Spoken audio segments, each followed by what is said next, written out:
Chatter filled the air as groups of teens walked back and forth, each of them in their own cliques. A girl giggled as she pushed her friend playfully as they walked past, their words bleeding into the noise of the crowd.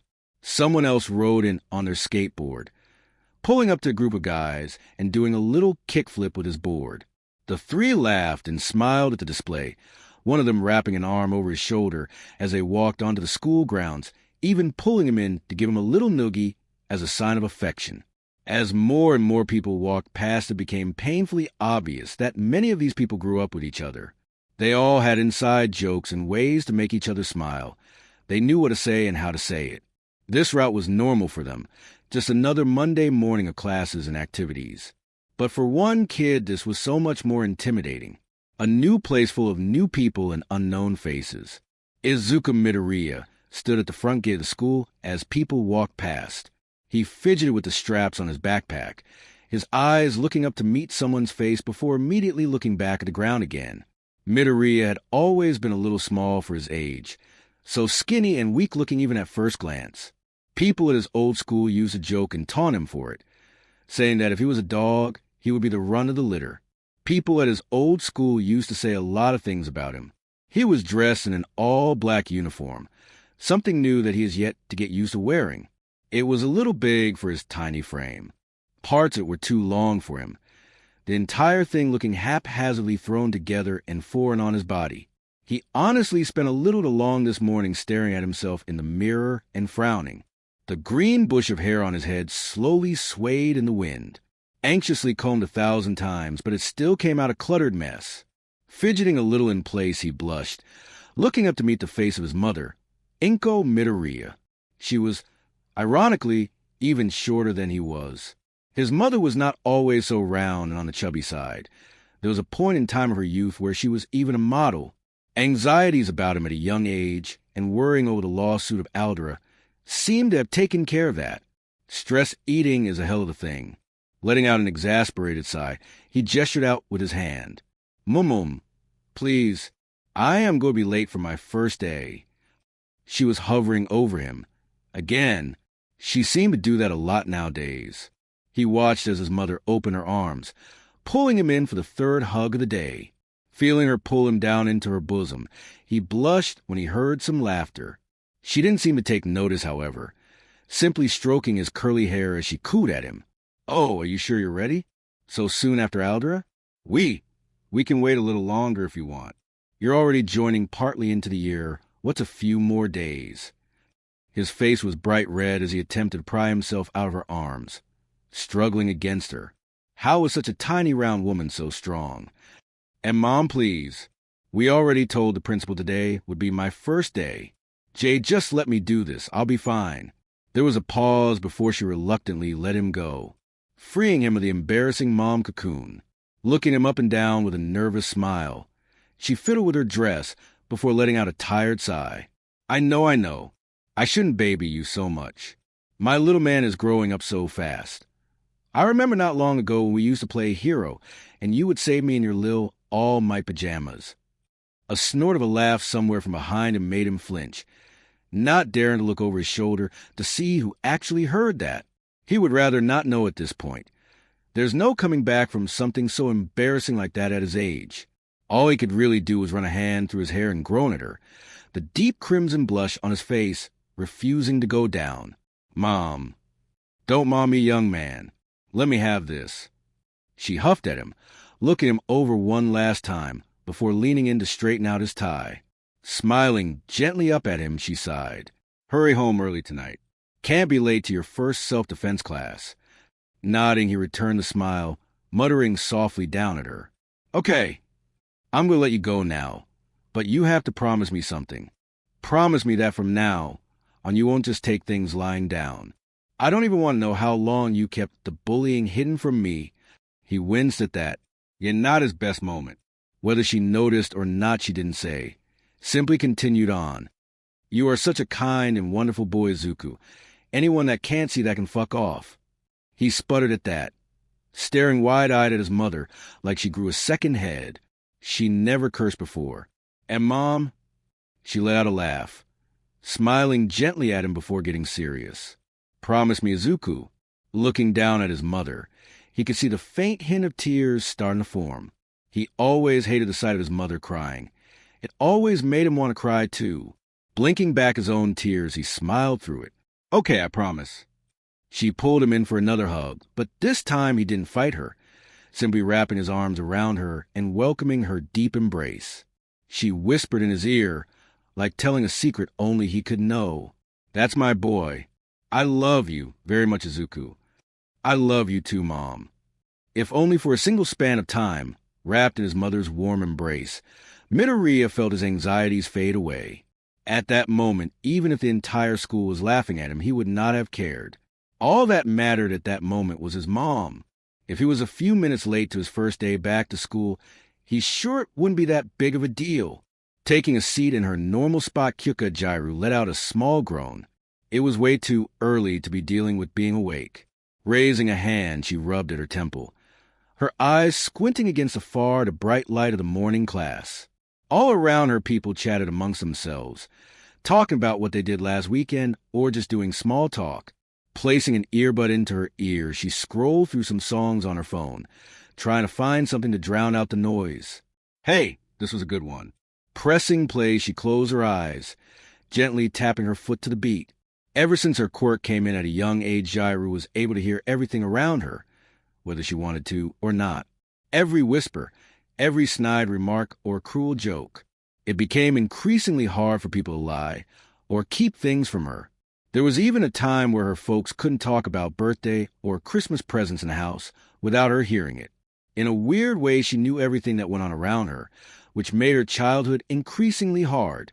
Things like Santa, the Easter Bunny, or the Tooth Fairy were discovered to be lies early on, which was devastating for younger her.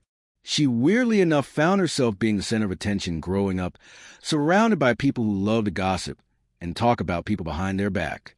There was always someone trying to find out if their crush had a crush on them, or if someone in their group was lying. It was completely exhausting. The commotion died down around her, telling her that class was about to start. Taking her earphones out, she set them back into the case just in time to see her teacher walk in. Mr. Hero was a soft-spoken, portly man that Jairu knew pretty well. He was the main teacher she wanted to learn math from. She had no idea what he was talking about most of the time, but there was just something about how his eyes sparkled and how his mustache turned upward when he talked about fractions that made her want to listen to him talk forever. The man was maybe a little too kind and a little too smart for the type of school he was in. Turning to watch the portly man walk into the room, she noticed someone else walk behind him. The kid was small.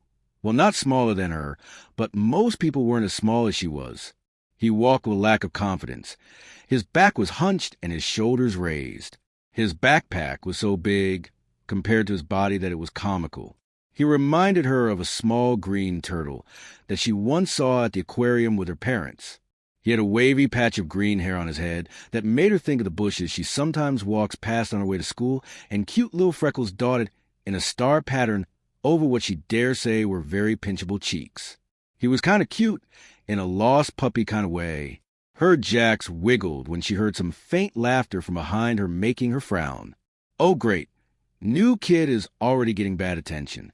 The kid's been here for a whole 5 minutes, and someone was already making fun of him. Swallowing the uncomfortable feeling back down, she continued to face forward. Ignore them. Ignore the mean words and harsh tones. At the end of the day, it's none of her business. She had always stayed afloat by staying out of people's drama and hiding in the background. Now it was not going to be any different. Mr. Hero cleared his throat before speaking, gently patting the new kid on the back. Listen up, everyone. This here is Mr. Midoriya. Mr. Midoriya, just transferred here from a different school. Please treat it with all the respect you'd give to your other classmates. I will not tolerate bullying or harassment of any type, both in here and out of class. Do I make myself clear? Raising an eyebrow, Jairu heard a chorus of dismissal yeses around her. Mr. Hero was never strict like that before. There wasn't a single hint of the jovial tone she usually heard when he spoke. For whatever reason, he was super protective of this kid. Taking a step back, Mr. Hero gestured with his hand for the Midoriya kid to say something. Watching him take a step forward, she could practically hear the beat of his heart from here, a quick-moving piston beating frantic and erratic. Despite this, Midoriya stood straight, a bright smile spreading across his face. She almost had a squint against the vibrancy of his smile. "Hello, my name is Izuku Midoriya. I like comics and learning about quirks." He bent down to bow to them, his green shaggy hair covering his face. Please take good care of me." Walking along the street, Izuku's red shoes scrapped against the concrete.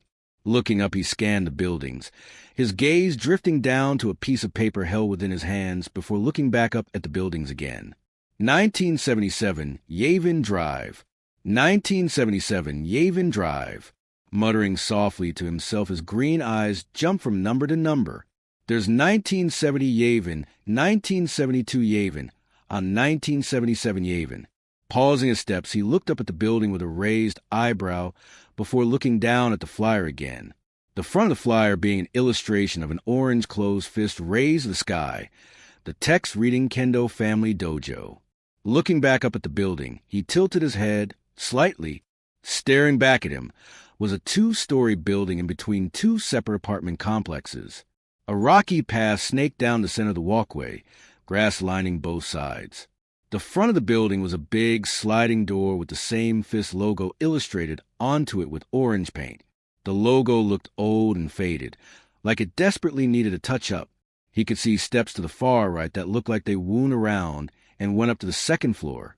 For big pillars sat at each corner of the building, the same painted orange as the logo. The building wasn't run down per se, just a little on the dirty side. The windows were slightly dusty, and there wasn't a single person in sight. If he was honest, the place seemed more like a home than a dojo. Standing in front of the door, he raised a hand to knock, but paused. Was this really the place his mom wants him to learn self-defense at? A loud bang made him jump almost a foot into the air, whipping around quickly to see the source of the noise. Coming down the steps to his right was a washing machine, shifting from side to side down a handful of steps. He could hear the faint sound of grunts as it went down. It looked like someone was trying to move it, but that was crazy. Who would try to move a washing machine by themselves? As he watched it move along, he saw arms wrapped around it and the faint glimpse of orange hair peeking up from up top. Eyes widening a little, he dropped his bags, quickly jogging up to help them. Running up to the other side, he bent down, sliding his hands under it. Hey, do you need help?" He couldn't see the person, but from the sound of her voice, she sounded relieved. "Oh, yes, please. I'll get one side if you get the other." Giving a nod, he shifted his weight, bending at the knees in a strained attempt to help her move the heavy metal box. How in the world was she moving this on her own? He was struggling when it was just the two of them. Slowly but steadily, they walked it down the steps, one step at a time. Leading it down, they pulled it onto the grass, Izuku's lack of muscles flexing under the strain until they set it back down. Oh, thank God. Rubbing at his arms, he practically collapsed against the grass with a groan. Staring up at the blue sky, he panted, muttering under his ragged breath. "Finally, now I can die." "Common, it wasn't that bad, you big baby," the stranger spoke. Turning his head, he finally got a glimpse of who the voice belonged to. Staring down at him with pretty teal eyes was a girl about his age. She had bright orange hair tied into a ponytail, a black tank top covered in some kind of grime, and a bandage placed on her right cheek. Speckles of dirt covered her face as she smirked at him. Opening his mouth, he closed it again as she stared back at him. Oh no. He's never talked to a girl before. His mind was racing, trying to think of something, anything to say. It had gotten to a point where he was starting to panic. "Say something, you fool." "Gee, girl, not like that. Say something smarter." Snorting, she smirked down at him, placing her hands on her hips. Yeah, last time I checked I was still a girl." Shaking her head, her ponytail swayed from side to side before she reached a hand down to help him up, a hand he quickly grabbed. "You okay, dude? You didn't hit your head or something lifting that, did you?" Izuku couldn't help but blush as she pulled him back to his feet, gently patting his shoulders. He heard many stories about how soft girl hands were, how his own mother would drill into his head at a young age how he had to be gentle with girls, how they were, quote, dainty creatures, and how he needed to always be a gentleman to them. But her hands felt so rough and calloused. He had no doubt this girl could beat him up. And no, I'm okay. I'm always like this. I mean, not always, only sometimes always. Great, he was rambling again. The girl let him ramble a little too long, simply shifting her weight as she watched the train wreck of this one-way conversation. It was probably really entertaining to look at, like a man fumbling a ball only to catch it and then fumble it again. Are you done? Or should I give you a few more minutes? I'm done now. Slapping her hands together, she gave him a crooked smirk. Great. So what brings you here? Choking on his words, he couldn't help but blush, simply nodding as he handed her the crumbled flyer in his hand. Taking it from him, she looked it over before smiling genuinely at him. You must be Midoriya. Your mom called ahead to let us know that you were coming. She did say you were a little on the skittish side. Turning, she walked up to the front door, grabbing onto the big handle, her arm flexing as she pulled it open. A low, rust-covered scrapping sound came from the door as it slowly grinded open, not really giving him a chance to scamp after her as she walked inside. The entrance gave way to a mat-covered floor, leading into a narrow hallway. On the dirt floor before the mat were many groups of shoes of all shapes and sizes. Bending down, he started to take off his shoes before realizing that his guide didn't even bother, simply walking straight onto the mat flooring with her shoes still on. She didn't even look over her shoulder to see if he was still following her. Frantically taking his red shoes off, he practically flung them with the others before chasing after her. As he followed after her, he could hear her voice as they walked, her back to him the entire time. Her walk was so much stronger and more confident compared to his own. You're a little early, but I'll let it slide for the first day. You're in luck. We're supposed to have a good group today. Heading down a winding hallway, he scanned the environment, his gaze flickering to framed pictures lining the walls. They looked to be pictures of the Kendo family, pictures of big groups of people and happy smiles. Looking them over, his gaze stopped at a single frame in the back. It was of a taller, buff-looking man with long orange-red hair. He looked to be surrounded by other family, even having his guide's head in a headlock and giving her a noogie, but weirdly enough his face was scratched out. His face was the only one scratched out? Jolting at the sound of his guide's voice, he realized that he stopped walking, quickly running after her. Name's Itsuka Kendo, but in this dojo you can call me Itsuka. Sputter at what she said, he shook his head. I can't do that. Stopping at a sliding door, she turned to look back at him before laughing. Trust me, it's going to be really confusing otherwise. Before he could question what she meant, she already swung the door open. Almost immediately, he was assaulted by noise. There was so much of it, it was hard to pinpoint what it all was. This must have been the living part of the dojo. It was chaos. As they made their way down some steps the hall, made way to the living room. An older man sat in a rocking chair, absent-mindedly watching an old black and white samurai movie. To the right of the living room, there was a kitchen connected to the same room. An older woman seemed to be cutting something. She gently smiled down at the food as she chopped away with a level of skill he's never seen with a knife before. She looked almost identical to Itsuka. She must have been Itsuka's mom. That or her older sister. The sink next to her was going off and pouring an endless stream of water into the sink. In the distance, he could hear the sound of a dog barking in the backyard. Following Itsuka farther into the room, he jumped back as two younger twins ran past with fake swords, screaming loudly as they stabbed at each other. They had to be only 10 at least. Itsuka turned to smile at them as they ran past, playfully calling after them. Hey, you two. No playing swords in the house. If you two break another vase, there's no saving you from Mom. Is that Itsuka I hear? The new voice could be heard in a branching hallway away from the living room.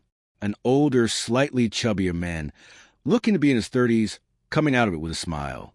Heading for them, he shouted at them. Itsuka, did you see what happened to the washing machine? It's broken, and I was planning on taking out front to fix it. Looking back at him smugly, she smirked. Way ahead of you, old man. I just took it out front. By yourself? And who you calling old man? I remember when I was your age not long ago. 20 years ago, maybe. What? No, it wasn't that long ago. Watching these two fire off at each other back and forth, Midoriya found himself unable to join the conversation, only able to turn to the person talking. Turning to look at him, the older man smiled, reaching a hand out to shake his. "How's it going? Name's Matsuo Kendo. I'm Itsuka's uncle. Nice of Itsuka to finally bring a boyfriend along."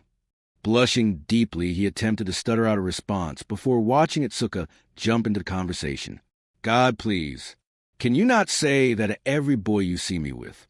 Just ignore him, Midoriya. He thinks he's funny." Looking between the two with their smirky smiles, he could definitely see the resemblance. Hello. My name is Izuku Midoriya. It's nice to meet you, Ken. Matsuo, sir." It was at the moment Izuku realized what Itsuka meant when they first walked into the room. He can't call her Kendo, because everyone here was a Kendo. Patting him roughly on the shoulders, Matsuo barked out a laugh. "A little on the skittish side, ain't ya? Don't worry. A little time in our family. We'll fix that." Itsuka pulled him along before he could say more. He was thrust before another person, and another person, and another person. People came and went from this living room so much his head span. It's not that they weren't nice. There was just so many of them. How they all managed to live in this tiny building was beyond him, if he remembers it all right. Itsuka Kendo has a dad, a mom, an uncle, 2 younger siblings, 2 cousins, and a dog named Kojo. There was no way he was going to remember all their names the first time he met them. It was easy to remember the dog's name, though, until finally, after all of the introductions, after what felt like forever, he was slid into a chair next to the old man, watching the samurai movie. The old man continued to watch the movie, the image of a man getting sliced and falling off of a bridge appearing on the screen. "Why are you here, Mr. Midoriya?" His voice was harsh and grainy, worn down over the years by age. "I'm here for my self-defense classes. I'm sorry for being early. I just wanted to make sure I could find the PLA." Cutting him off, the older man turned to him with a harsh gaze. "No, not that. Tell me why I should teach you, Midoriya. Why do you want to get stronger? Why does he want to get stronger?" The question made him blink. Staring at the movie play, he sat in thought. Why did he want to get stronger? He was out of Aldera. They couldn't hurt him anymore. He was free of the jeering, free of Bakugo and his lackeys beating him up every day. He should be happy to be out of that environment, but he's not. Looking down at his hand, he clenched it. He thought of his mother's crying face when his father left, the face that she tried to hide behind closed doors. He thought about Bakugo pushing himself, constantly breaking his body when he was sure no one was looking. There was a time years ago where he really looked up to Bakugo. People always praised his quirk, but Izuku always found that Bakugo's dedication and drive was something more worth praising than his power. But his rage controlled his actions, his power more akin to a volcano than a man. What was the point of strength if all it did was create people like Bakugo? People who aren't afraid to abuse the weak just because they view them as lesser. Maybe it's true that power corrupts absolutely. A flash of a memory. He thought of All Might pulling people from a wreckage with a smile on his face. That's right. There was a person not corrupted by power. Someone he looked up to above everyone else. Looking over at the old man, he gave him the most serious look he could. He had made a decision. All he had to do now was let the man know. As I am now, I'm not strong enough. I can't even protect myself, let alone the important people in my life. I need to be better. The entire family watched the interaction from afar. Kendo's mom and dad were smiling at them. Her cousin had stopped roughhousing to stare. Even the dog had stopped barking. Itsuka Kendo smiling a little more genuinely at the small boy. A faint hint of red dusted her cheeks. 2 samurai stood on a hill staring each other down as tense music played from the TV screen. The old man looked him over with eyes full of experience and wisdom. Smiling, he took his walking cane before getting up from the couch, reaching a hand out to take his. "I'm sure you will be Mr. Midoriya. Welcome to the Kendo Family Dojo." Notes. So it begins. I know that this chapter is a little on the shorter side.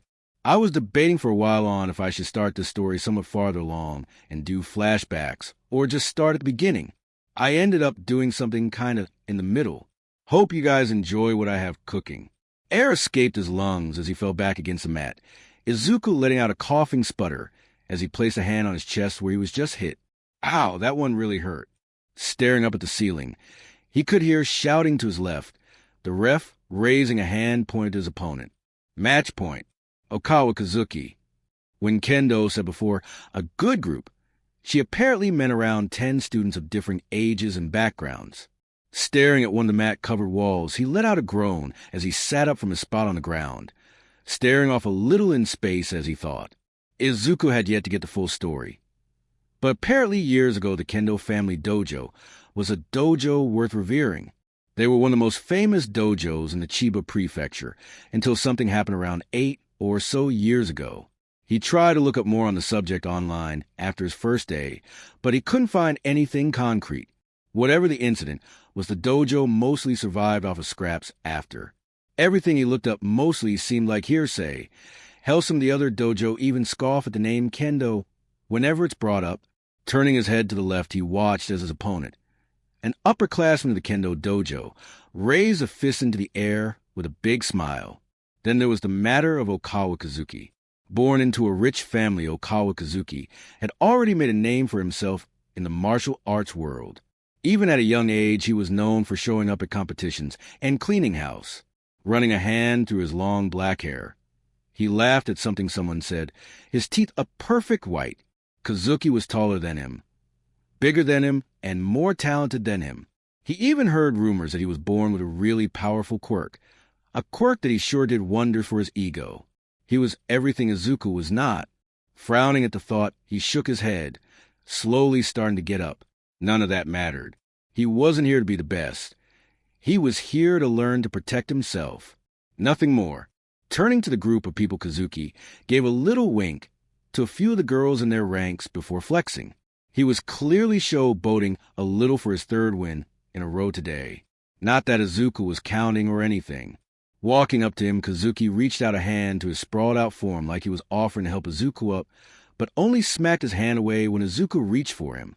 Smirking down at him cockily, Kazuki let out a chuckle, shaking his head, as he started to head back to the group.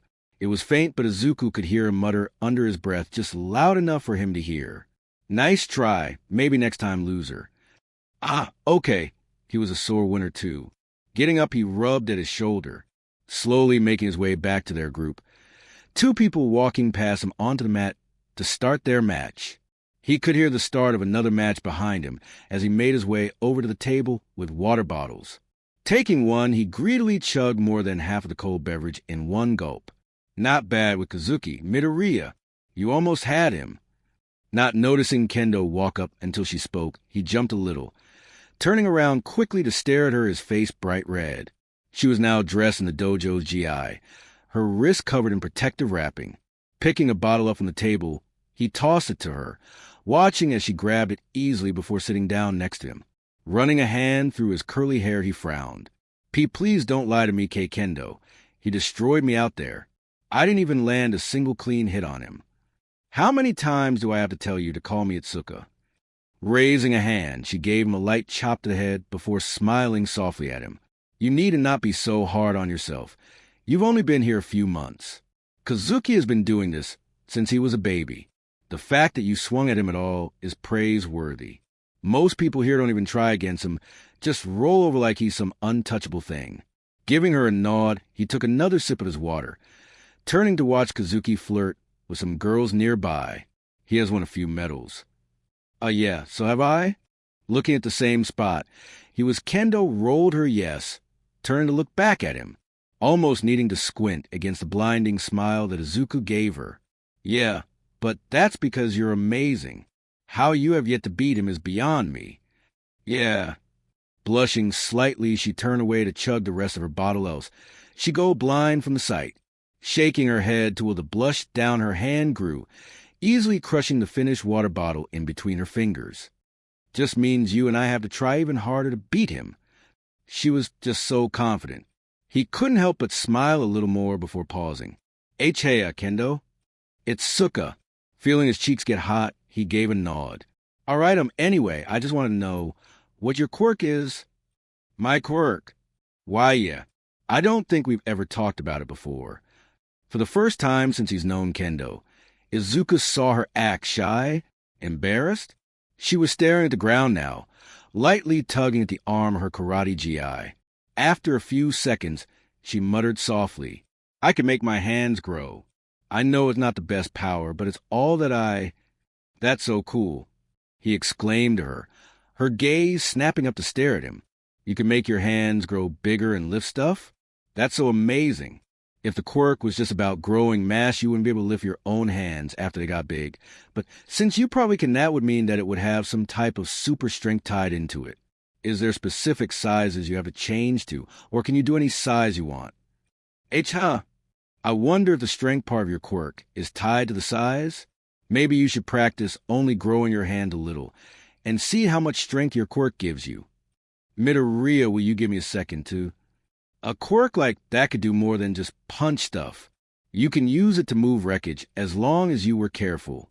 Imagine being able to slide your arm into a small crevice, and then making your hand big enough to just lift a chunk up." Izuku, muttering to himself, he was starting to talk so fast, it was getting harder and harder to even understand him anymore.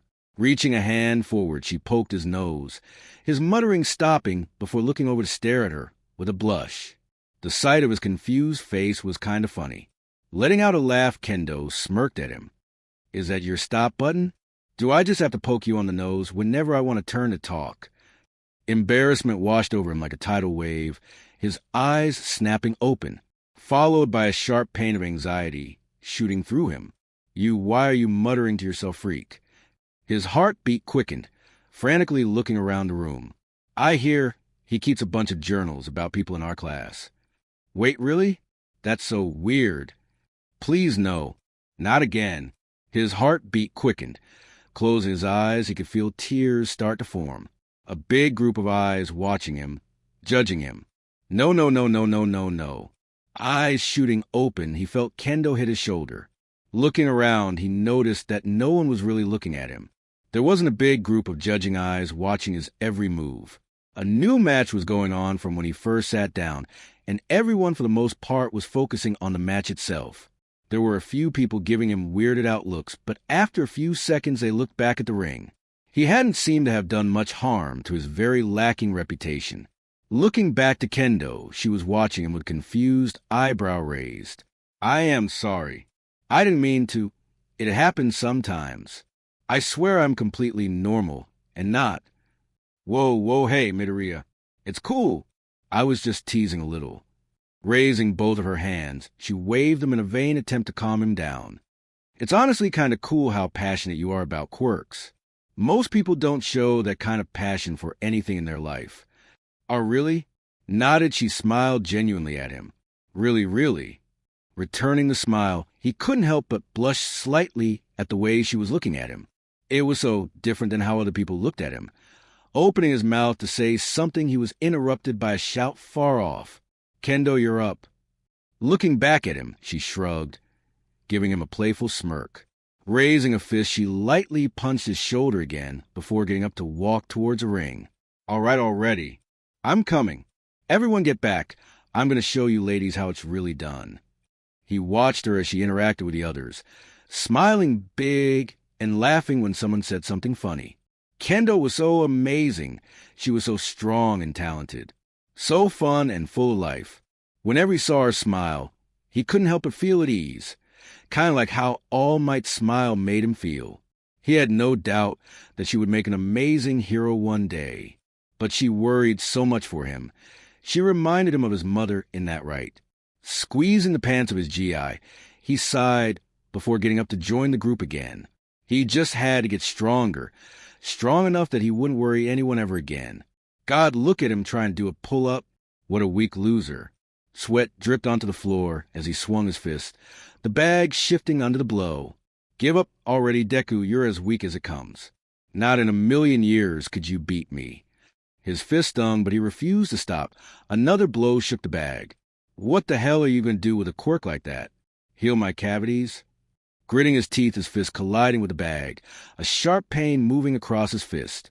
Shaking his hand, he lightly cursed before raising his fist again for another punch, only pausing when he heard the door behind him open. Kendo's voice making him turn toward her. G's out here again, huh? You know everyone went home already. I know. I just wanted to stay back and practice a little more. She stared at him for a moment, giving him that look again, the one she always gave him when she was worried for him. He wondered if she was going to scold him this time. She seemed to think on what to say for a moment before sighing, placing her hands on her hips. Well, Common, dinner's ready. Mom made your favorite. Perking up a little, he gave her a bright smile, jogging over to meet her at the doorway. All right, Katsudon. Before he could walk through the door, he realized too late that he fell for her trap. Kendo reached forward, grabbing onto his wrist, and pulled his hand up to look at it with a frown. Huffing, she turned and started to yank him down the hall. How many times do I have to tell you to properly wrap your hands? You can mess up your knuckles if you aren't careful. Kendo, don't pull me so hard. I can't keep up. You should have thought of that before ignoring my warnings. Again. Giving him a yank for good measure, she pulled him down another hall and into the bathroom. You big idiot. Setting him down on the toilet, she started to grab things from under the sink. Fishing out some antiseptic, she kneeled down, dapping it onto a cloth before touching his fist with the cloth. Immediately, pain hit him, his teeth clenching as he instinctively tried to pull his hand away, her hand holding his wrist tightly in place. Oh, ow, he muttered. Yes, ow. This is what happens when you don't listen to me. Things, ow. Things, ow. Shut up. I'm still mad at you. It was quiet after that, Kendo tending to his knuckles while he sat in contemplative silence, like a child that was just scolded, flinching at her rapping his knuckles. He wanted to say something, but he's pretty sure she didn't want to hear a word from him right now. Turning, he stared at a big poster on the wall. The big text said, "Rumble in the Cage," in all bold. The image being two big, massive men running at each other head to head.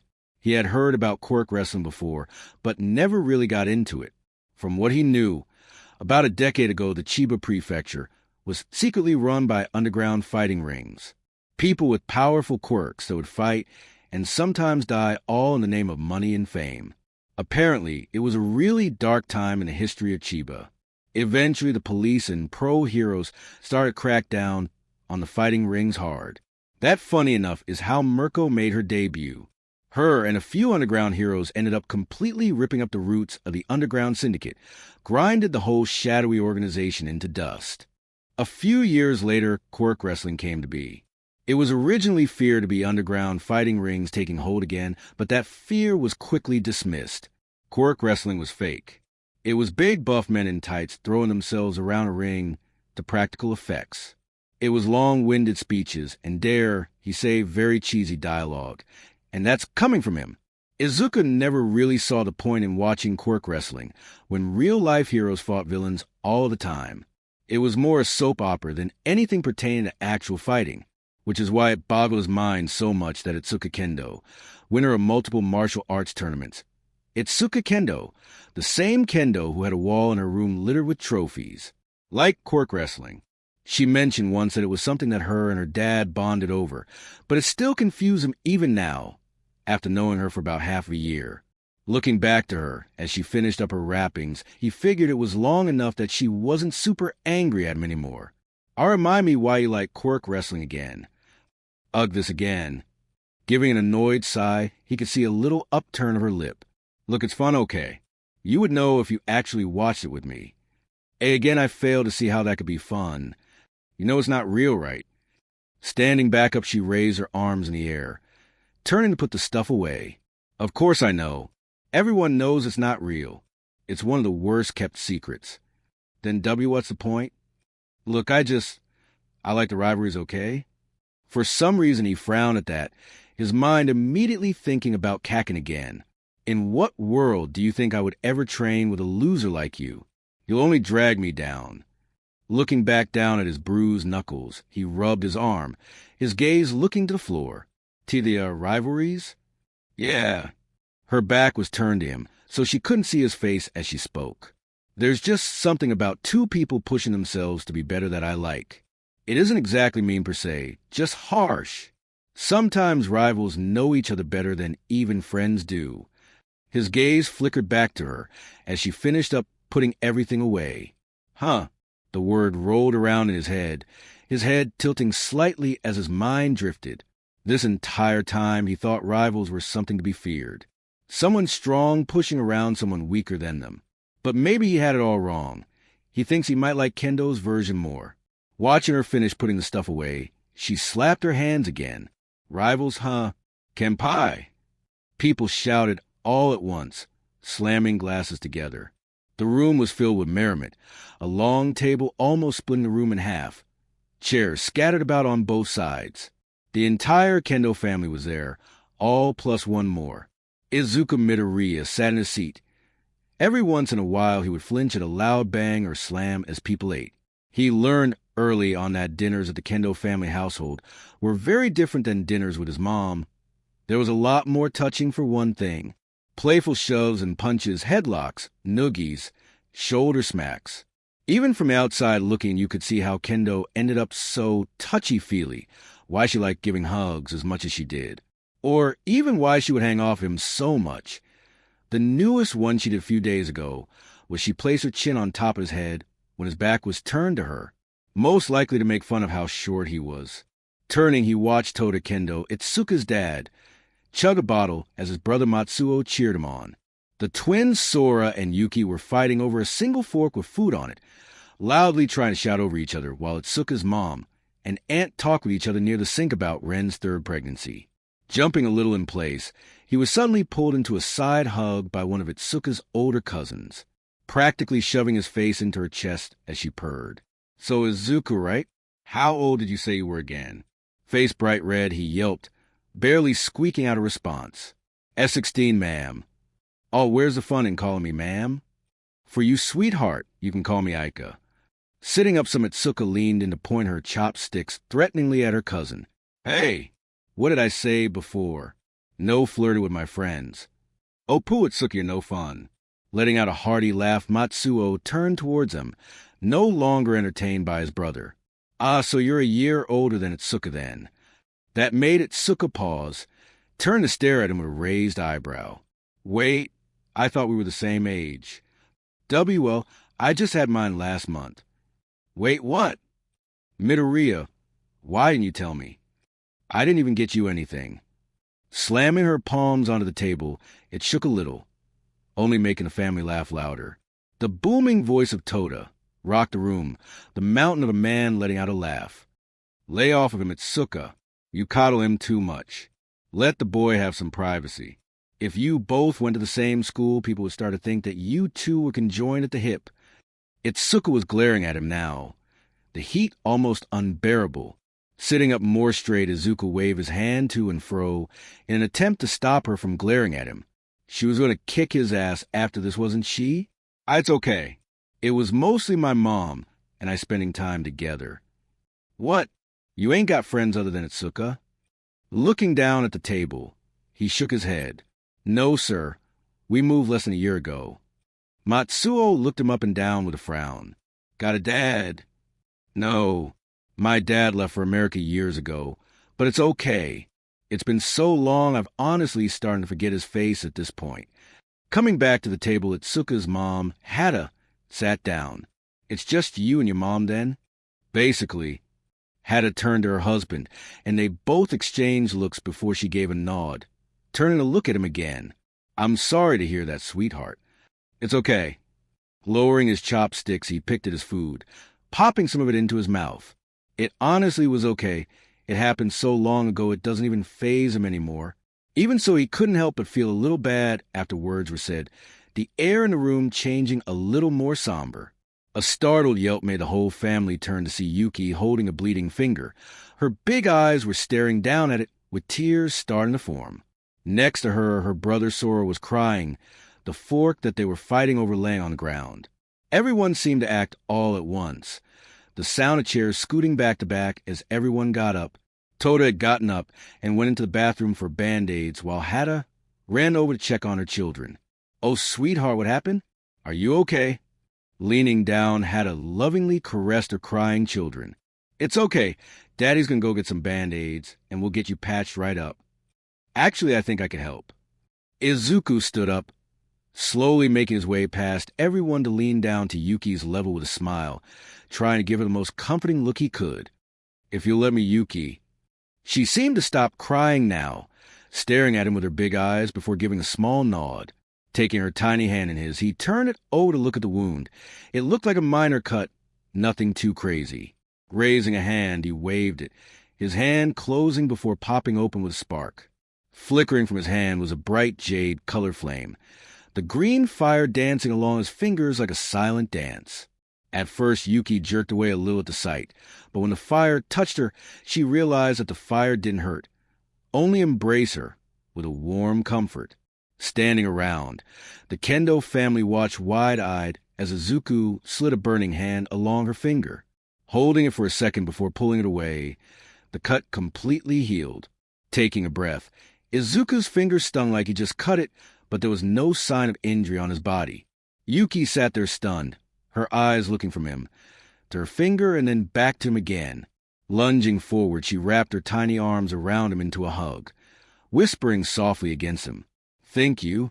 Smiling softly down at her, he blinked his eyes, trying to stop himself from crying before giving a small nod. "Anytime, little bean." A hand belonging to Hata pat his shoulder with a smile, whispering softly to him, "Thank you." "Oh, of course." Standing back up, Yuki had yet to let him go, simply clinging to his chest like a little koala. Turning, he blushed at the sight of a wave of teal eyes looking at him from all over the room. Toda stood in the doorway with a handful of band-aids with his brother next to him. Aika and Rin stood with her hands together, cooing on how cute. That all was while Arai was standing nearby with his hands crossed and smirk on his face. Their eyes met, and he gave Izuku a thumbs up. The only person not standing was the elder Dai, simply watching in his seat with raised eyebrows before taking a sip of his tea. Looking over the group of people he stopped at Tsuka, she was giving him that look again. The gently smile she gave him sometimes that made his stomach tighten. Blushing, he turned away, walking back with Yuki clinging to him as he sat in his usual spot, going back to eating his food. There was a pause before everyone started shouting all at once. Sitting on the doorstep of the Kendo home, the sun had already started to set, the small amount of orange slightly peeking over the cityscape. Izuku sat with his back to the brightness of the house, staring up at the small amount of stars flickering in the sky. He never got to see any stars back home, just another way that living in the Chiba prefecture was better. He never would have imagined he'd be surrounded by so many fun and amazing people. Some days he couldn't help but feel that he didn't deserve the Kendo family. The door creaked behind him, the sound of footsteps coming up behind before Tsuka sat next to him. "Man, that was pretty crazy in there," she sighed. Yeah, pretty crazy." Turning to smirk at him, she put her cheek in her hand. "I think you made your way all the way up to the top of Yuki's favorite person list." Letting out a laugh, he smiled, rubbing at his neck. "Why, yeah, I noticed. She wouldn't let go of me for the rest of dinner. I don't think anyone was going to give you peace after a stunt like that." Nodding, he sighed, his eyes closing as he laid back, the warm June wind blowing his green hair in the wind. Kendo stared at him, her gaze focused on his face. He looked nice when he wasn't freaking out or stuttering. "Midoriya, what college is he going to shoot for?" Eyes opening, he looked over to her with his bright green eyes. What college?" "Uh-huh." Sighing, he rolled his neck before sitting up, tucking his knees into his chest. "I don't know." "Well, were you going to go to school for quirk theory? Medicine? You could do a lot of good as a nurse or a doctor with a quirk like that." "I guess." Huffing at him, she threw her head from side to side, repeating what he said in a mocking tone. "I guess." Hearing a snort from him made her smile. "I don't know Kendo, I guess." He paused, thinking about something for a second. "I always want to be a hero like All Might, but heroes have to fight villains too, and I'm so weak, small, frail," she offered. All the above." Now it was her time to sit in contemplative silence, her head turning to look at the city line. "Did you know there was a point when I was younger where I could only grow one finger at a time?" His eyes were on her as she smiled at the memory. "I remember being so frustrated by the whole thing. I practiced every day trying to push myself to my limit. I did it so much my hands were too sore to do anything. In the end, it did no good. But then something happened. My parents took me to a motorcycle show out in the city. That was probably the most fun I've ever had. It was there, watching motorcycle tricks for the first time, that I realized that I was so focused on trying to get better that I was missing out on all the fun new things in my life. Do you know what happened after that? He shook his head. I did it. I don't know how, but one day I made a breakthrough, and now I can do it all the time. What I'm trying to say is, it's okay to not know what you're going to do yet. Don't rush it. I'll still be here when you figure it out. Smiling at each other, there was a faint hint of red over both of their cheeks, enjoying the serene silence between them only for a loud honk to interrupt the moment. Both of them jumped in place, turning fast to the noise. A car idly parked nearby. Inko's head sticking out of the window as she waved at them with a coy smile on her face. Gee, guess that's for me. He muttered softly. Gee, guess so. Watching her wave at them, Kendo swallowed the embarrassment, coughing into her hand before waving back. I'll see you after school tomorrow, Midoriya. Turning, Kendo went back inside, leaving Midoriya with a very horn-happy mother. Huffing, he walked down the steps, squinting at every horn that came from the car. Hooking around the right side, he hopped into the passenger side door. Turning to look at him with a mischievous gaze, she gave him a coy smirk. So, that's Kendo, huh? Good to see you too, Mom. Blowing into a whistle, a group of teens ran past the gym teacher, moving laps around him in a big circle. The coach stood on the sidelines, because of course he was. Pointing his chubby finger into the air, he yelled at someone who stopped for a second of breath. Why is that man like this? Does he have no power in his own life that he feels the need to yell at a bunch of kids? Or perhaps he was just too stuck in his ways to change. Panting, sweat clung to Jairu's clothes as she ran. Her breathing labored and short, her short bob of purple hair shifting as she ran, the jacks hanging from her ears swaying to and fro. Looking up at the sky, she squinted against the bright heat beaming down at her like a spotlight. Maybe if she glared hard enough, the sun would just fizzle out. That would be a hell of a news article. Local punk girl glares at sun until it goes out. World plunged into darkness. More at 11. She stopped for a second, her hands going to her knees as she took a breather, drops of sweat dripping down onto the asphalt. Looking up just in time, she watched that nerdy kid Midoriya pass her again, jogging past her before looping around for another lap. What the hell was with this kid? She figured the first time she saw him that he was on the weaker side. And he was, at first, the first few times the gym teacher made them run, he lagged barely behind her, almost as pathetic as she was. But now, the kid was a beast. Well, not exactly a beast.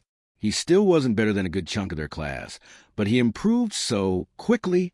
She watched him from afar as he would run, pushing himself to the brink just to fall over, get up and do it again. The kid's stamina was impressive, if anything else. It's only been around 8 months since he joined their school, but he improved so much in so little time. She had yet to decide on if it was inspiring or disheartening, especially since they both started at the same starting line. He must be doing something after school to get in shape this fast. Running her wet palms along her gym shorts, she started to run again, mostly ignoring the shouts of her obnoxious gym teacher, instead facing straight ahead. She can't just be outdone by some stuttering weirdo, could she? She was so focused ahead she hardly noticed a group of girls nearby, only really noticing them after one of them stick their leg out when she passed, tripping her to the ground. They all laughed as they watched her tumble before continuing on their trek. Staring up at the sky, she frowned, her body sprawled out and her right knee starting to hurt. This was normal for her. She never really got along with the other girls. When word got out that Jairu could hear everything around her, she got the wrong type of attention, and when she refused to play their little games, the attention turned toxic pretty fast. It's crazy how fast people turn on you when they think you might have dirt on them. Sitting up, she cursed a little, raising her injured knee up to get a better look at it. It didn't look too bad, just scraped up a little. Traces of blood dotted across her knee. Hurt like hell, though. Slowly standing up, Jairu made her way to the teacher slowly. Trying to get his attention, she waved her arm. Yo, I fell down. I need to go see the nurse. The man looked down at her with a judgmental eye before turning away with a scoff. You're fine. Obviously not. You can see blood. The man looked back at her again, giving her a once-over before huffing, like SHE was ruining his day or something. Fine. Go take a seat at the benches. I'll give you a nurse's pass if it still hurts after class. Or you can just give me a pass now. Nothing. The asshole just looked at her unamused before turning away. Great. Turning, she slowly limped over to the benches before sitting down. Sounds like she was going to be here for a while. And here she was without her music. Running a hand along her purple hair, she sighed, watching the girls that tripped her before lapped past her again. Her jacks wiggled when she heard what they were whispering to each other. She tried really hard to ignore the harsh words that people would say around her. Never let them get to you, her father would say. Yet after so long, they were increasingly hard to ignore. Words about how flat she was, or how ugly she was compared to the rest of the school, was starting to especially get to her. H.A. Gyra, right? Snapping out of her thoughts, she turned to stare at the little nerdy boy she was thinking about earlier. He was standing at the bottom of the benches, his hand tugging at the sleeve of his gym clothes. The poor boy sounded like he was going to have a heart attack. Yo, Green, what's up? Tilting his head at her like a confused puppy, he silently mouthed the word green with his lips before shaking his head. I saw that you had a pee pretty hard fall earlier, and I just figure if I should ask if you wanted me to, heal you. She blinked. A healing quirk? Those were really uncommon and rare. There was always the option that he was lying to her in order to play a mean trick. Maybe he was sent by the mean clique of girls at school that have it out for her? It wouldn't be the first time. His heart was beating like crazy, so it was almost impossible to tell what part was a lie and what part was just him being really bad at talking to girls. But as she stared down at him in his shy little smile, she couldn't help but believe him. Everything she's seen from him hints towards him not having a mean bone in his body. Giving a nod, she spoke. Yeah, sure, that would be great. He nodded back, slowly making his way up the steps. Rubbing his hands together, she could see green sparks flickering off of his hands before they burst into a green flame. Her heartbeat quickened at the sight, tensing as he got closer. Sitting next to her, he placed a hand under her lower calf for support, the comforting touch immediately making her blush. He was being so gentle with her. His other hand hovered over the injury, tracing it slowly. A calming warmth came over her leg as he slid his fingers along her injury, the warmth quickly spreading, making the pain fade away before disappearing completely. It all happened so fast. 1 second she was injured, unable to move her leg, and the next she was fine. Looking down at her knee, it didn't look like she even scraped it to begin with. Meeting his gaze, he gave her a gentle smile, the kind of smile that she couldn't help but feel her heart jump a step. Bowing to her, he turned and went back on his run. As he ran off, she couldn't help but notice that he ran like his right knee was injured, his body slightly jerky as he disappeared from sight. Blushing, she slid a hand down along her newly healed knee. Huh, that's certainly something. The sound of the cafeteria was blaring at this hour. Groups of teens came and went, loudly chatting amongst each other, mostly about their days so far. Chewing, spitting, shouting. It was almost agonizing for her even with her headphones in. Staring down at her food, Kyuka Jairu stabbed at it with a fork, the sound of her favorite band Deep Dope blasting in her ears in an attempt to silence all of the noise. Lifting some of the food into her mouth, she chewed it with a grimace. Guess this is what I get for forgetting my lunch. Crappy cafeteria food and hurting eardrums. In the corner of her eye she saw him, smiling a little as she saw a big bush of green hair walk past. She could recognize that hair anywhere. Raising a hand, she waved it in an attempt to get his attention. Yo, Green, over here. He luckily saw her, turning to look towards her with a smile before heading over to where she sat. Plopping a brown bag onto the table, he slung his backpack off before sitting down next to her. And morning, Jairu. Hey, Green, weird of you to be here in the cafeteria. You usually steer clear of this place. Letting out a nervous laugh, he rubbed at his neck. I could say the same about you. You H-hated over here. She gave a nod, stabbing at her food again with a fork. She had to give him that. She does hate it over here. If she could just take the cafeteria food elsewhere, she would. But the school has a weird rule on leaving with food trays. Something about being low on the amount of trays and not having enough money for more. A rule that was probably made because someone had to ruin it. Mumbling through her food, her eyes looked over the room. I woke up late again and forgot to grab my lunch, so I'm stuck eating cafeteria food. Oh, I'm sorry. That doesn't sound the best. It's not, but what can you do? Things happen. Shrugging, she looked over to him, watching him open his bag to fish out some sandwiches. She knows she already asked, and he deflected the question, but she was feeling nosy today. Why are you here? You usually never come over this way. She wasn't sure at first if he even heard her or that he was just ignoring what she said again, but after taking a bite of his sandwich and chewing slowly, he swallowed, his eyes looking across the cafeteria. His voice was quiet next to her, just enough for her to hear. Till they found my last hiding spot. Ah, right. Staring down at her food, she stabbed into it again. Less because she wanted to take a bite of bland-tasting food, and more because she just felt like stabbing something right now. Frowning, she watched as some of the grease pooled in the corner of the tray. It had been a few months since Green used his quirk to help her out, and during that time she realized that her and Green were kind of in the same boat. Both weirdos and outcasts of the school. They were ignored for the most part. Sure, there were the outliers, like the group of mean girls that constantly looked for ways to mess with her, or the group of boys that liked to play keep away with Green's backpack. But for the most part, it was never physical, just passive-aggressive. That's probably why they've been allowed to get away with it until now. A lot of she said nonsense. Popping another bit of food into her mouth, she tilted her head as she chewed. Over the last few months, her and Green had become, well, not exactly friends. Acquaintances, perhaps? No, not that either. Maybe more like partners in this hellhole. Better to have one person have your back than no one at all. Looking over to him, he ate in silence. Every once in a while, someone would walk by with a physical quirk, and his head would snap up, his green eyes sparkling as he watched them. Chuckling softly, she smiled. God, he's such a dork.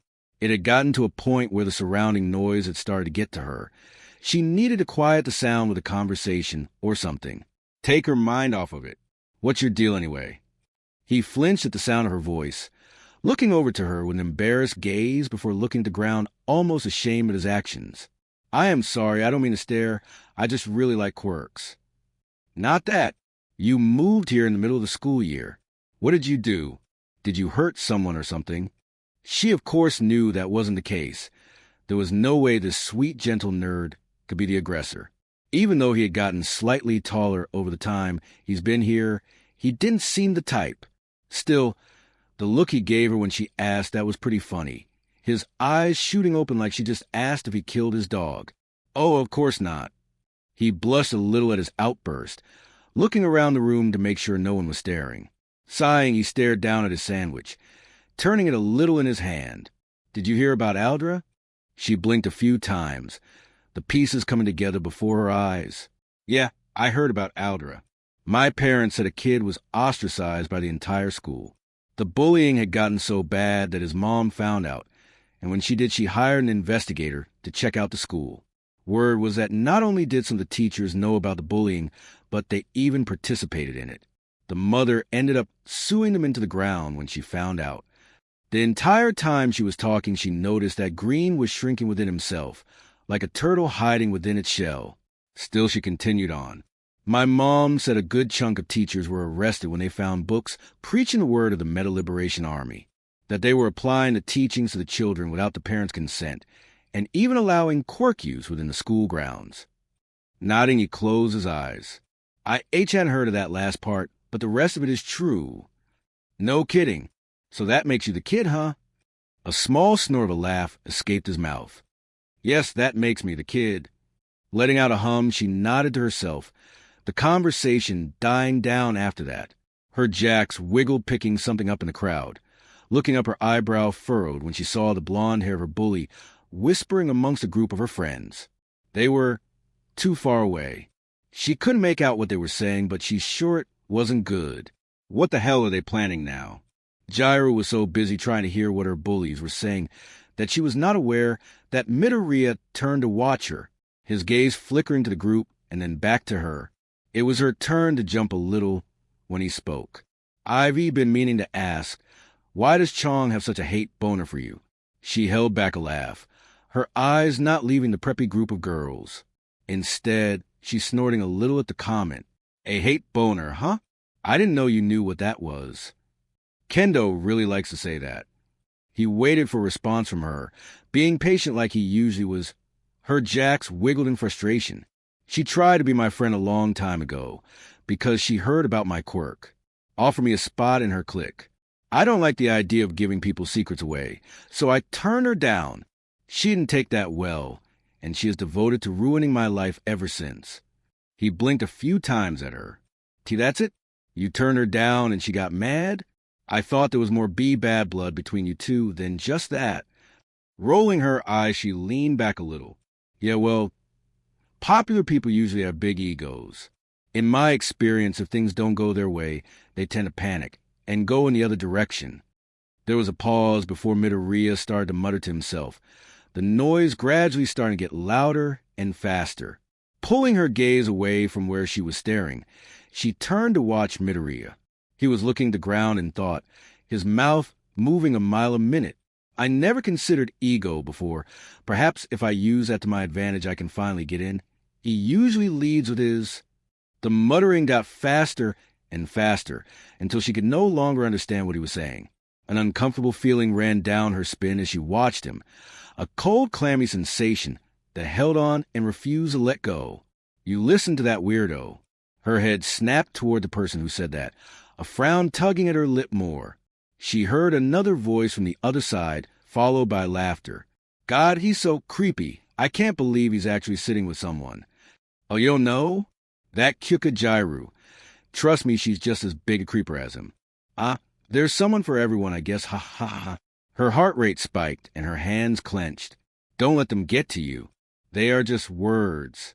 I heard that the Midoriya kid keeps weird little journals of people." "No way, really?" That's probably why he's talking to Jairu, to get more info on people. Closing her eyes, she could feel tears start to form, the conversation spiraling around them as more and more people joined in. The echoed laughter people could be heard around her, her head lowering as the noise started to build. Noise blurring and distorting into a cacophony of sound that started to sound more like white noise than words. A tear ran down her face, her hands shaking. With sudden slam, the noise in the room died out. All eyes were on her, not even trying to hide the wide-eyed stares. Jairu's shaking hands held the tray of food in her hands. Raising it into the air, she slammed it against the table again. Her food went everywhere, splattering against the ground in brown splotches. Raising it into the air, she brought it down onto the table again. A bizarre sound of plastic on would fill the air over and over until the tray was a bent, mangled mess. Tossing it aside, she glared up at everyone's startled expressions. Throat raw, she channeled all of her rage and screamed, "Everyone just shut the fuck up and leave me alone." Tossing the tray aside, she stomped out of the cafeteria. Kicking a trash can on the way out, a wave of trash spilling out across the stained checkered floor. Midoriya went to go chase after her, but hesitated. He was part of the reason she reacted the way she did. It would probably be best if he let her cool off. She was unsure how long she had been running. She just started to run, the frustration of the last few days giving way to so much energy and anger. Why can't she just be normal? Her legs hurt, her lungs burned. Stopping in an alley near the back of the school, she bent down to pant, her fingers digging into her dress uniform in frustration. "Fuck," she tried to calm her racing heart. Her eyes closing before a fresh wave of anger hit her, and she spun around to kick a nearby trash can. A loud metal clanging sound echoing through the empty alley, followed by a sharp pain in her leg. Raising a hand, she punched a concrete wall, the pain in her knuckles feeling like nothing at the moment. She could feel a fresh wave of tears fighting to appear onto her face. Squeezing her eyes closed, she slid a hand down along her hair. Bending her knees, Kyuka crouched down, trying to stifle her breathing. "I can't believe I just made myself look like an idiot in front of all of those people again." Her jacks wiggled. The sound of footsteps. Getting up quickly, she spun towards the noise, her bleeding fist clenched at her side. She hoped that it wasn't the mean girls who followed her. She's not sure she could take passive-aggressive comments right now. But another part of her hoped it was them. She could really use something to hit right now. That won't mess up her knuckles. Raising her injured fist, her nails dug into her palms, her jacks wiggling to and fro like snakes poised to strike. She imagined the blonde hair of Chong walking around the corner with her lackeys. She imagined grabbing her by the hair and ripping her poorly done hair dye by the roots. She imagined a lot of things. She was so ready to tear a bitch a new hole, but she paused when that's not who she saw. Standing before her was a lithe, lanky girl with her black hair tied into two buns. She looked like her senior, older than her by a year at least. Standing at what had to be 6 foot, she was wearing the same uniform as her, only it was changed, adorned with buttons and ripped at places. She wasn't wearing the tie. Instead, the uniform was opened up, revealing a white tank top underneath. On both wrists, she had black spike bands that trailed down to long nail like claws that were painted black. The girl stood out like a sore thumb amongst the other people she's known at school, but the most striking thing was her bright yellow eyes with a slit going through them and smooth black cat-like ears. As she looked the girl over, she remembered hearing a term her dad told her about someone like this once. A Yankee. Troublemakers and delinquents that like to skip school and do God knows what in their free time. When the girl spoke, she had a teasing air about her, her voice soft and soothing. "Hey, you're Kyuka, right? Who wants to know?" She fired back a little fast. The girl giggled, placing a hand on her hip as she walked closer. "I do. And you are? You know my name. It's a little rude to not tell me yours." "Oh, yes. Heaven forbid I be rude." She let out a laugh, walking around Kyuka slowly, her yellow eyes shining slightly in the dark alley. "The name's Mari Yoshimura." Turning her head only a little, she was sure to not take her eyes off of the girl. The way she slinked around in a circle made Kyuka feeling more like prey than anything right now. "Well, Yoshimura, what do you want?" She giggled again, raising a hand to her mouth to hide her smile. "Now who's being rude? What makes you think I want something?" When Kyuka didn't respond, she continued on. "I saw what you did in the cafeteria today, and dare I say, I like what I saw. You could really kick-ass girl. So I came here to offer you an invitation." That made her raise an eyebrow at her. "An invitation?" "Yes, an offer to join our little group. You don't have to take it right away, of course. Join us for a few hangs out. If we click, you can join us whenever you like." She purred. This was too good to be true. Someone actually wanted to spend time with her that didn't want to use her for something? I don't know. Sounds kind of shady. She laughed. "Not my fault you ran right into an alley after freaking out, instead of somewhere normal like a school hallway." Turning her back to Kyuka as she walked out of the alley, she could see a long black cat's tail sticking out of the back of her dress, slowly swaying side to side. "We won't force you. Just think on it. Meet us here the same time in a few days if you want to have some fun." The last thing she heard was another giggle before Kyuka was left alone yet again. Letting out a shaky breath, Izuku closed his eyes before opening them again, turning to face his opponent of the day. An opponent he has known too well for the last 8 months. Okawa Kazuki stood before him with a smug expression on his face, an expression that told Izuku that he already believed that he had won. Even though neither of them have thrown a punch yet, they both took steps forward and met each other in the middle of the ring. The shouts of his classmates can be heard as they made their way past. "Kick his ass, Midoriya." Smiling at the sound of Kendo's voice overpowering the others, he could not help but chuckle. She's always so loud. Taking hold of Kazuki's hand as customary, he shook it. A little sportsmanship didn't hurt anybody. Leaning in, Kazuki spoke only loud enough for him to hear. "How many times have we done this, Midoriya?" "Half a dozen at least." "And how many times have you won?" Midoriya frowned at that. Was Kazuki trying to make him quit? Hesitating for a second, he finally answered sharply. "None." "That's right, none." He chuckled, flashing him his perfect smile. "Let the record show you have not landed a clean hit on me the entire time you've spared. I've been doing this a long time, Midoriya. I know when someone has it, and when someone doesn't, you clearly don't have it. We'll see about that. I wouldn't count your win just yet. His response startled even him. Not a stutter in sight. Turning, he made his way back to his corner, not noticing Kazuki's shoulders tighten. Limping forward on his cane, Dai Kendo stood between them, slamming the bottom of his cane against the ground to silence the room with a loud crack. Dai waited a second for the noise to die down before speaking. We all know the rules by now. No hitting above the shoulders or below the belt. Only clean hits count. After every clean hit, we come back here to center and reset. First of 3 hits is the winner. Does everyone understand? Midoriya and Kazuki both shouted at the same time like a well-oiled machine, as they were trained to. Hi! Good. Nodding, Dai raised his hand in the air, both of them getting down into their fighting stances. Begin! Chopping his arm down, Dai took some steps back. Getting low with his arms up in a defensive stance, Izuku took an Okawa Kazuki, trying to read on any opening. Slowly moving in a circle to not be in a single spot for long. Kazuki had the advantage over him due to his size and weight.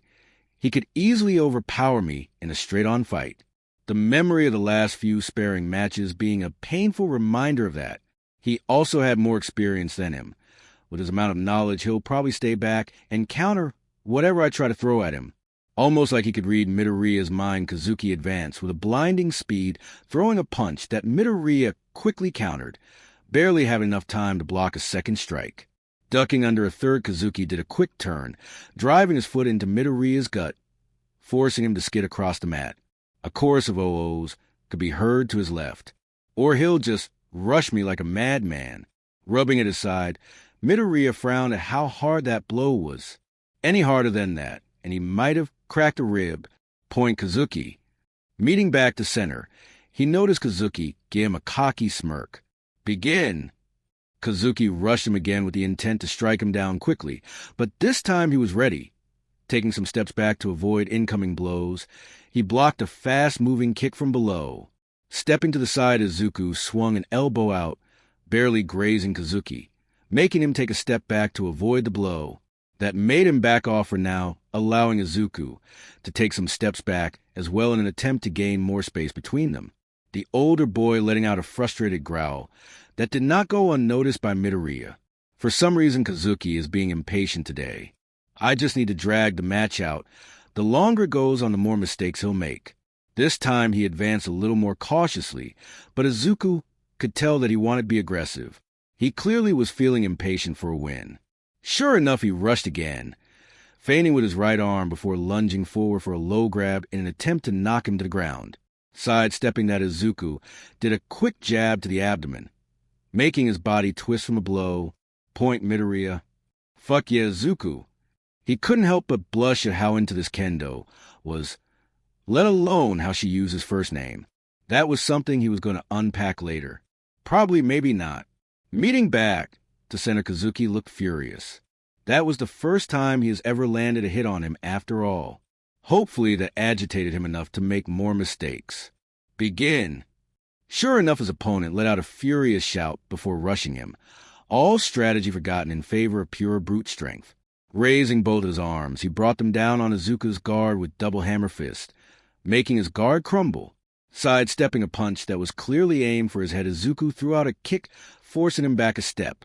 Izuku kept his advance, throwing out a feint which, in his furious brain, Kazuki fell for leaving an opening in his defense. A blow to his other shoulder, making him twist, before another landed clean on his stomach. Point Midoriya. Smiling, Midoriya let out a small chuckle, unable to stop himself from feeling a little happy at his progress. He was doing it. After so long of practicing, so many hours spent alone in the dojo, he was finally getting somewhere in his training. Sure, his opponent was acting a little unhinged and not being his best right now, but he'll take it at this point. Meeting back to center, he could see emotions flicker across the face of his opponent before he took a deep breath, getting down into his fighting stance. Begin! Kazuki advanced again, trying a different strategy this time.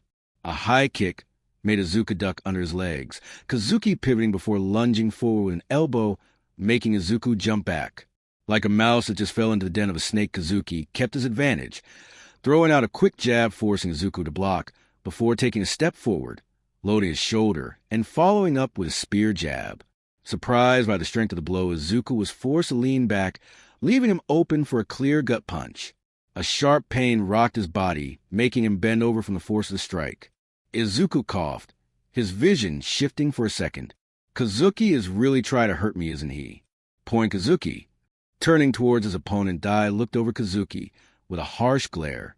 Another hit like that, and you are out. This isn't a blood sport. Bristling a little, Kazuki shot back indignantly. What? That move was completely legal. You have to be joking me. Has your eyesight gone bad over the years, old man? The argument faded into the background as Izuku gripped the mat, blinking a few times to will the tears away, unable to stop a few drops from hitting the ground next to him. This wasn't the first time he's been hit like this, but he has to admit it's been a while. He thought of the beatings Kakin and his goons used to give him. It was almost nostalgic. Pausing at the thought, he shook his head. There's no way that's a healthy thought process. Looking up, he turned to see Kendo, watching on worried. She looked half tempted to run in. One of the other students was holding her by her tense shoulders in case she tried to start something. Their eyes met, and he raised a hand to give her an encouraging thumbs up.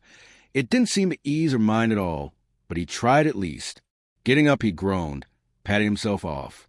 If you asked Midoriya why he was going to learn martial arts at the beginning, he most likely would have told you for self-defense.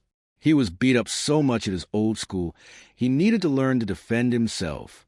Being weak was an idea that was drilled into his mind for a long time.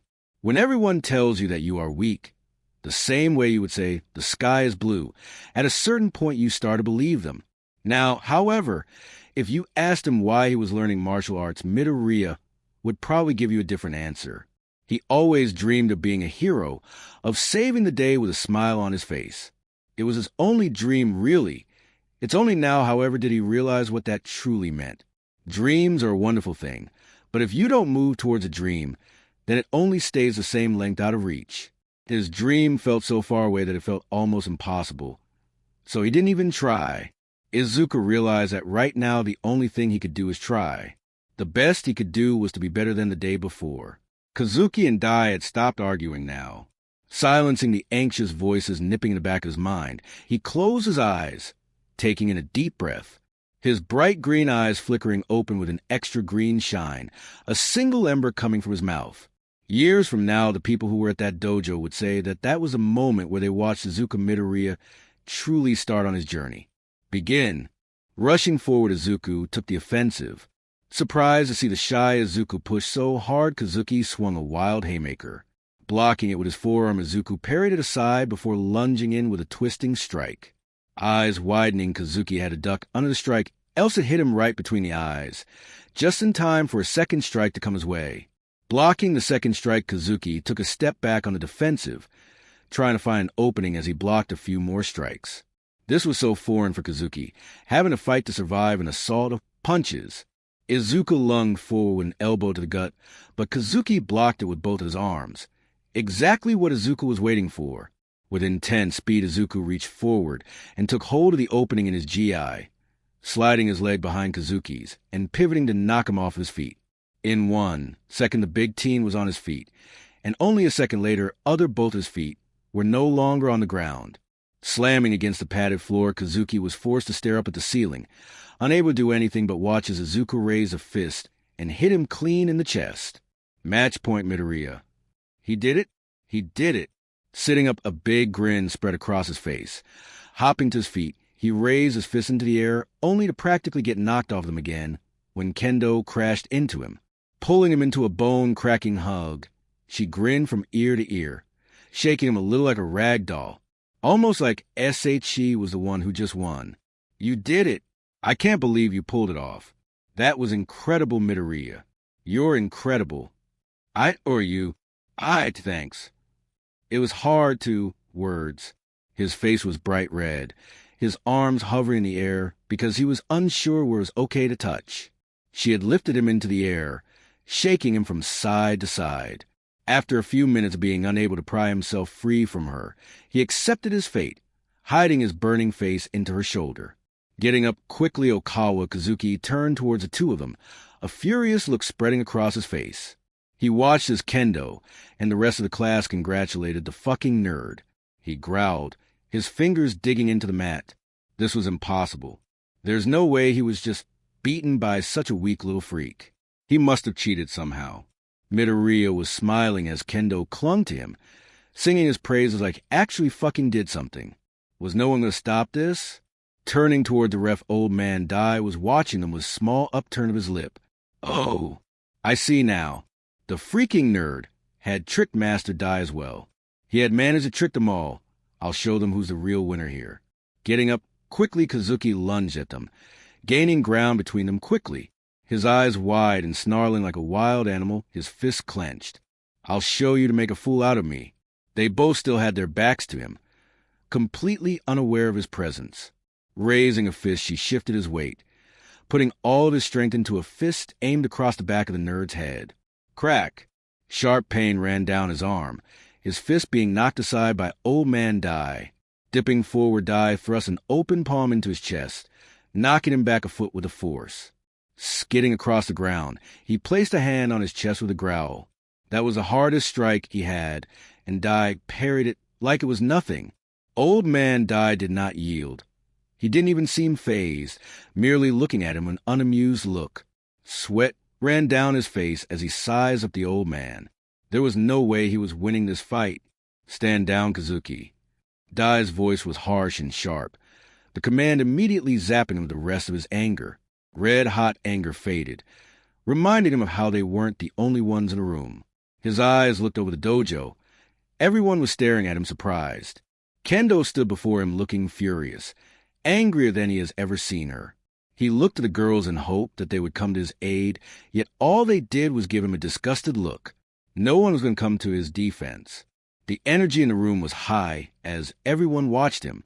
Looking over, Kazuki stared at Midoriya. The nerd had the gall to look startled, like he wasn't just caught in the act.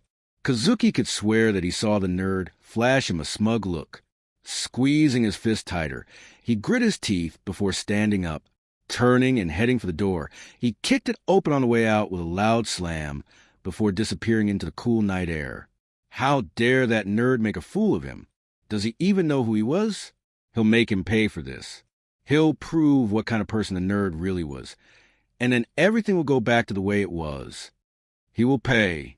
Somewhere else at the same time the sun had set, the cool air nipping at Jairu's neck as she walked. Jairu had always liked the nighttime. It was quiet. The noise of the hustle and bustle of the city had faded into a low hum, quietly going off in the distance. It was soothing for her. Letting out a breath, she could see the faint traces of it in the air. It was becoming fall again. Soon she would be carving pumpkins with her folks, and getting mad that Christmas songs were already playing. Smiling at the thought, she looked down an all-too-familiar alley. She could hear the faint sound of laughter from inside. Digging her hands into her jacket pockets, she anxiously looked behind her, pausing for a second before disappearing down the alley. Staring at the ground as she walked, she dug her shoe into the cement, moving it from side to side. She could hear the laughter getting louder. If this was a trap, she'd most likely know by now. Her jacks wiggled, concentrating to listen farther in on their conversation. Nothing they were saying sounded malicious or mean. Everything they were talking about sounded fairly normal. A part of her hated how long she stood there listening to the group of them talk. It made her feel creepy. Oh, you don't know? That Kyuka Jairu. Trust me, she's just as big creeper as him. Frowning at the thought, she huffed, shaking her head a little. Oh, well, whatever happens, happens. Walking farther into the alley, she saw the group of girls in the distance. Their leader, her cat ears twitching before she turned to smile at her, leaning back against the stoop she was sitting on. Kyuka, welcome. Walking down the street, Kyuka Jairu was smiling. It was probably the first real smile she's had in a long time. Surrounded by 3 other girls, she rolled her eyes, saying something sarcastic, making the other 3 laugh as they walked down the street. To her right walked a bubbly girl. Even though the girl was a bit on the shorter side, her curves easily made up for her lack in size. Bouncing from side to side, the girl was dressed in the same school uniform, only this one was adorned with bright and colorful buttons. If someone just looked at her for a second, they wouldn't notice anything different with her. But if they stared a little bit longer, they would notice that her short, light blue hair was constantly shifting like it was blowing in the wind, even indoors. Hee. And then I said, "Back off, girl," and then popped her one right in the jaw. Doing a quick jab for good measure, she shadow boxed across open air with a big smile on her face. You should have seen her face. Priceless. Don't talk smack if you don't want to get smacked is what I always say. The peppiest of the three Morishita Sengo was the daughter of a middle-class family. Child of a family of bakers, Sengo wasn't the brightest bulb out there, but she made up for it with her cheery and can-do attitude. Tilting her head, Jairu watched her as she skipped along, punching at the air as she giggled. She didn't always have the right idea, but she was always nice about it. In many ways, she was a living embodiment of, she's a little confused, but she has a right spirit. When Jairu first met her, she was a little intimated with how nice the girl came off. There was no way that someone would be that nice to someone they just met. Yet apparently that's just how she is. According to Sengo herself, she had been judged a lot when she was younger for hitting puberty early. That and being a little on the dimmer side. It used to bother her how everyone just assumed she had things handed to her on a silver platter, just because she was pretty. The most handsome boy at school asking her out? Pretty. She got a C on a test that she studied hard for? Pretty. Found a 20 on the ground? Guess the angels are handing out 20s to pretty girls now. She was telling Jairu that until she met the claws, she didn't know how to stand up for herself. She mostly just took whatever punishment the world gave her and smiled through it. That was something she could really relate to. The just taking stuff, not the smiling thing. Glancing down at Sengo's rather massive chest as she skipped along, Jairu felt herself blush before looking away, her gaze shifting to her left. Walking to her left was Suda Shika, a taller woman with tanned skin and bleached blonde hair. She walked with confident stride, one hand at her side, and the other holding a kendo bamboo sword. Her sleeves were rolled up to reveal thick arms littered with scars. Letting out a hearty laugh, Shika shook her head, her two blonde high pigtails swaying. People like that are the worst. It's the passive-aggressive shit that bothers me. Like, why pretend to be nice to me just to talk shit behind my back? Just say you don't like me outright. At least then I know where we stand. On the opposite side of things, there was Shika. Big, strong, massive. She could probably crush you between her thighs like you were nothing. Not that she would want that, or anything. Shaking her head, Jairu sighed. Now was not the time for gay thoughts. Shika came from a more poor background. Being the daughter of a farmer family meant a lot of long nights tending the fields, which would explain the arms. According to her, before she joined the claws, she was afraid to enjoy, quote, girly things. She was not allowed to wear dresses or makeup when she was younger, always labeled as the big brute. Truthfully, Shika was really good at math and enjoyed a good book, which you would not get by looking at her. Watching her thick forearms fight against her tight uniform, Jairu found herself blushing even harder, her head snapping straight ahead as she internally groaned. I am feeling way to buy to be dealing with a hot girl sandwich right now. Walking ahead was a girl she met before, a year older than them, and the leader of their little sook band group, Mari Yoshimura. She was the founder of the Claws, a group of kick-ass girls that were pissed off at society and took no shit from anyone. Walking straight ahead of them, she walked with the poise of a cat, slick, smooth, and regal. As she walked, her hands were clasped behind her back, her right cat ear twitching before speaking in a low, sultry voice. Of course they aren't going to say anything to your face, Suda darling. The last person who did was beat up. Yeah, well, they shouldn't have called me a man. I hate it when they do that. Hoping up, Sengo opened her mouth to chime into the conversation before getting interrupted by Jairu. Why are you guys being so nice to me? The three turned back to look at Jairu. Somewhere along the line, she had stopped walking, her gaze fixed on the ground as she picked at her sleeve. A frown tugged at her lip as she took a second to continue. You all are so nice and cool, while I'm just... She trailed off, the rest of the sentence disappearing into the ground. Flat, weird, ugly, stalker. The three looked amongst each other, not knowing what to say. Jairu could feel the bright yellow eyes of Yoshimura upon her, taking in her every flaw and every insecurity. The moment felt like forever as Jairu bared herself to them. It's been a long time since she has been honest to anyone. Showed someone how insecure she really was, letting people see the real her. Jumping in place, she felt long nails dance along her shoulder, looking up to see Yoshimura, looking down at her. There was no sign of teasing in her voice. Because you're like how we used to be, hated, Judge chirped Sango. Fucking pissed, growled Chika. I used to be feared by my class. Hated for how I came off to people. Caressing her cheek, Yoshimura tilted her head up to face her. Lowering a long claw-like finger, she wiped at a tear running down Jiraiya's cheek. She wasn't even aware that she was crying until now. Eventually, I realized that it didn't matter what they thought about me, only what I thought of me. So I made the claws and promised myself I would never just sit back and take what they were saying about me lying down. They want to hate me? Fine. I'll show them something to be hated. Hopping up next to her, Sango smiled big at her. We don't care what they say about you. But what about my quirk? Looking from side to side, she wasn't sure why she was fighting this so much. She should feel happy that a group of girls were accepting her. Aren't you worried I'll find out your secrets? Purring, Yoshimura shook her head with a smirk. Rule number 1 of the clause is no secrets. If you want to know something, just ask. Besides, there's no point in worrying about quirks, said Shika next to her with a frown, gesturing to each of them with her thumb.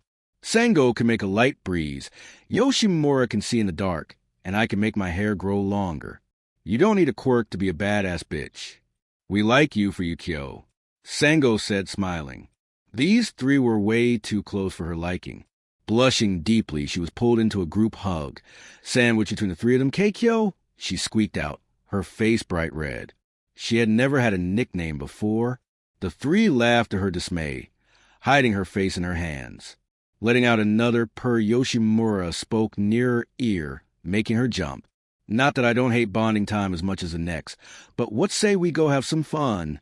The three of them cheered as they pulled away from the hug, leaving Jiraiya a nervous, blushing mess. Watching the three of them walk away, she sighed, slapping both palms against her cheeks before chasing after them. Hanging out with three super cool girls? I'm not going to survive the night. Walking up the hill slowly, Izuku took a bite of his cold ice pop, his head turning to stare at the skyline as he walked. The sun had barely started to set. The sky started to turn from a nice blue to a beautiful mix of pinks and purples.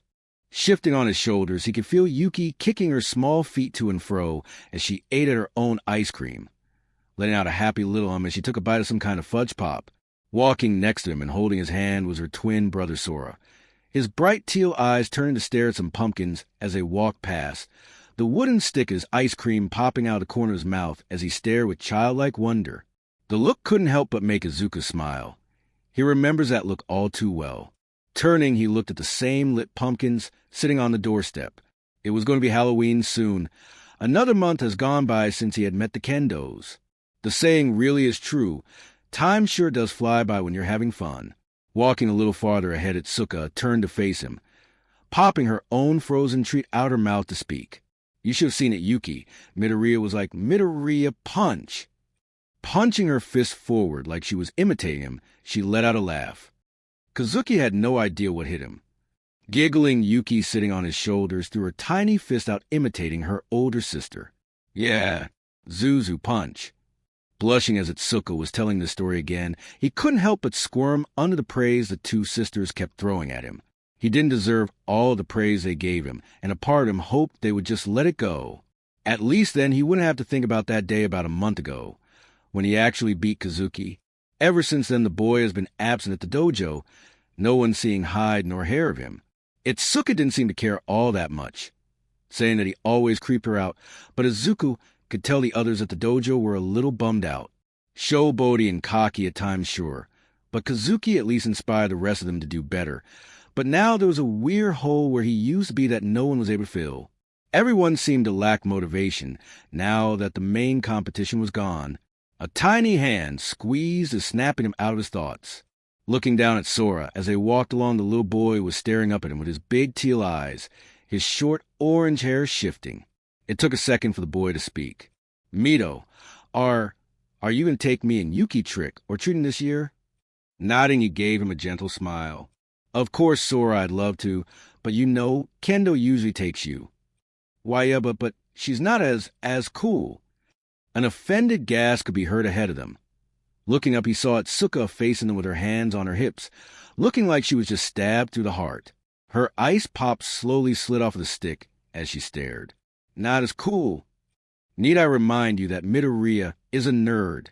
I can't believe this, my own little brother. Saying the boy with an all-might shrine is cooler than me. Staring at her, he couldn't help but feel a little offended. It was clearly bait, but he couldn't help himself. It's not a shrine. It's a shrine. All you need are some candles, a lock of his hair, and it'd be a shrine. It's a healthy level of fan merch.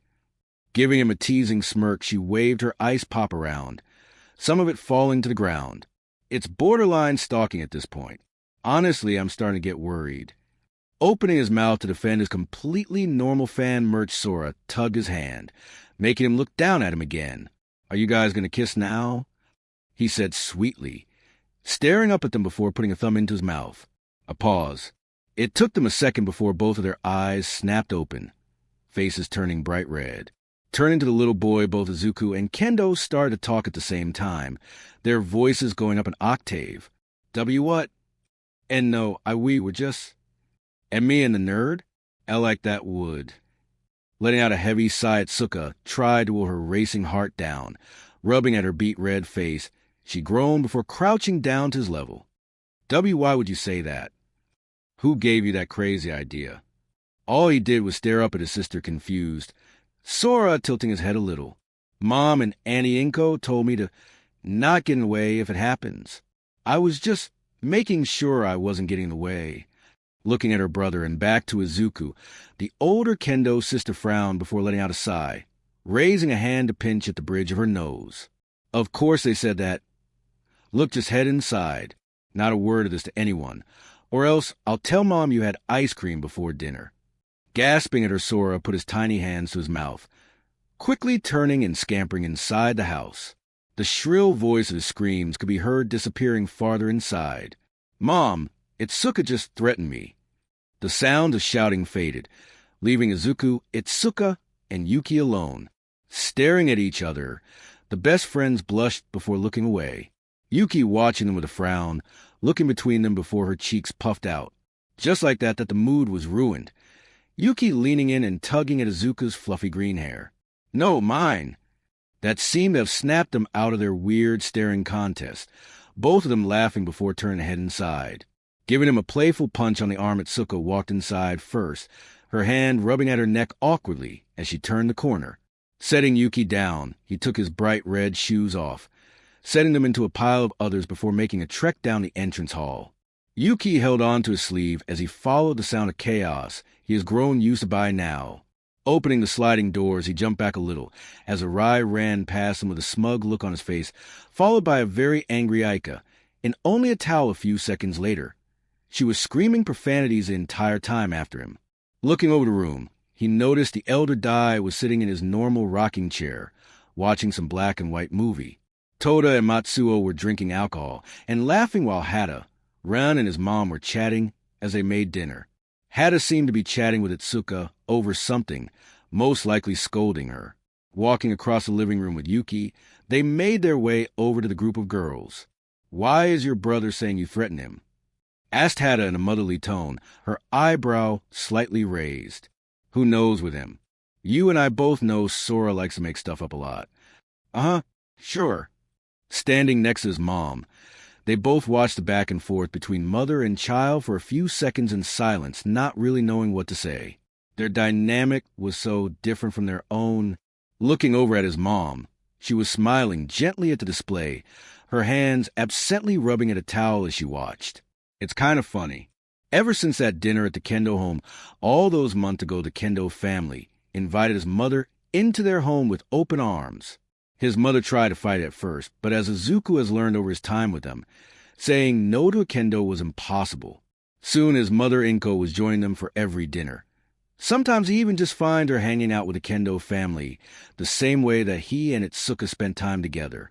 He remembers once reading the phrase, "Introverts don't make friends. They just get adopted by extroverts." Perhaps this is what that meant. Watching her a little longer, he smiled. His mother raised a hand to her mouth to hide her giggle at something one of them said, her eyes closing as she smiled more genuinely. Her cheeks were lightly painted red from smiling so hard. His mother was so much happier now. Wrapping an arm around her, he pulled her in for a side hug. She jumped a little in surprise in his grip, but didn't pull away, simply looked up at him confused. She seemed to be trying to read him for a second before smiling, nestling into his shoulder. Leaning down, he kissed the top of her head, the chaos of the Kendo family falling away around them. This was nice. Sitting on the ground, Izuku let out a groan, a hand lowering to rub at his stomach as he stared up at the ceiling. A part of him wanted to get up and try to burn all these extra calories, but another part of him wanted to just lay there and die. He had eaten way too much food. The ceiling fan slowly spun in place, almost mocking him in its motion. Turning his head, he watched as Kendo sat on her bed, her head in between 2 pages of some motorcycle magazine as she read it quietly to herself. How she was perfectly fine after that massive meal that their mothers made was beyond him. Yet another mystery about Itsuka Kendo that he will probably never find out the answer to. Sitting up, he felt a sleeping Yuki shift against his chest, letting out a small whimper. Lowering a hand, he gently tousled her hair, making her smile a little in her sleep. She's like your kid or something. Turning, he noticed that Kendo was no longer reading her magazine. It's sitting next to her as she watched them. Letting out a small laugh, he shook his head before looking down at Yuki again. You don't even joke about something like that. If my mom hears that, I'll never hear the end of it. Why, you know how much she wants more kids. God, my mom's the same, always pestering about when I'm going to get married and start a family of my own. I personally can't see it. Any reality where you aren't kicking, but isn't our reality I want to be in. Letting out a small huff, she blew a stray hair out of her face. You mean any reality where we aren't kicking but right? That made him pause, his raised hand flinching in the air. We? How could a simple word mean so much? It was amazing how much confidence she had in him sometimes. But, give up already, Deku, you're as weak as they come. Not in a million years could you beat me. In what world do you think you will ever be my equal? Staring at the ground, he let out a dry chuckle, devoid of all humor. YFC course. Oh, once you get into UA and I into medical school, we're going to kick Major B butt. They went back into silence again, only this one had a weird tension in the air that you could probably cut with a knife. Kendo was staring at him for a good minute, not knowing what to say. He silently chastised himself for ruining their good mood and being a downer again. Why couldn't he just be happy with what he has? What good is it reaching for impossible dreams? He could feel Kendo's teal eyes on him, looking him over slowly. He had no idea what she was thinking, but the small tug at her lip into a frown told him it probably wasn't anything good. She looked like she was trying to say something, her mouth opening before closing again in thought. In a snap, the silence was broken by the sound of his mother's voice calling out to him, making both of them jerk a little at the sound. Izuku, can you come down here for a second? Sitting up, he quickly looked away from her, unable to stand the look she was giving him. It was probably best to just leave the room for now. Gently picking Yuki up, he sat her down on a pillow, her tiny hand refusing to let him go for a second, but eventually giving in. Putting on the best smile he stood up before leaving the room. Kendo reached for him, her hand hovering in the air before slowly lowering with a sigh, leaving her to the quiet of the room. Heading out of the room, Izuku paused at the closed door.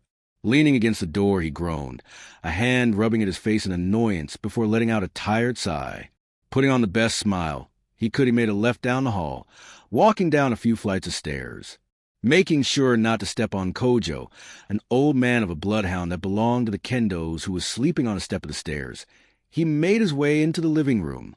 Peeking into the room, everyone seemed to be knocked out or have gone to bed already. Everyone except his mom, Itsuka's mom, and aunt. They were sitting at a round table giggling and laughing amongst each other when he arrived. His mom turning to smile with a goofy look on her face from her spot at the table. She was clearly enjoying alcohol with her friends. She didn't look wasted per se, but definitely tipsy. Ah, there he is. Izuku, can you do me a favor? and fetch me the gift I brought for Kendo's? I meant to go get it earlier, but got lost in the chaos of making dinner. Smiling softly, he gave a small nod, turning to head for front door. Sure thing, Mom. I'll be right back. Sliding the big double door open, a low, rusted scrapping filled the night air, his arm flexing under the strain. Stumbling out into the cool night, he sighed, the only light coming from inside the house. Heading down the rocky pathway, his feet crunched under grass, lining the two sides, as he made his way over to his mom's parked car. Walking next to it, he slid his fingers along the old metal of the clunky thing that his mother bought after they moved. The poor thing was most likely ready for another touch-up by Itsuka and her uncle. Frowning at the thought of Itsuka again, he sighed, his breath barely visible in the night air. Izuku was so busy standing there, in thought, he hardly noticed the sound of rapid footsteps before it was too late. Jumping back, a metal bat collided against the side of his mom's car, a solid clang echoing through the silent air. A man stood with a mask over his face, baseball bat in both of his hands, as it hit right where he was just standing. Slowly, the masked man turned toward him, his furious eyes peeking out from behind the plastic Halloween mask. Looking over to where Izuku dodged, the man turned toward him, baseball bat posed a strike. Oh, this was bad. Ducking under a wide swing of the bat, he raised his arms just in time to block a second strike. A stinging sensation ran up his arm from where metal hit forearm. Taking a step back, Izuku kept trying to put distance between him and the assailant to no prevail, the man advancing every time Izuku took steps back. The sharp pain of metal hit his back, his knees buckling for a second before gritting through it. Ducking another wide swing, he grabbed onto the man's arm, twisting his wrist until he lost grip of the bat, slamming an elbow into the man's side. Tossing the weapon behind him, he panted, slightly injured, successfully unarming the man. Bat or not, the man did not seem to care. Rushing forward, the masked man lunged out with a fist, taking Izuku off guard. Blocking it, the man continued his rage-filled assault. Throwing out a wild haymaker, Izuku took his arm, pivoting his waist, and tossed the man onto the ground with a loud thud. Clattering to the ground, the man's mask fell off. Izuku was so ready to continue the advance, but he paused when he got a good look at the man. He stared at the man on the ground, the man furiously flailing around before getting back onto his feet. Kazuki? Sure enough, Okawa Kazuki stood before him, a little worn for wear, but overall okay. He looked tired, heavy bags lining under his eyes. Swallowing, he attempted to speak. Kazuki W, what? Why are you? Don't give me that pathetic nerd act you always pull. I've already figured you out. This is all of your fault. Pointing a finger at him, he spat onto the ground. Some blood trickled from the side of Kazuki's mouth as he laid a hand at his side from where he was elbowed. Everything was perfect until you came along. Now everyone hates me. Taking a step towards him, Izuku took a step back. I don't know what. Izuku muttered. Doing an imitation of him, Kazuki growled, walking closer. Cut the bullshit. Do you have any idea how hard I've worked to get where I am? How many tournaments I had to win? Raising his hands up, Izuku Midoriya shook his head. I just wanted to get stronger. That seemed to have made Kazuki pause. Olishly looking at him, he blinked a few times, the confusion on his face quickly turning to anger. I'll show you strength. Lunging forward, he did a high kick, which Izuku ducked under. Spinning, he wanted to do a second kick, Izuku lunging forward and doing a double palm to his chest. Skidding back, Kazuki slid against the ground before growling, a hand rubbing at his stomach. Not bad. You've gotten even better since last we fought. I have a feeling I'd have a hard time fighting you in a dojo. Placing a hand down along a concrete wall next to him, Izuku watched as the concrete crept up his arm, slowly spreading to cover his entire body. Standing up, he slammed his concrete fist together with a wicked grin. But this is the real world, and in the real world I can do this. Jumping back, he barely dodged a double fist slam by Kazuki, the ground cracking under the force of the blow. Rolling back, Izuku had to flinch from the force, looking at Kazuki and then back to where he was just standing. So that's his quirk. He can absorb materials and cover himself in a type of armor. I wonder what the limits to it are. Can he do it to water? Fire? That could be really useful with. Jumping back from another strike, Izuku ducked under a wild haymaker, shaking his head forcefully. This isn't the time for this. Finding a clear opening, Izuku rushed in, raising a fist. With all of his strength, he drove his fist forward, striking right in between Kazuki's ribs. Pain shot through his arm, a sharp crack filling the air. Kazuki cocked back a fist, striking him hard in the stomach, knocking him back against the ground. Letting out a laugh, Kazuki smiled down at him, walking closer as he spoke. Pathetic. Is that really the best he could do in a real fight? The entire time he was talking, Izuku was staring at his hand, his fingers red and bent in a way that he was pretty sure they weren't supposed to bend. Flexing his hand, he flinched under the pain. I just broke my fingers trying to hit him. Kazuki's shoe slammed down against his injured hand, crunching under the heel of his foot. He ignored Izuku's pain screams as he raised his foot and stepped on his hand over and over. Not so tough now that you don't have Itsuka or the old man protecting you, aren't you? This is what the real world is like. Taking his foot off of Izuku's hand, he reached down, pulling Izuku onto his feet by his hair before driving a concrete fist into his stomach, making him fall to his knees again. The world warped around Izuku, pain rocking his body. Getting hit with a concrete fist hurt a whole lot more than a normal one. I was supposed to be the one that pulls this no-name dojo out of obscurity. Not you. Kazuki looked him over all, while Izuku was staring down at the ground in pain. Taking hold of Izuku's chin, he forced him to look up at him, turning his head from side to side. I don't get what the kendos see in you.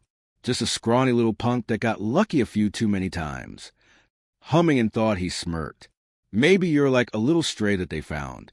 A pathetic little pup that they can nurse back to health and pat themselves on the back after. A charity case, perhaps. Blinking a few times, Izuku felt tears start to appear in his eyes. Closing his eyes, he tried to will them down to no prevail, red-hot shame running down his face. It was all true, wasn't it? He always wondered why he was so lucky to meet the kendos, why they allowed him into their home and watched over him the way they did. It all made sense now. They felt bad for him. Hey! An equally furious shout rocked the air. Turning, they both stared. Standing in the doorway of the kendo home, a woman stood in shining light, the light shining from behind, making her look like a guardian angel, glowing with an angelic shine. Drop. The nerd. Itsuka Kendo had now entered the fray, and she looked pissed. Sitting in a low, dimmed room, Kyukajiru sat between two girls much taller than her. Mood lighting shifting along the floor, illumined by a cheesy disco ball hanging from the ceiling. The rhythm of an upbeat song blared from the speakers as Sengo danced around on stage like she was some wannabe pop idol. Doing a little twirl, she spun, raising a microphone to her lips to belt out the last few lines. Her singing honestly wasn't the best Jiru had ever heard. She didn't hit every note just right, and her voice wasn't the strongest out there, but she made up for it in confidence. Sengo thought she sounded amazing, and she was having fun, which meant they were having fun too. Shika sat to her right, her big frame pressed against Jiru's side, smiling as she clapped at the end of the song. Letting out a throaty chuckle, she got up to take the mic from her friend, leaving Jiru alone with Yoshimura again. Yoshimura sat with her legs crossed, her sharp eyes taking everything in before smiling back at her. You're thinking too loud again, Kyo. She couldn't help but flinch a little being called out. Looking over, she watched Sengo and Shika chatting amongst each other. They looked like they were having fun. Sorry, I'm just a little surprised. When you guys were talking about something fun, I just assumed, she muttered, her voice losing steam, that we were going to drag you into a gang fight or something. Kinda. She laughed, gently patting her knee. While yes, we do sometimes get into gang scuffles now, and again we mostly stick to ourselves. The claws don't care much for power, only strength enough to be ourselves. Nothing more. Oh, sorry for assuming. It's all right. Most people assume the worst of us. Looking at her friends, Yoshimura gave a genuine smile. We stick out for our own Kyo. If you decide to join us, that means you as well. We can talk about this more later, but it looks like it's your time to sing. Blinking a few times, Jiru almost jumped out her skin when Sengo and Shika jumped her, thrusting the microphone into her hands before nudging her onto the little stage they had. Stumbling onto the stage, she threw her hands out, whimpering a little as she turned to face them. All right, I'm going. You don't have to push me on stage. Turned to face them, she couldn't help but feel her anxiety skyrocket. The cat calls and whistles that the others were giving her were not helping in the slightest. Fidgeting in place, she turned towards the old karaoke machine, scrolling through it with her thumb for a minute before pausing on a song. Blinking, she stared at the neon light of the monitor, her eyes going over the name of the song multiple times. I can't believe they actually have this song. She thought of her family, an old memory of her walking downstairs in the middle of the night, gently rubbing a tiny hand against her tired eyes as she followed the sound of the kitchen before peeking inside. She thought of the sight of her mom and dad singing quietly to this song as they danced together, slowly swaying side to side in a gentle, soothing rhythm. She had almost forgotten of that memory. Pressing some buttons on the monitor, she turned towards them, towards their expecting eyes. Swallowing all of her self-doubt and all of her fears, she closed her eyes, took a deep breath, and she started to sing. Standing across each other, Itsuka and Kazuki stared each other down, neither of them wanting to make the first move. Why are you here, Itsuka? Growled Kazuki. Gesturing with her thumb towards Midoriya slumped against the wall, she responded just as evenly. Midoriya was taking too long. Thought I should check on him. That's just like you to baby him. I'm glad I did, else you would just beat on him. Do you enjoy beating up people smaller than you, Kazuki? Looking over at Midoriya, she frowned before looking back at him, cracking her knuckles. You mean showing him his place? I know what I said. Kazuki was the first to move, dashing forward and opening with a few punches. Kendo blocked them, each blow leaving a stinging pain in her arms. Ducking over a kick, her fist went cocked to her side before jamming forward, her fist growing mid-punch to knock Kazuki back, the concrete over his stomach cracking. Before he could respond, Kendo went on the offensive, her hand growing massive before completing wrapping around Kazuki's frame. You just be a good psycho and sit tight until my parents call the cops. Sharp pain pierced her hand, concrete spikes hitting her big hand in all directions.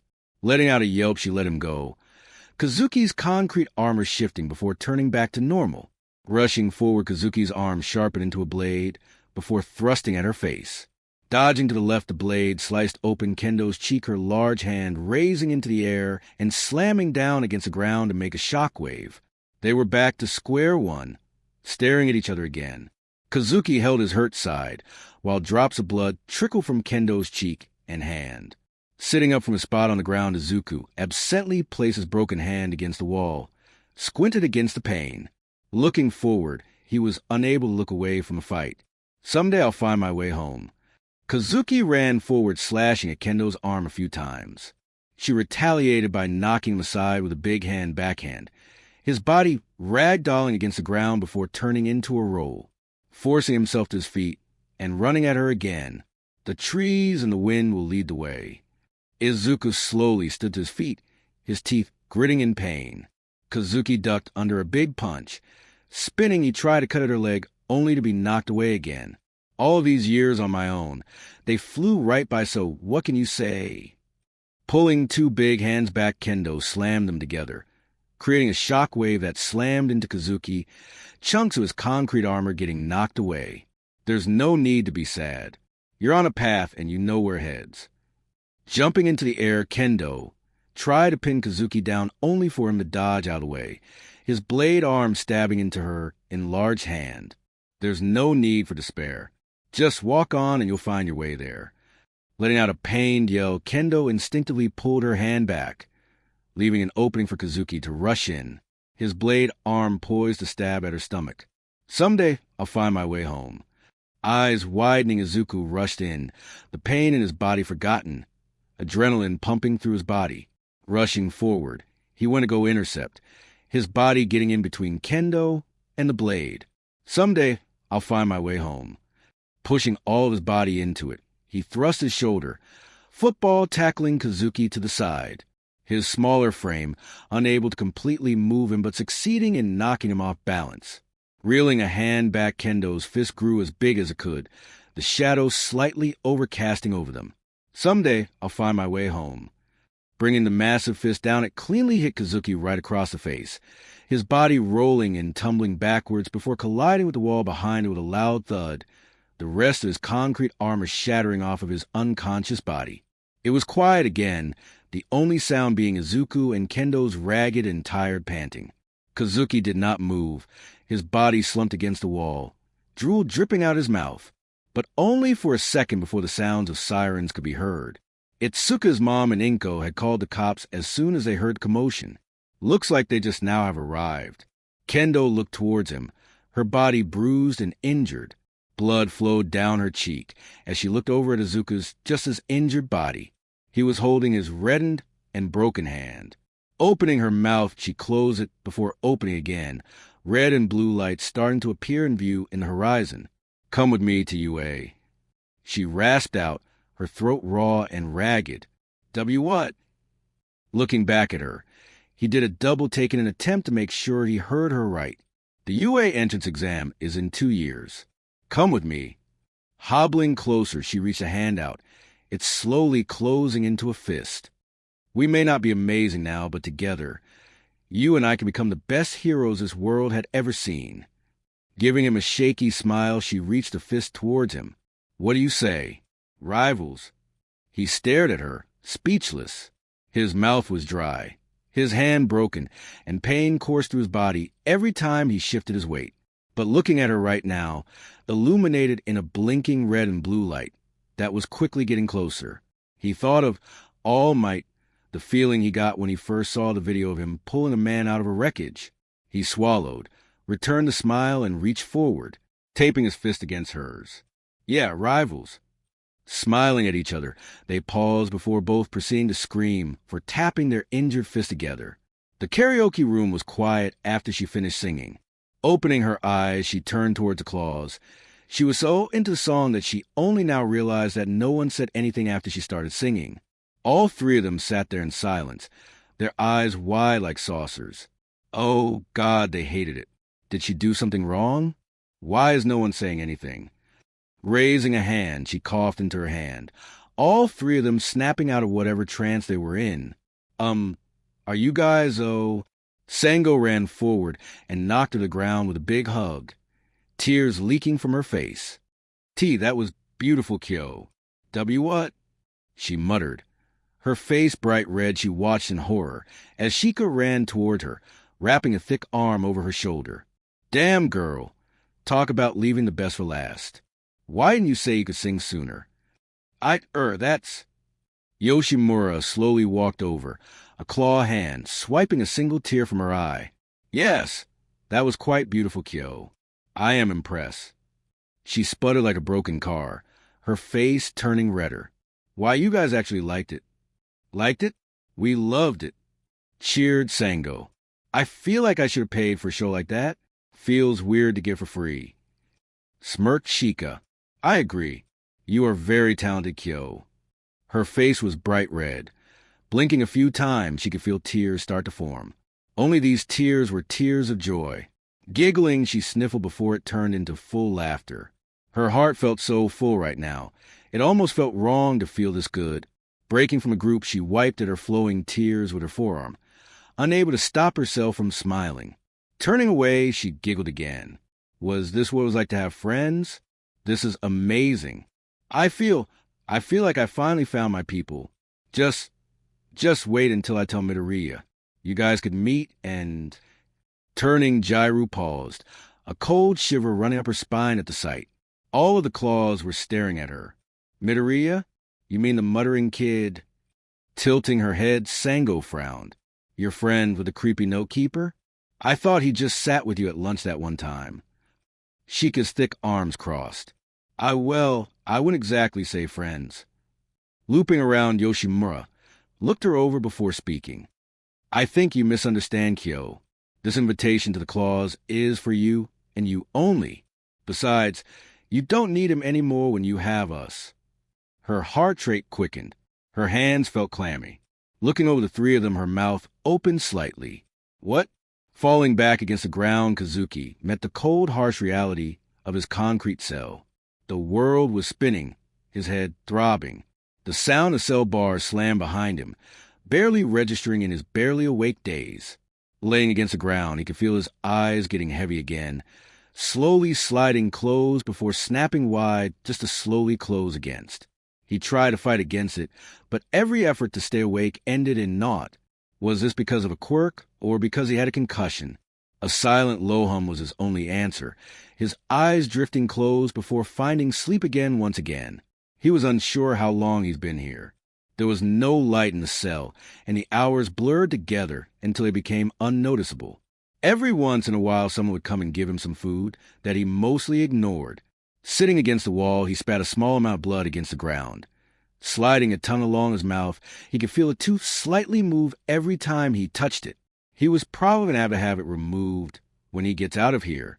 Looking up, he squinted against a single light shining from the ceiling. Clattering before him was another plate of barely edible slope. Looking up, he caught the sight of a cop turning and walking back down the hall. Almost on K, his stomach rumbled, a hand lowering to rub at it. Fuck. Leaning forward, he grabbed at the plate, a leg propping up to keep his wobbly body steady. His mind was still a little hazy from everything. He remembers buying a Halloween mask, confronting the nerd, and overpowering him with his sheer might. The memory of Midoriya's pain screams brought a small smirk to his face before he paused. What happened after that? Suddenly, in a flash, he remembers a massive fist flying straight for him. Squinting, he pressed his hand against a stinging sensation in the back of his head, his fingers sliding along a handful of wrapped bandages. I remember now. I was beaten. They cheated. It took both of them to beat me. Taking a bite of his food, he almost gagged, tossing the plate against the ground again. Raising an arm, he slammed the bottom of his fist against the wall behind him, standing up slowly on shaky legs. That fucking nerd and his pet bitch. His harsh voice echoed through the room, gradually getting louder before turning into a shout. Do these people not know who the hell I am? I'm Okawa Kazuki, child fucking prodigy. Getting up quickly, he rushed at the cell doors, slamming against the cell with furious shout. Fingers met cold steel, his fist clenching into fist as he shook at the bars. Do you people have any idea how many competitions I've won? I've done more than any of you in your whole lives. Just you wait until my dad finds out about this. You people will be living on the streets. The sound of a door opening snapped him out of his rage-filled tirade. Light peeked from down the hall as the sound of clicking got closer. It took him a second to realize that it was the sound of high heels.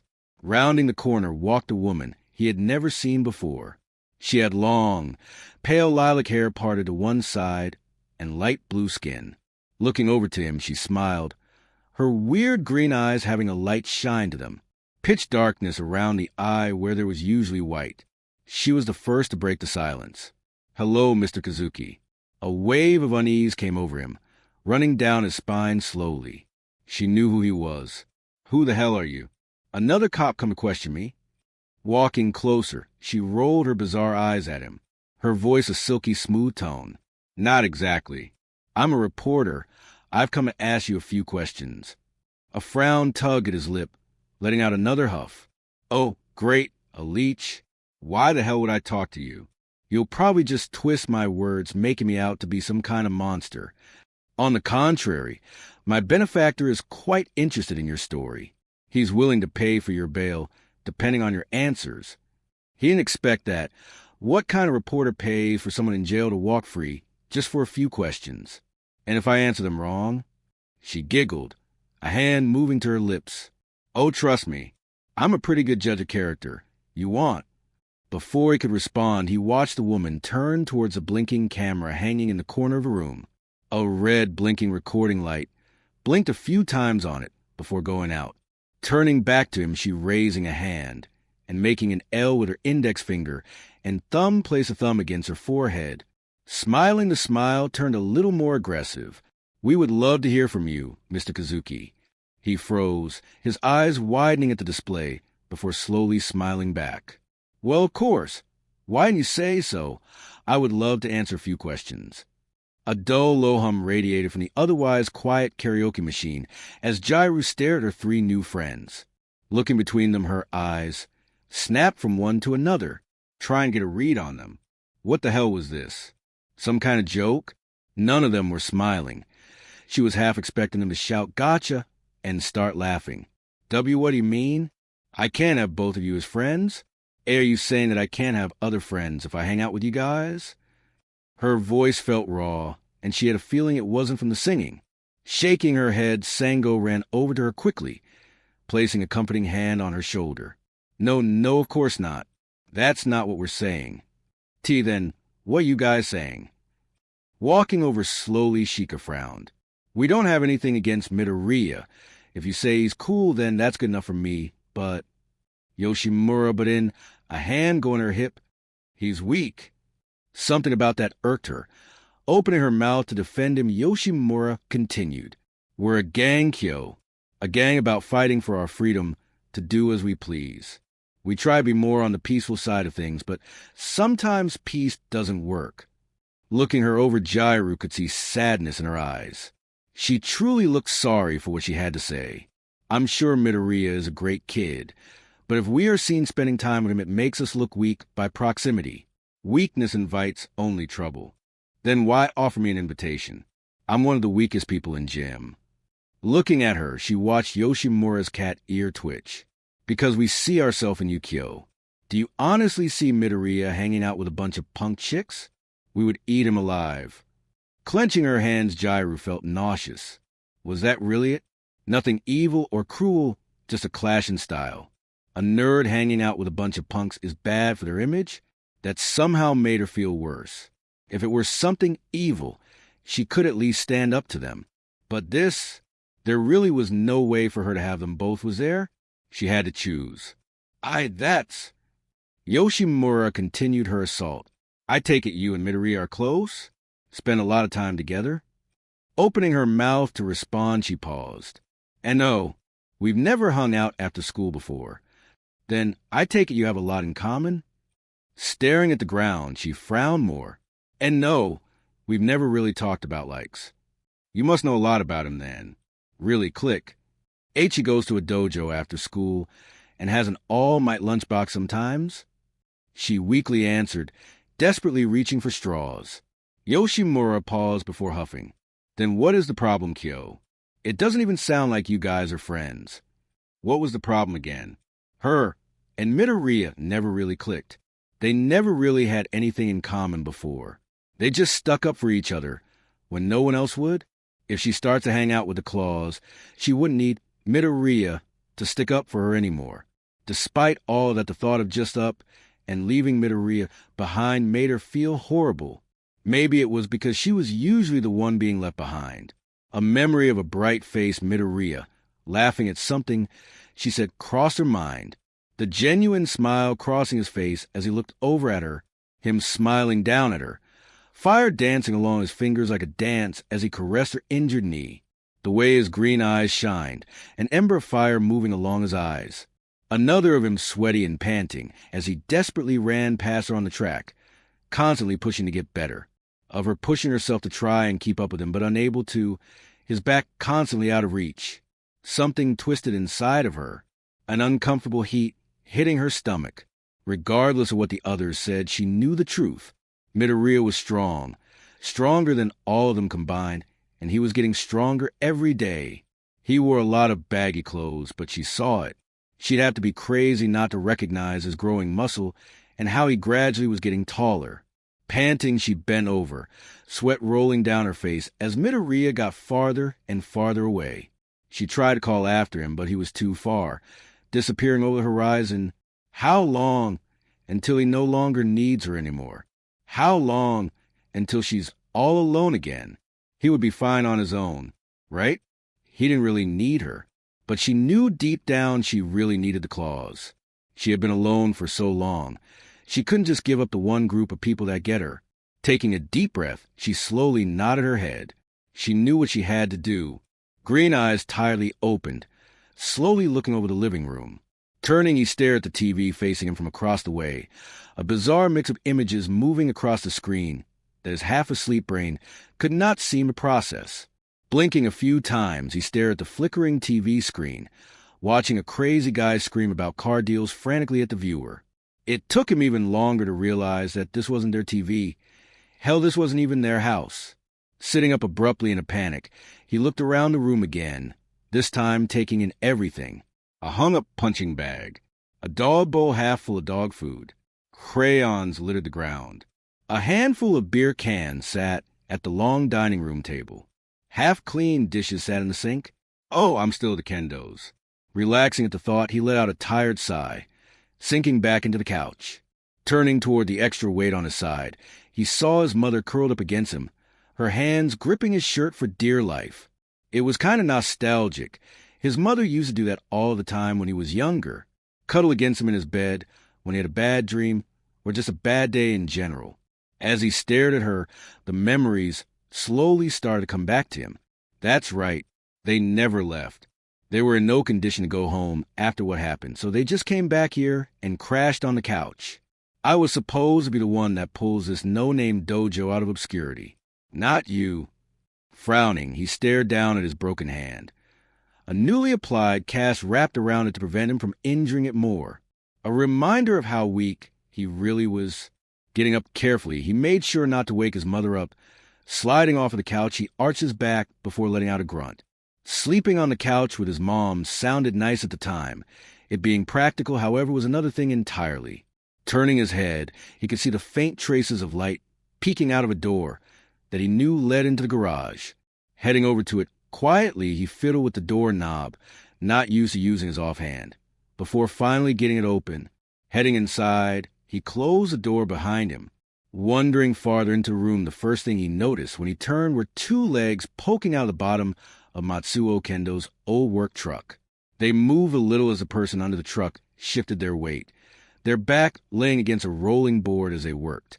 He knew those legs. Walking up to the truck, he watched her as she worked on the car in silence for a while before eventually knocking against the hood of the car, jolting.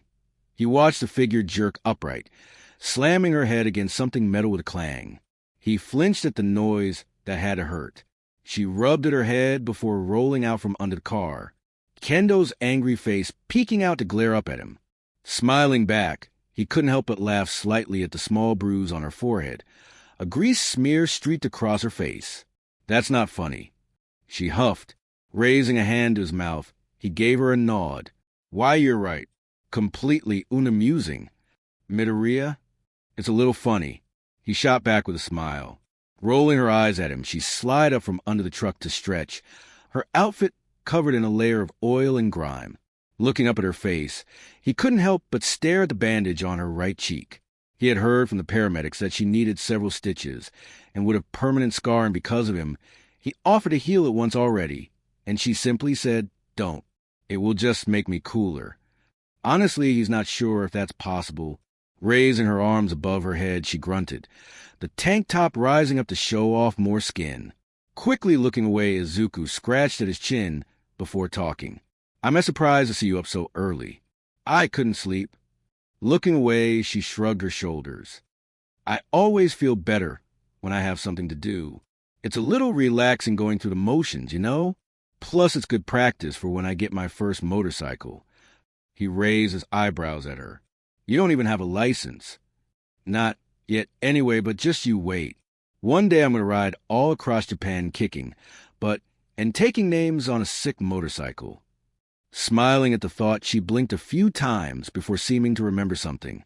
Turning, he watched her head to a trunk, swinging it open to look inside. "Which reminds me, I have a present." "A present? Why?" Pulling a few items out of it, she continued to talk. "Well, it was originally going to be your birthday present, but you didn't tell me about it until after it passed like a big jerk." Squinting at her tone, he frowned, rubbing at his arm. Opening his mouth to apologize again, he instead had a wad of leather flung at him. Fumbling slightly, he caught it, staring down at it in his hands. It was a biker jacket with a high collar and wide shoulders. His thumb ran over the rough black leather. Faint traces of green looked to be stitched within the inner lining of the coat.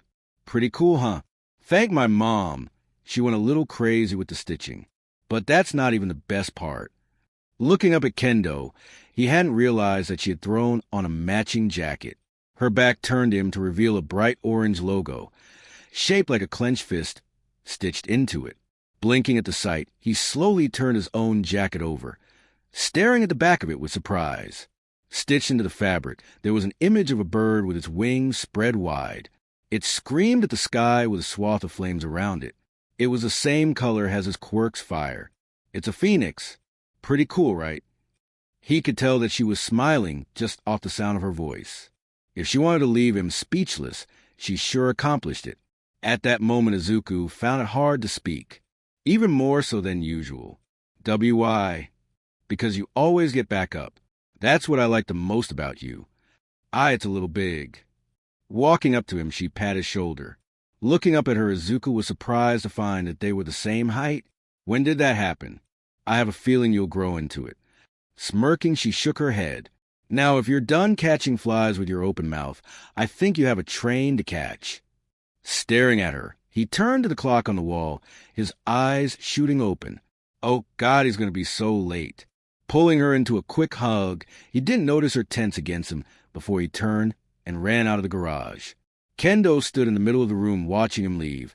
Crossing her arms, she shook her head with a chuckle, a slight hint of red on her cheeks. Running into the living room, he found his mother already awake. She was staring at the TV. Running past her, he gave her a quick kiss on the cheek before dashing out the door. Gotta get to class. Love you, bye. He shouted after her, the door slamming behind him. Inko stood, turned to where her son had just run off to, and then back at the TV. On the TV was a scene of fire. A blonde boy struggled against a slime villain as a crowd of people and heroes watched on. Not a single person ran in to help him. Running along on the racetrack, Kyuka, Jairu frowned. She could feel green eyes on her the entire time she has been running, but she chose to ignore them. Ever since her talk with her new friends, she has been actively ignoring Midoriya. She felt terrible for doing it, but she knew it was for the best. The only problem is the nerd seems to not be taking the fucking hint. He would sit down next to her at lunch, and she'd move. He'd ask if everything was okay, and she wouldn't respond. She'd started to hide from him during break, and he would still find her. How could one cute green-haired boy be so clingy? He keeps looking at her with those soft puppy dog eyes, and it was driving her crazy. A whistle snapped her from her thoughts. Letting out a small sigh of relief, she dashed into the changing room. Quickly changing out of her PE uniform, she made a mad dash to a class down the hall. Turning the corner, she put her back against the wall to stay out of sight. Her earphone jacks wiggled in an attempt to listen for him. She could hear footsteps a second later, quickly running to the hall before stopping. He didn't move after that. Taking a chance, she peeked around the corner to see Midoriya looking amongst the crowd, his eyes big as his head moved from side to side, looking at the growing mass of people in the hall. He was looking for her. Pulling away, she slumped against the wall, sliding down it before curling into a ball. She couldn't hold back the small hiccup that escaped from her mouth as she squinted her eyes, running a hand along her hair. She's not sure how much more of this she could take. The final school bell of the day rang out through the halls. Throwing her hoodie on, she looked out the window.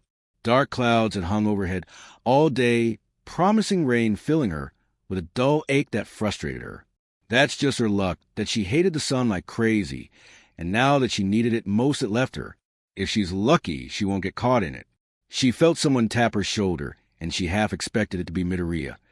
Instead, she turned to see the smiling face of Sango. Smiling back, she gave a nod before following her after the rest of the group. Walking out into the growing cold air, she slid the hoodie up onto her head when she felt the starting remnants of rain pepper against her hair. Her hands kneaded into her jacket pockets as she walked, the rest of the claws walking beside her. They all talked amongst each other, but most of what her friends said went unheard over the beating of her own heart. For whatever reason, she had a bad feeling. The sound of frantic footsteps could be heard from behind her, lightly padding against the concrete before stopping, and she heard a voice she had learned to dread. Jairu. She stopped her step, his fist clenching into fists in her jacket pockets. Why now? Why can't he just let her go? Jairu, please, just talk to me. I don't know what I did to make you so angry. The way he spoke broke her heart. I'm sorry for whatever I did. I didn't mean to. Turning around quickly, she stomped her foot. Just stop, Midoriya. Just stop. The The rain had started to come down harder, a rhythmic tone that would normally make her feel at peace. Instead, it was making her feel worse. It came down hard around her, and she found it harder and harder to meet his eyes. Rain ran down his face as he stared at her. Confusion etched in every crevice. "Will you please just leave me alone, Midoriya? For once I can finally fit in somewhere. I don't have to be alone anymore. We're never friends, okay? I used you." "Why, you don't mean that. You don't get it. You never did. You were the only person lower on the food chain than me. So I hung out with you so I wouldn't feel so alone." She couldn't stand the look he was giving her anymore. Every word she spoke was like a nail in a coffin, the light in his eyes that she cherished so much becoming dimmer. Turning away from him, she continued to walk, her friends following after her. Her final words feeling like the death of an imaginary friendship. "I have new friends now." The rain came down hard against the stone-covered concrete as he watched her walk away, her back disappearing amongst a group of other girls. A part of him was relieved for the rain, because then no one else would see him cry.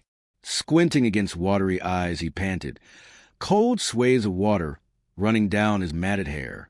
He was unable to move, his legs shaking as he stood in the middle of a wave of departing teens. Placing a hand against his aching chest, he let out a small, strangled hiccup. Turning, he started to run. He wasn't sure where he was even running to, but wherever he went, the footfalls of wet splashes followed him, each step only making his anxiety rise. Why are you muttering to yourself, freak?" His ears rung, sound warping and shifting around him, a bizarre mix of being unable to hear and being overstimulated at every sound at the same time. Wide-eyed, he frantically looked around him, shapes moving past him in a blur of colors. Every deep and ragged breath clung to his throat, like a wet clump strangled his mouth, leaving small gasps behind. Lights shifted around him, making his eyes hurt, but he just kept running, paving a swath into the unknown. Panic attacks were no stranger to Izuku Midoriya. He had many over the years during his time at Alder, but it's been a long time since he's felt this way. This hopeless and useless. This weak. He ran until his legs started to give in, an aching soreness moving along his knees. Wobbling, his foot caught a slightly protruding brick, tumbling to the ground and rolling. His backpack fell to the ground. Finding a spot in a nice wet puddle, opened his shower a handful of notebooks and school supplies upon the cold, wet ground. Yet he did not care that his writing was ruined, that weeks of notes had been flung against the elements. Instead, his blurry eyes focused on the jacket, laying on the ground. Crawling forward on his knees, he scooped it up into his arms, the stitched leather cold in his hands. Breathing slowly, he tried to stop his pounding heart, tried to focus on the exercises the psychologist taught him. Breathing in as slowly and as deeply as he could through his nose, he let out a breath, then another and another. Counting to 5 in between each breath, he felt the anxiety slowly decrease. Closing his eyes, he muttered softly to himself, "These are just symptoms of high anxiety. There is nothing wrong with me." He repeated the phrase a few more times like a mantra until he could no longer feel his heart pounding in his chest. Slowly getting up, he held the jacket to his chest like an anchor in case he tried to fly away again. Standing up on weak knees, he padded over to slowly pick up his scattered stuff. Picking up one of his hero journeys, it was sopping wet, the paper practically falling apart in his hands. Throwing it and some of the other school supplies he could salvage into his bag, he looked around trying to figure out where he was. Walking down a few streets, he stared down at the floor in thought. Yet another friend had turned their back on him. He was starting to pick up on a pattern. Was that all he was? Someone to spend time with him until someone better comes along? In a weird way, it made sense. Who would actually want to spend time with him? His gaze was drawn to the bright green logo stitched into the back of the jacket.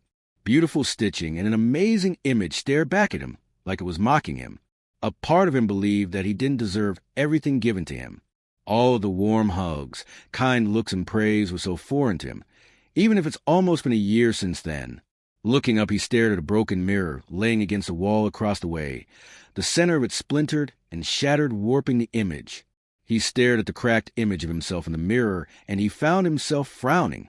The kendos, his mom and the psychiatrist would always tell him how strong he was, but he didn't feel strong. He felt as weak as they came. Even now, I don't get what the kendos see in you. Just a scrawny little punk that got lucky a few too many times. Kazuki was right. He wasn't strong.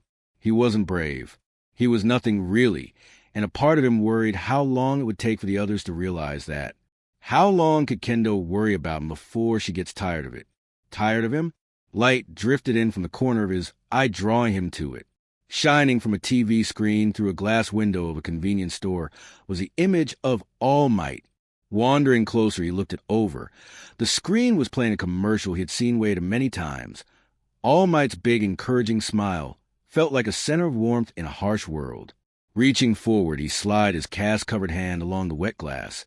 Speaks of light shining through plaster and fiberglass. All Might never cried. Even in the darkest of times, he stood like a smiling beacon. His light a challenge to those who hid in the darkness, and a comfort to those who found safety in the light. All Might was the strongest of all of them. Staring at the scene of All Might with his trademark smile, he squinted his face, forcing a smile on his face before losing it. He just needed to get stronger. Like All Might, Kendo was worried. She paced back and forth, a grove forming on the carpet from how many times she's walked over it already. Midoriya hadn't shown up to the dojo today, and no one has heard from him for a couple hours. It was so unlike him to be late to anything. She had yet to tell his mother in a hope that she was worrying over nothing. Inko was a sweet woman, but she wasn't sure if that woman could survive another heart attack. Clenching her fist, she let out a frustrated huff. It was probably that school again. Leave it to Midoriya to leave a horrible toxic environment just to bounce right into another. Sometimes she worries that Izuku has a secret second quirk, one that draws trouble to him like a magnet. Unclenching her hand, she sighed. There was no point in worrying so much. If she doesn't hear from him in a couple hours, she'll let the proper people know. Walking down the steps of her room, she peeked into the quiet living room, thinking about working on something in the garage, but thought against it. She gets too distracted doing that. Heading down a couple more stairs, she paused a sound. It was faint, but it was a sound of smacking. Following the sound, she stopped at the door, leading into the dojo. Leaning against it for a second, someone was hitting the punching bag. Relief hit her almost instantly. Letting out a tired sigh, she placed a hand against her chest. Sounds like Midoriya was working out late again. He must be making up for lost time earlier. Kendo felt a little conflicted. She half wanted to go in there and scold him for making her worry, but another part of her just wanted to go in there and hug him. My dad is right. Maybe I do coddle him too much. Swinging the doors open, she walked inside, turning a corner before walking onto the hardwood floor of the dojo. Straight ahead of her, Midoriya was hitting the punching bag, each blow shaking it from the strikes. He really was in a town on that thing. Opening her mouth to scold him for not wrapping his knuckles again, she paused, her gaze flickering to his perfectly wrapped fist as they hit the bag.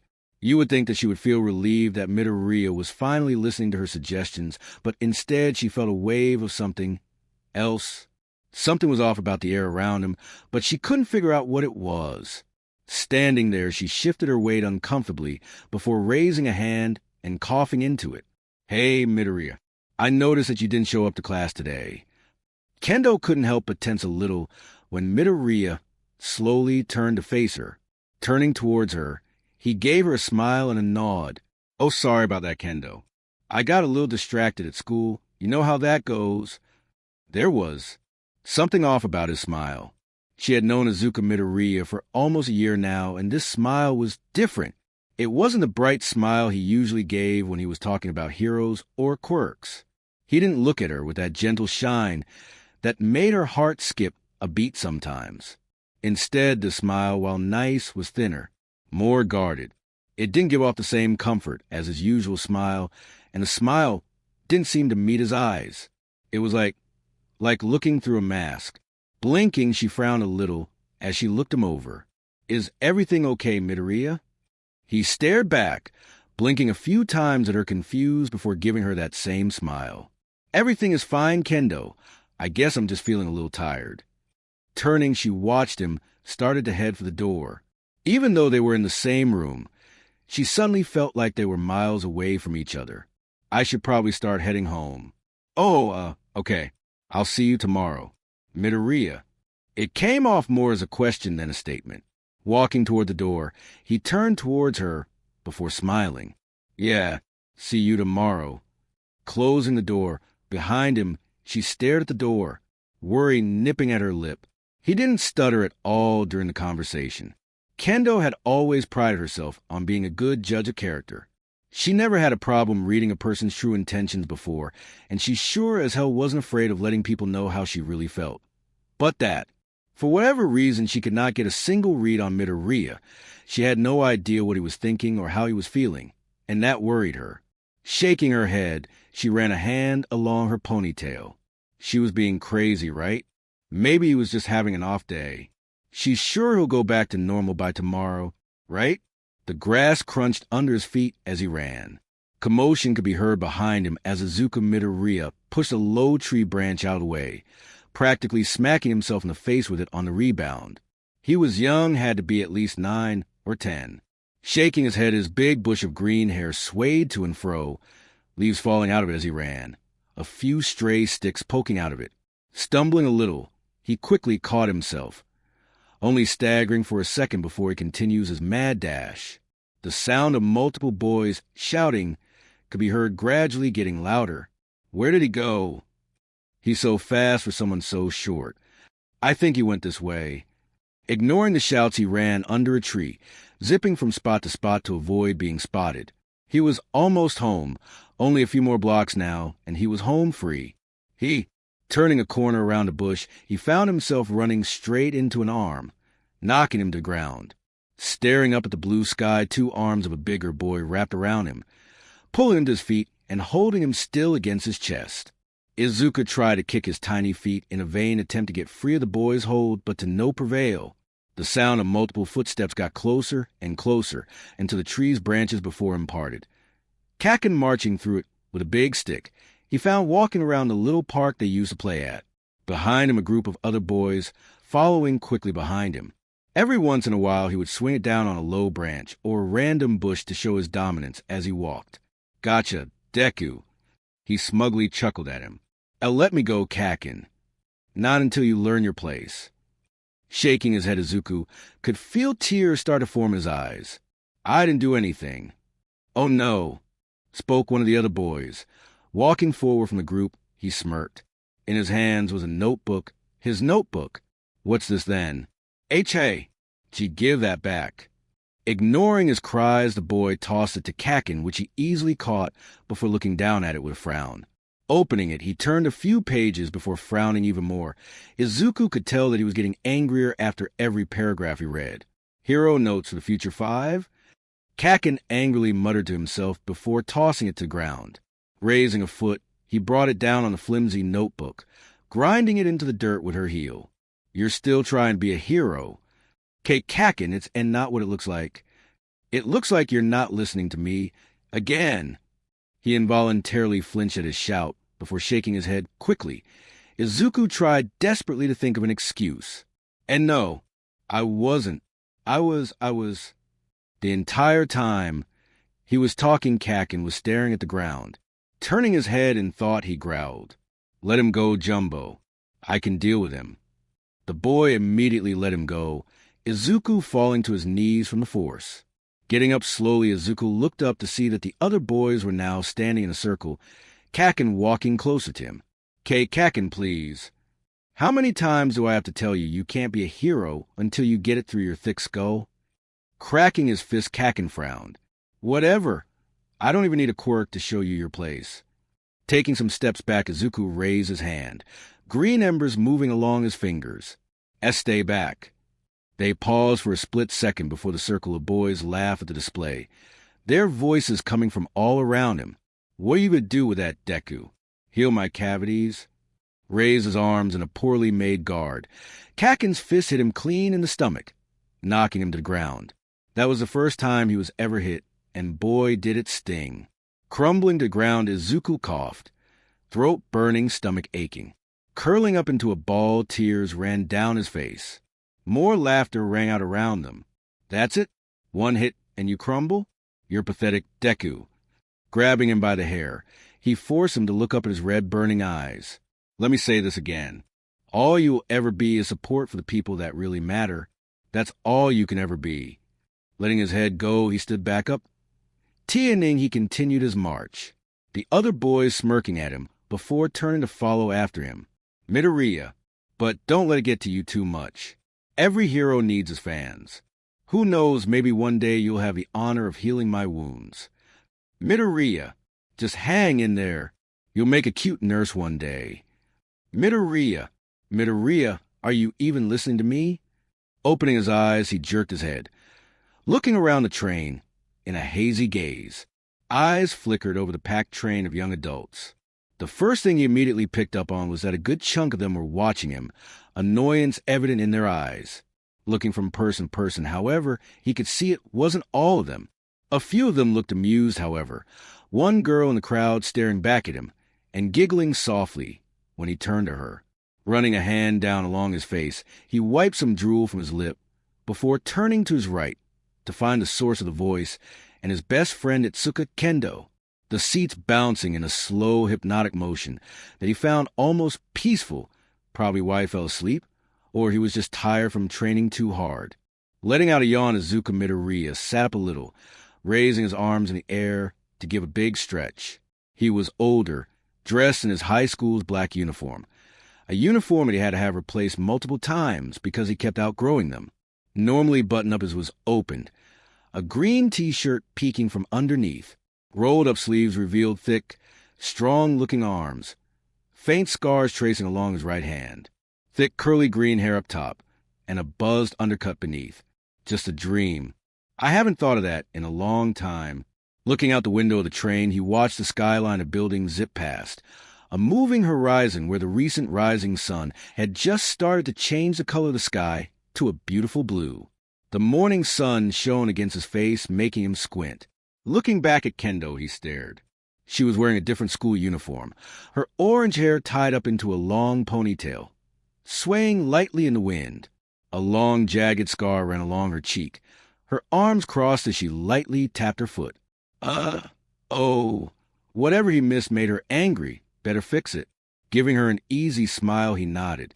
Yes, I was drinking in every word you said.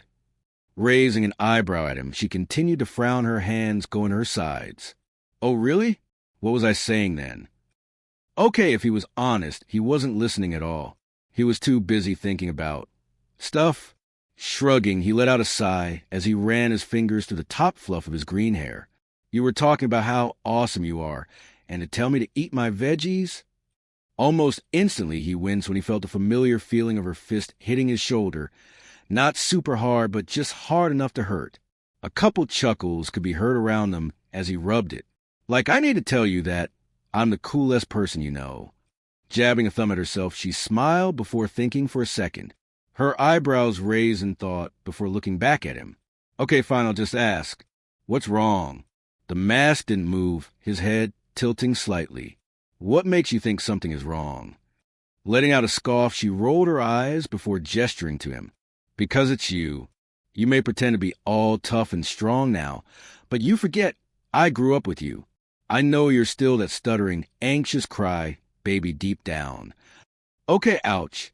That was a little harsh. Even if it's a little true. He could never completely fool her, huh? No matter how much he tried to play it off, she always worried about him. That's just the kind of person Kendo is, he guessed. Sighing, he sagged a little in his seat before shrugging his shoulders casually. He made sure not to meet her eyes. I'm just feeling a little nervous. Happy now? Always. It honestly feels great to be the one that constantly wins. You should try it sometime. Huffing, he waved her away with his arm before turning to stare out the window again, watching the city fly by. To think it's been 3 years since he met Kendo. Just trying to think back on everything that happened within that time made his head want to spin. His mom suing Alder to ground. The big, juicy settlement. Him transferring districts and being flung into a new school just to still get bullied. Signing up for karate classes. Meeting Kendo and practically getting adopted into a family of very protective gingers. All the hardships in between. Who would have guessed it all would lead to this? Taking a train to UA for their entrance exam with his best friend. How time flies. Snapping out his thought process, he felt Kendo pat his shoulder, slowly turning to look at her. Don't sweat it too much, big guy. she said in a more gentle tone. We've trained forever for this. All we can do now is go out there and kick ass. Looking over at her, he could feel a small, genuine smile peek from behind the mask. Yeah, you're always right. I know. She smiled back at him, raising her closed fist out to him. Now what do you say, rivals? Returning the smile, he leaned forward, tapping her fist with his own. Yeah, rivals. The rest of the train ride to UA was pretty peaceful, all things considered. Him and Kendo mostly quizzed each other on a few topics for the written part of the test to pass the time before devolving into other conversations. She was currently excitedly talking about the junker motorcycle she found at the dump and was ranting about how she was going to turn it into the coolest bike ever when he felt the train lurch to a stop. He could practically feel the nervousness in the air as everyone got up one at a time and formed a big line to get off. A wave of other students participating in the entrance exam flowing out in droves. Letting out a breath, he closed his eyes, his hand gripping the seat rest tightly before letting it go. This was it. Now or never. Stepping off of the train, he looked up at the massive campus. The main building is sheer monolith, practically blocking out the sun. He remembered reading once that the main building of UA consisting of 4 long towers with bridges connecting the 4 of them together in the shape of a giant H. The rest of the campus consisted of smaller buildings scattered all around that were mostly used for separate classes and dorms. A long, high wall stretching completely around the campus like the gate to a castle. From what he heard, the protection system was one of the finest in the world. He had seen what UA looked like on TV since he was a child, but even then he had no idea how big it truly was. How all-encompassing it was. Pictures simply did not do it justice. He couldn't even imagine how much money something like this would cost. Following the large crowd down and off the train, he gripped his day pass tightly to his chest as he walked through the gate, a soft ping sound ringing out followed by a green light, telling him he was good to enter. Turning a corner with Kendo in tow, he was a little surprised to find the place was already packed full of people. The train they were on was packed, but there was even more people inside the campus. Groups of young adults from all walks of life talking amongst themselves and wandering about. It was a little intimidating. So many people, and only a few actually allowed into the hero course. Feeling Kendo brush her shoulder against him, she kept walking. Looking over her shoulder for a second, she raised her eyebrows at him before disappearing into the crowd of people. Yeah, she has the right idea. No point in psyching himself out. With a shake of his head and a double palm slap to his cheeks, he followed after her, walking past some people and further onto the campus. Kendo's bright orange hair stuck out like a sore thumb in the massive group of people, making it easy to follow her, a plus to being on the taller side of things. Muttering excuse mes as he waded into the crowd, trying to be as polite as he could as he walked past. Placing a hand on a woman's shoulders, he gently smiled down at her before easing her out of the way, unaware of her blushing face as he moved past. Moving across a wave of students, he was unaware of a familiar group of eyes watching him from afar. A handful of girls stopping their conversation to stare.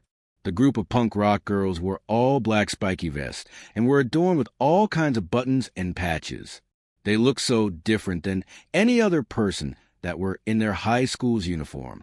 Leaning against a railing to the stairs on an upper floor, Yoshimura took in the sight of Midoriya, her tail swishing softly behind her. Her voice was like a soothing purr as she spoke. Oh my, is that Midoriya? He was here? Now, sitting up quickly, Jairu put everything in her not to quickly look at where Yoshimura was looking. Instead, she lazily turned her head, her eyes immediately zeroing in on his green hair. He looked so different now, taller and really strong, looking yet radiated an aura of confidence and kindness even from here. Next to her, Yoshimura let out a small giggle as she tapped her long finger against her mouth.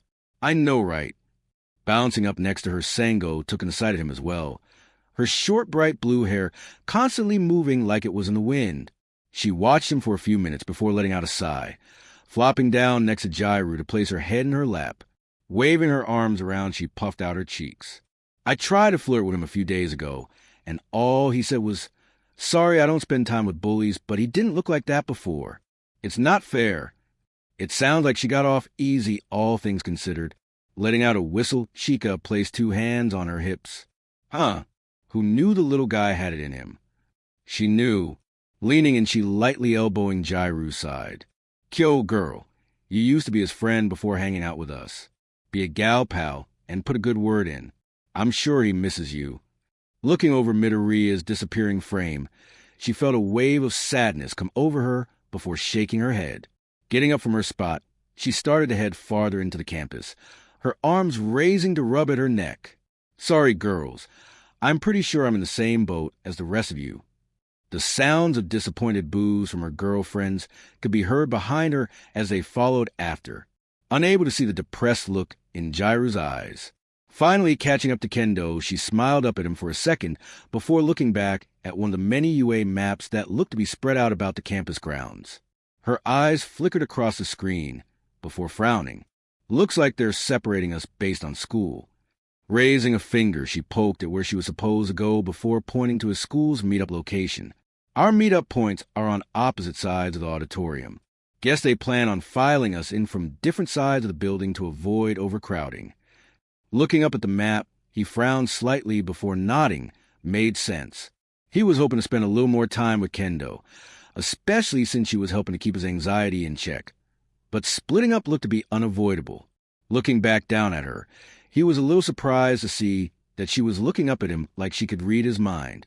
You gonna be okay? Me? You should worry about yourself. I hear the written test is pretty hard this year, especially the math part.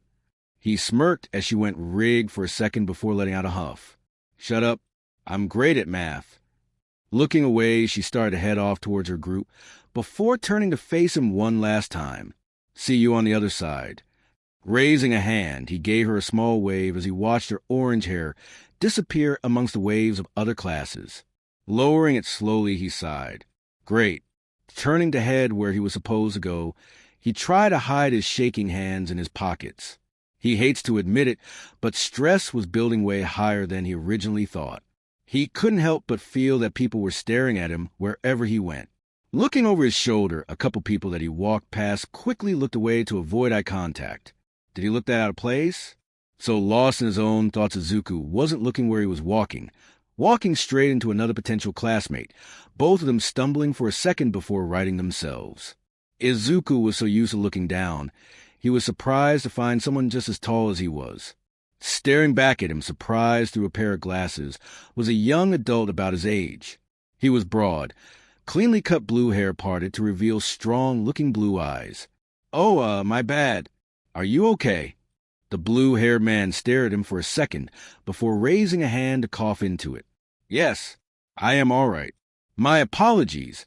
I came early today in hopes to beat the crowd, but I'm afraid I did not succeed. I am in a bit of a hurry to make it to my designated entry point. Talk about uptight. I get it. I'm kind of in the same boat. Sorry again for running into you. This is not a boat. It is a campus. What? The blue-haired man paused for a second before blushing slightly. I apologize. My brother always says it is best to break the ice with a joke. I may be a little nervous. Blinking a few times at the odd man, he couldn't help but let out a laugh. That's all right. I think everyone is a little nervous right now. Reaching a hand out, he smiled. I'm Izuku Midoriya. Firmly taking his hand, he shook it with a smile of his own. Tenya, Ida, it has been a pleasure, Midoriya, but I must hurry to my spot post-haste. Hopefully I will see you in there. Turning, Ida quickly power walked off, leaving Izuku alone again. And don't forget to button up your school uniform. First impressions are important. He weirdly felt a little better. Shaking his head, he turned to head back into the crowd to fight his way to his spot. Kendo would probably get a kick out of that guy. Leaving the test room, Kyukujairu found herself funneled into another room down the hall.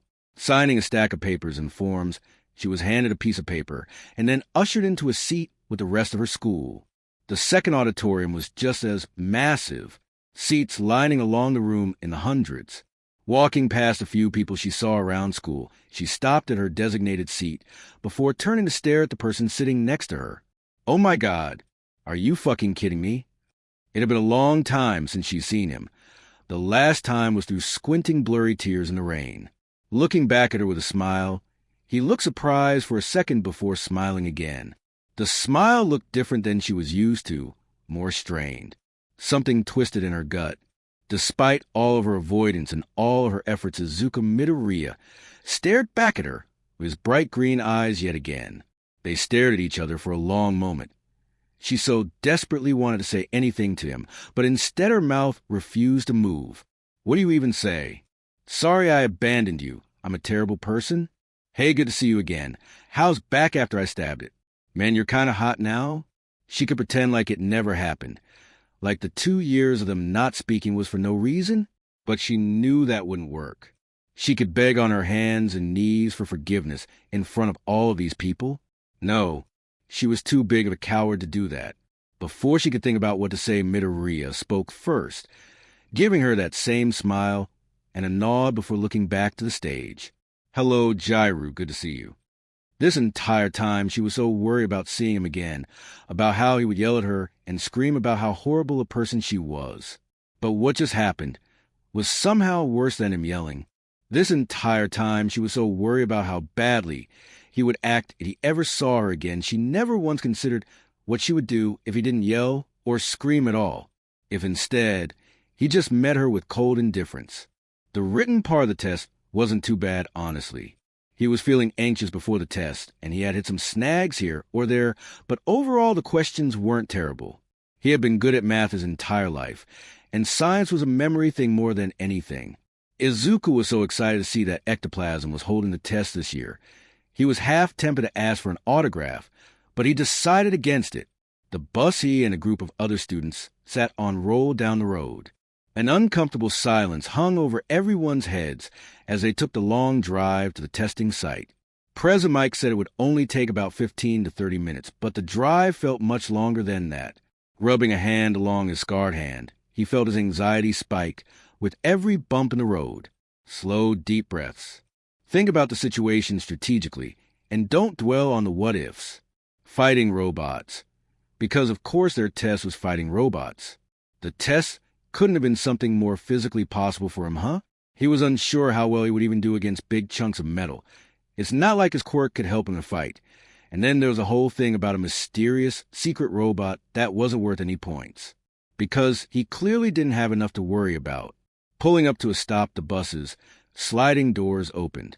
Izuku found himself getting off of the bus and following the rest of the participants to a section with their number written on it.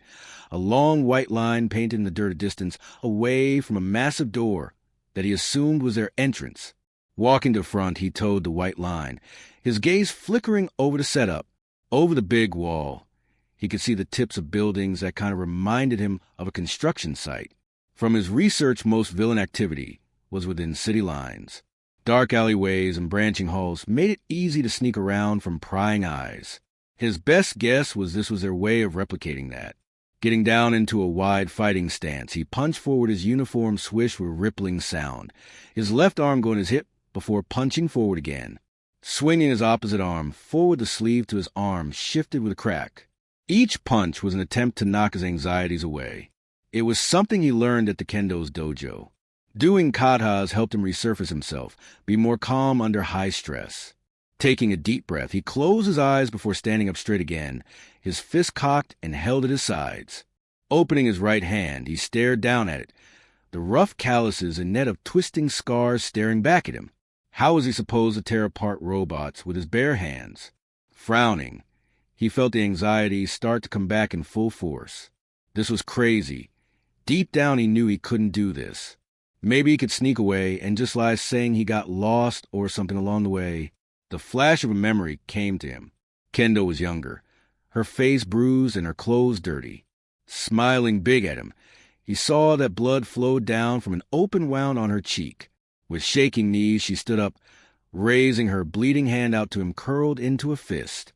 We may not be amazing now, but together, you and I can become the best heroes this world had ever seen.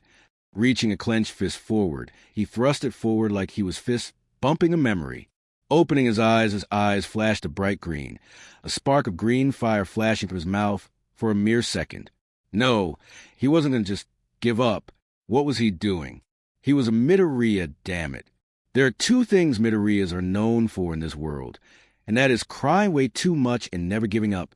He thought of his mom, the smiling kendo family, his sensei, Itsuka, marching forward to the line painted on the ground. He unbuttoned his uniform, the two winds billowing in the wind as he punched his hand.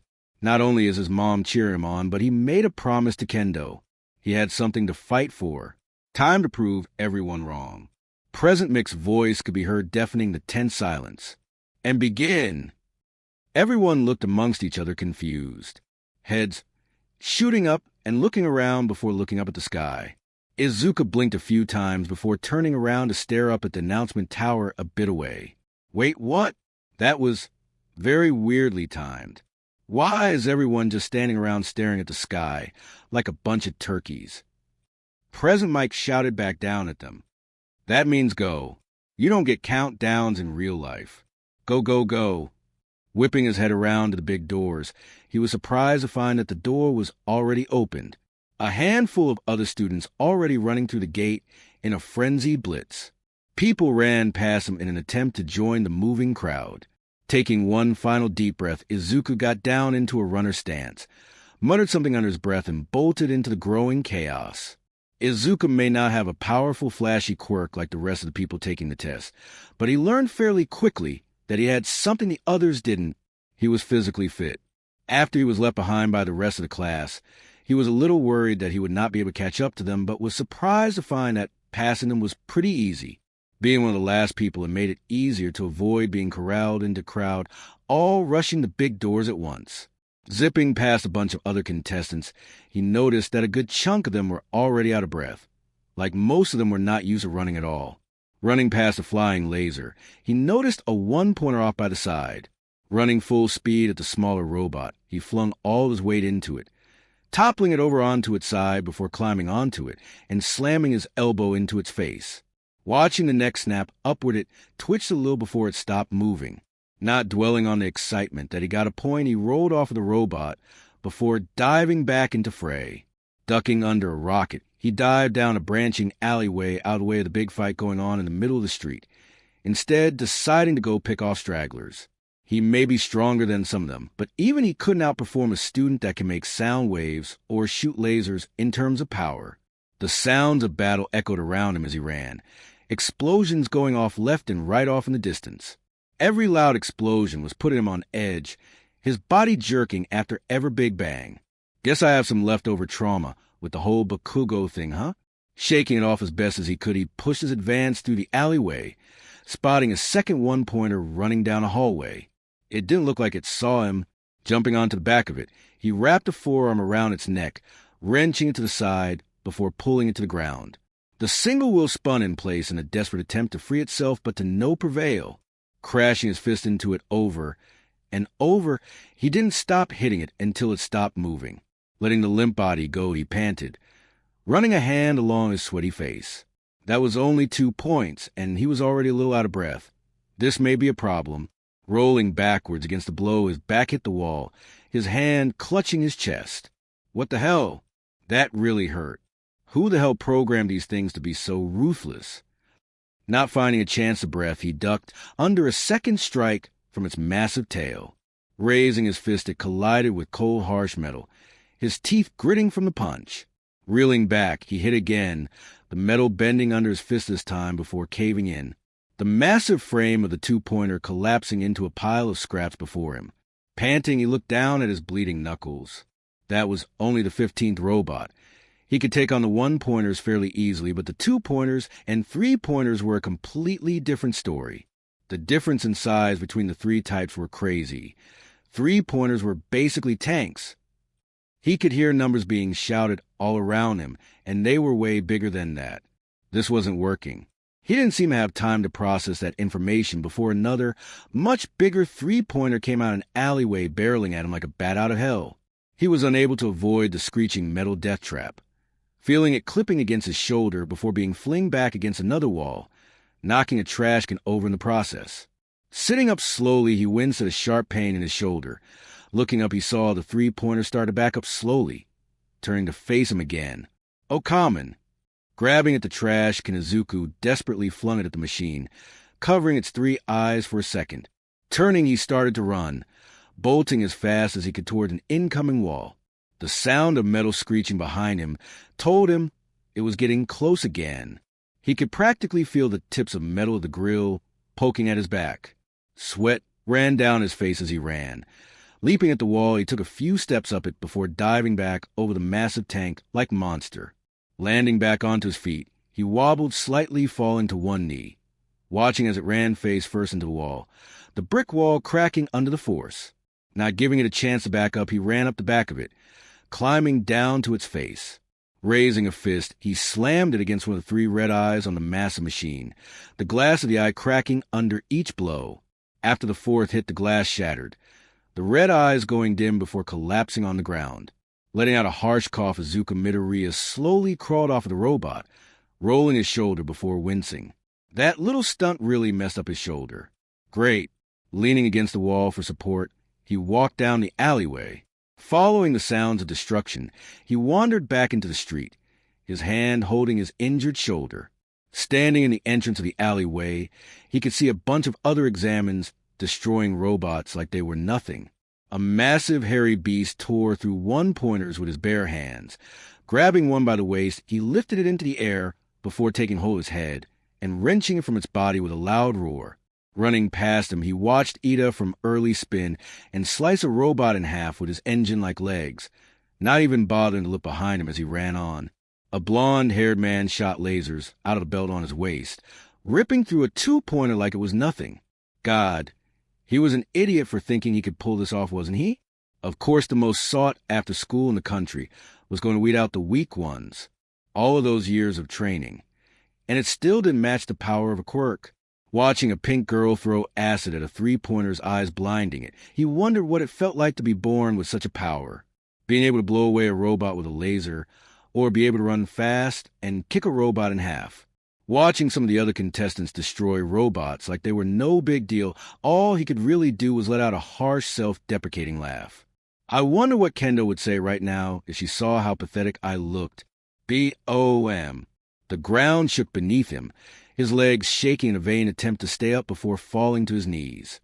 Gazing around, he saw that everyone else was doing the same, a panic look in their eyes as they tried to figure out what was going on. What the hell was that? Almost like it was answering his question, the ground shook again, a series of bangs getting louder and louder as it got closer. Placing his hand on a nearby wall, he pulled himself to his feet, leaning against the wall for support. Turning the corner, he saw it, his gaze starting at the wheel before looking up and up again. A massive behemoth of a robot, its lumbering frame crushing the street as it went, the concrete cracking under the sheer weight of the thing. Smoke of destroyed debris covered the bottom of the robot like a smoke screen. Raising a massive fist, Izuku watched in horror as the thing punched a hole in the building. The ground shook, the building falling apart under its own weight. What the hell? Izuku's heart skipped a beat at the sight. The thing was massive, as big as a building. Staring up at it, people ran past him, attempting to get as far away from it as possible.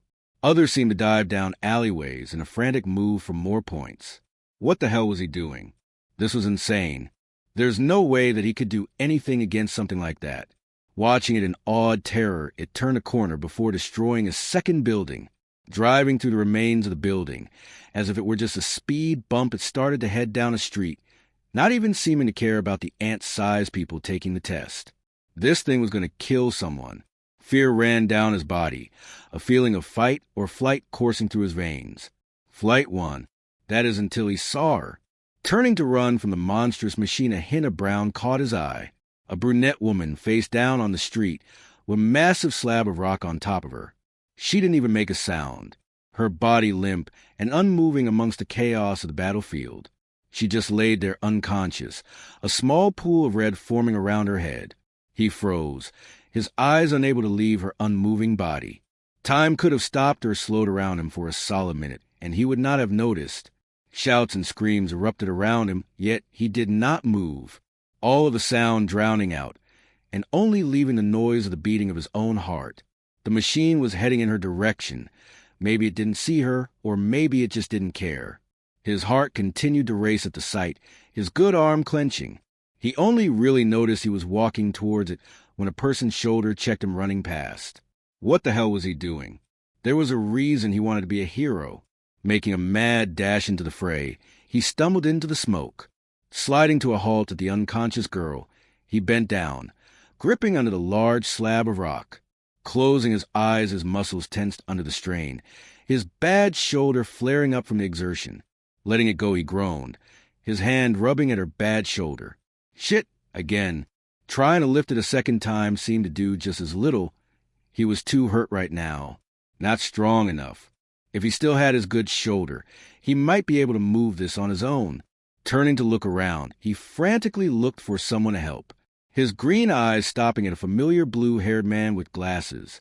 Ida was just staring. He was obviously shell-shocked. His eyes hazed over and wide. "Ida, don't just stand there. Help me lift this."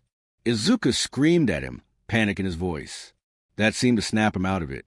The man shook his head before looking over at him, nodding. His voice was loud as he weirdly enough saluted him. "All right." Running towards him, he settled next to Izuku, his hands going under the other side. The 0-pointer was way too close for his liking. The ground rattled as it got closer and closer, a rumbling so strong that it was shaking his bones. With a third heave, he felt the rock move, if only a little. "Yes, Common. Almost there." Screaming under the pain, he tried a fourth time, pain rocketing through his shoulder. The shadow towering over them stretched as it got closer, encompassing them in an overcast of dread. Staring at the ground, he could see the stretching shadow, getting closer and closer. So this was a dying under a giant robot trying to save a girl? Honestly, he could think of worse ways to go out. Maybe life really does flash before your eyes right before you die. Or maybe when those blows gave him a concussion. But he thought about the past again. A guidance counselor giving him that look when he said he wanted to be a hero. The teacher shaking his head before sliding him a job pamphlet for being a nurse. The angry, tear-covered eyes of Kyuka as she spun around to glare at him. A group of girls watching them with amused looks on their faces. A single, lone Shabakugo when they were still friends. Turning towards him, he smiled, showing off that he just lost a single tooth.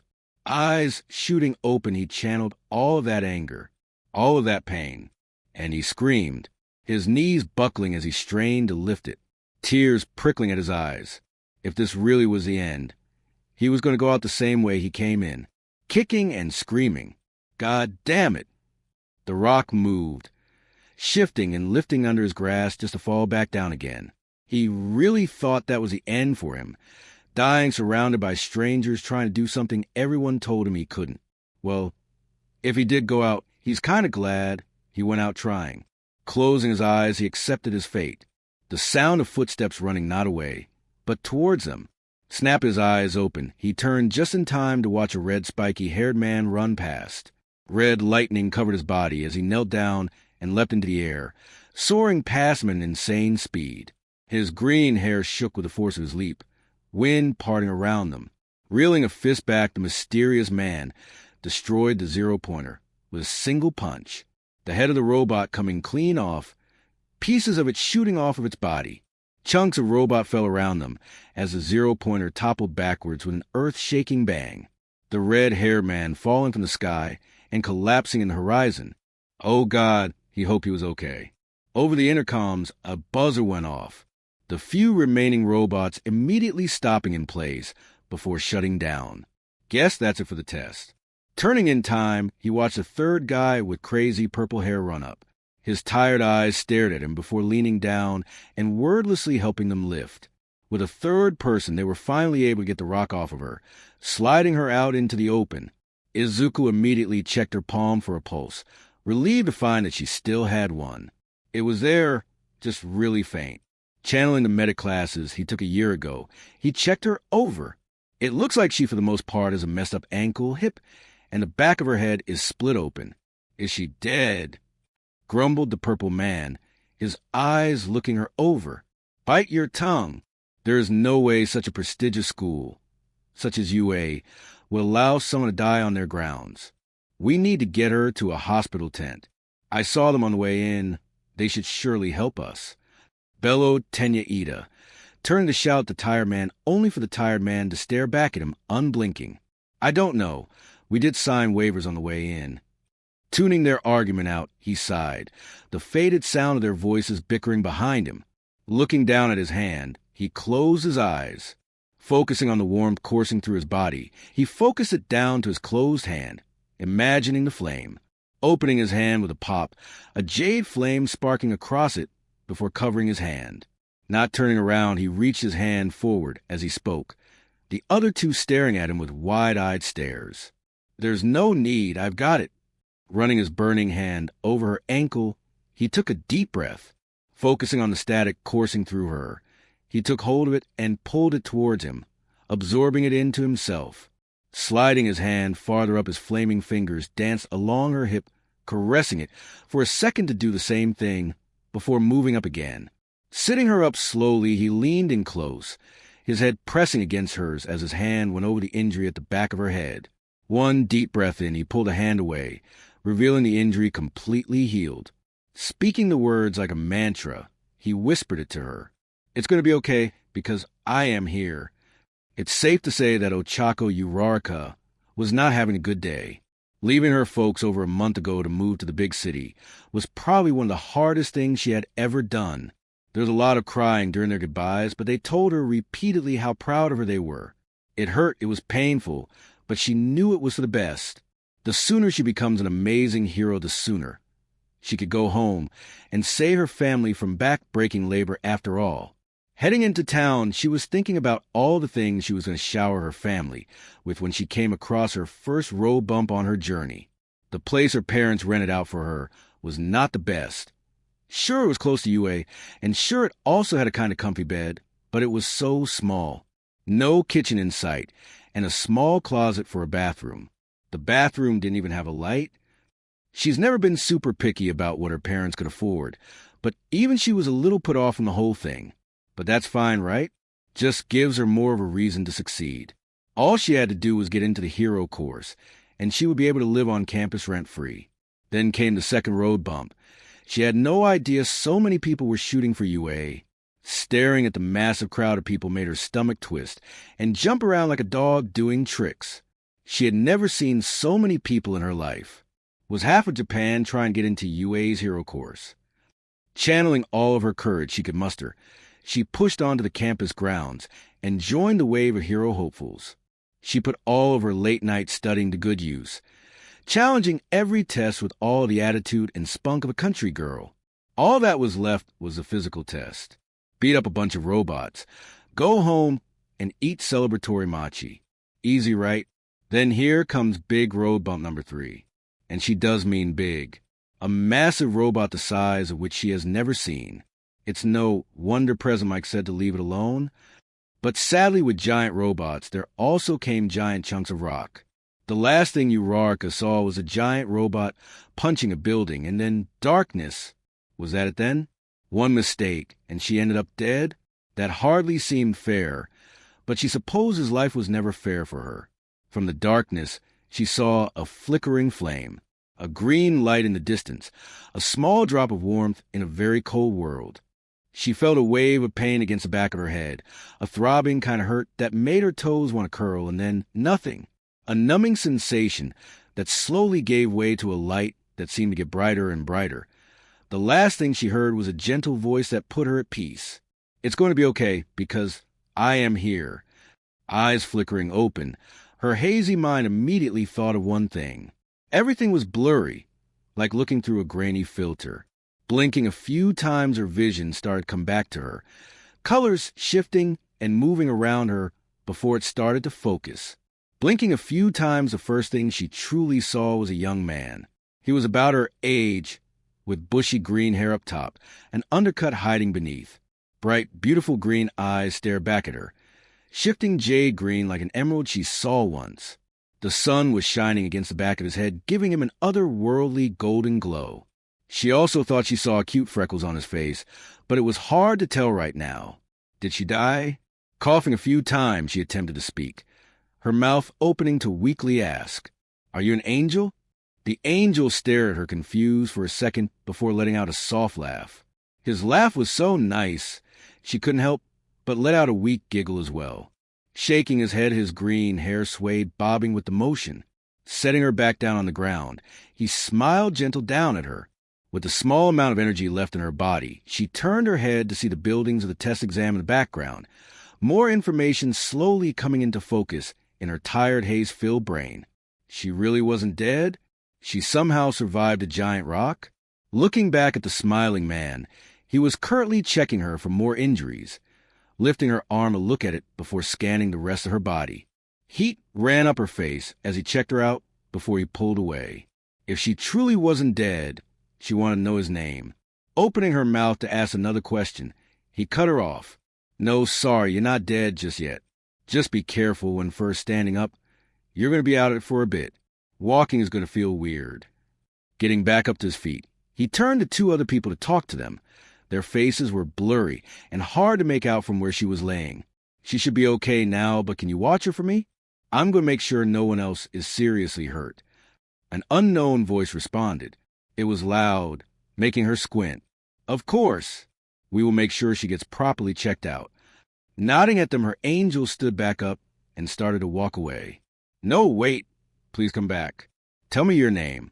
She tried to speak, but nothing came out, her mouth hanging open, desperate to call out to him.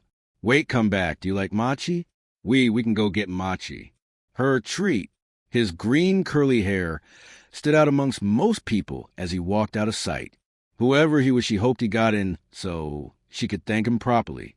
Her eyes slowly closed as she suddenly felt really tired. Once again, she went back into darkness, except this time she was filled with a calming warmth. Soon sleep found her, embracing her in a deep sleep. She dreamed of curly hair, freckles, and kind green eyes. Heading towards where he saw him last, he limped a little as he went. Coughing black smoke came from his mouth as he looked around.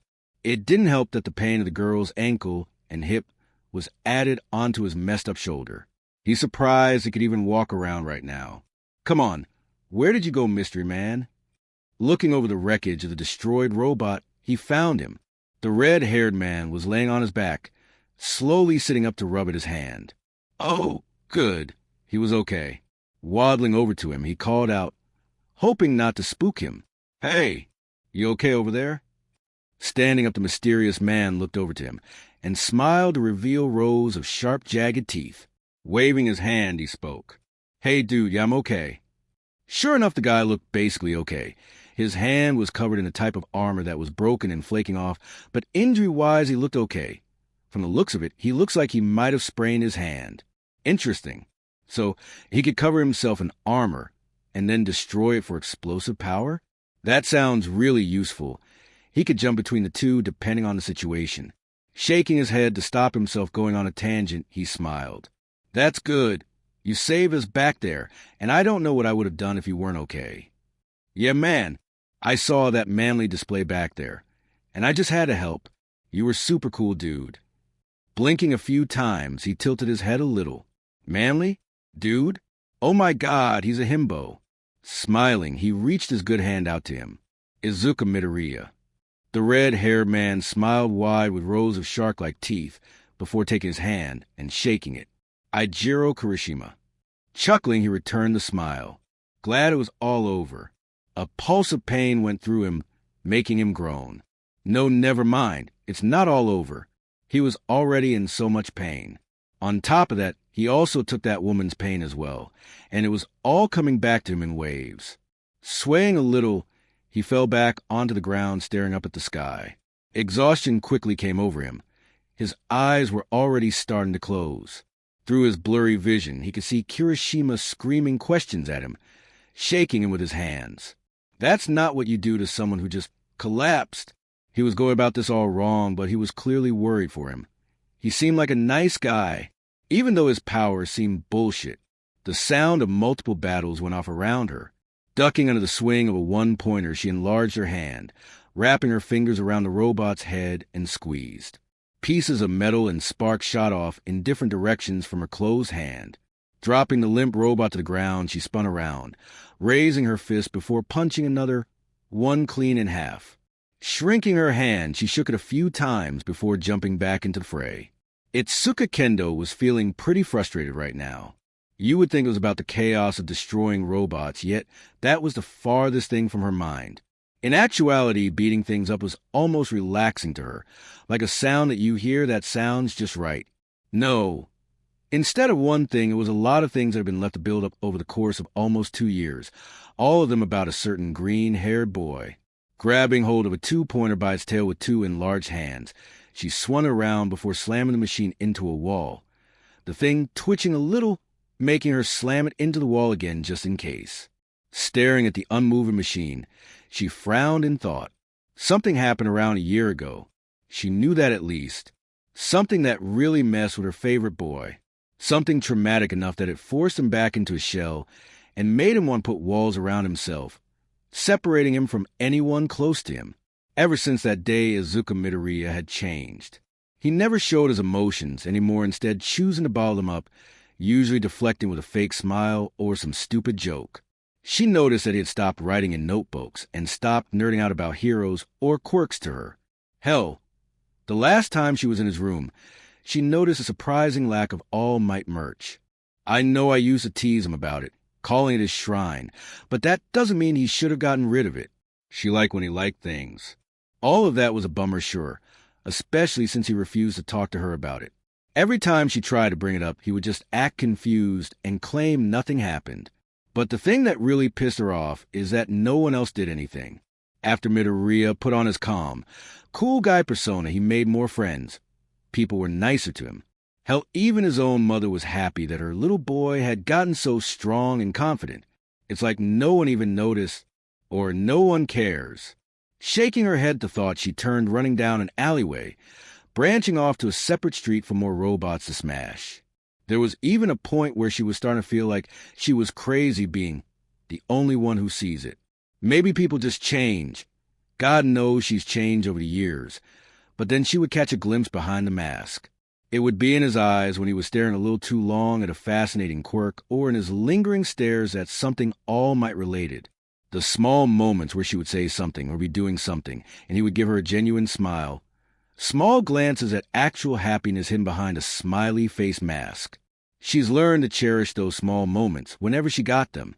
I just wished he would talk to me like he used to.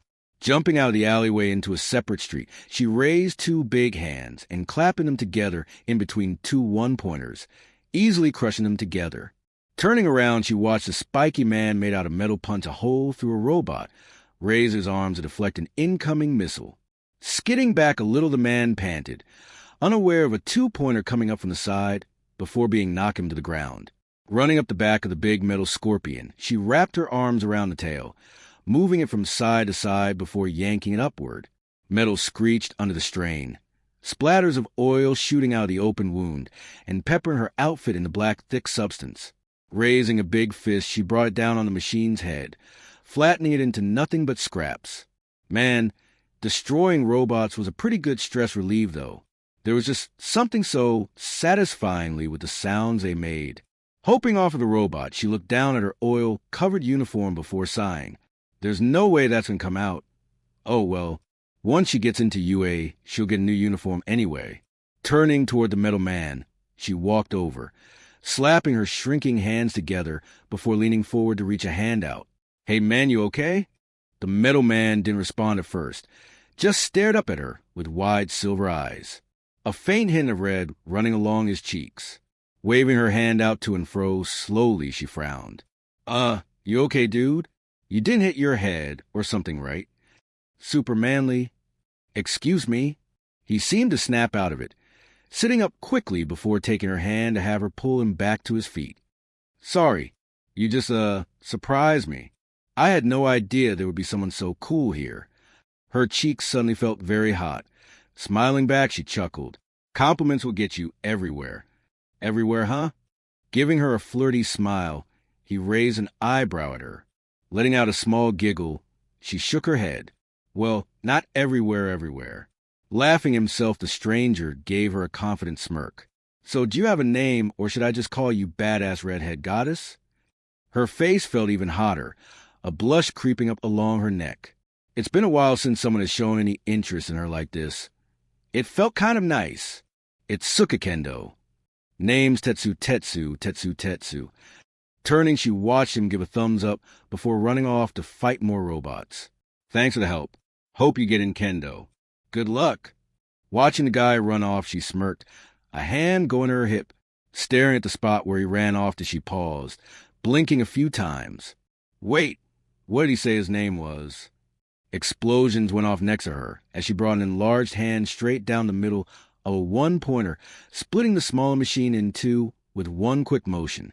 Sparks shooting off from the machine and blocked an incoming strike.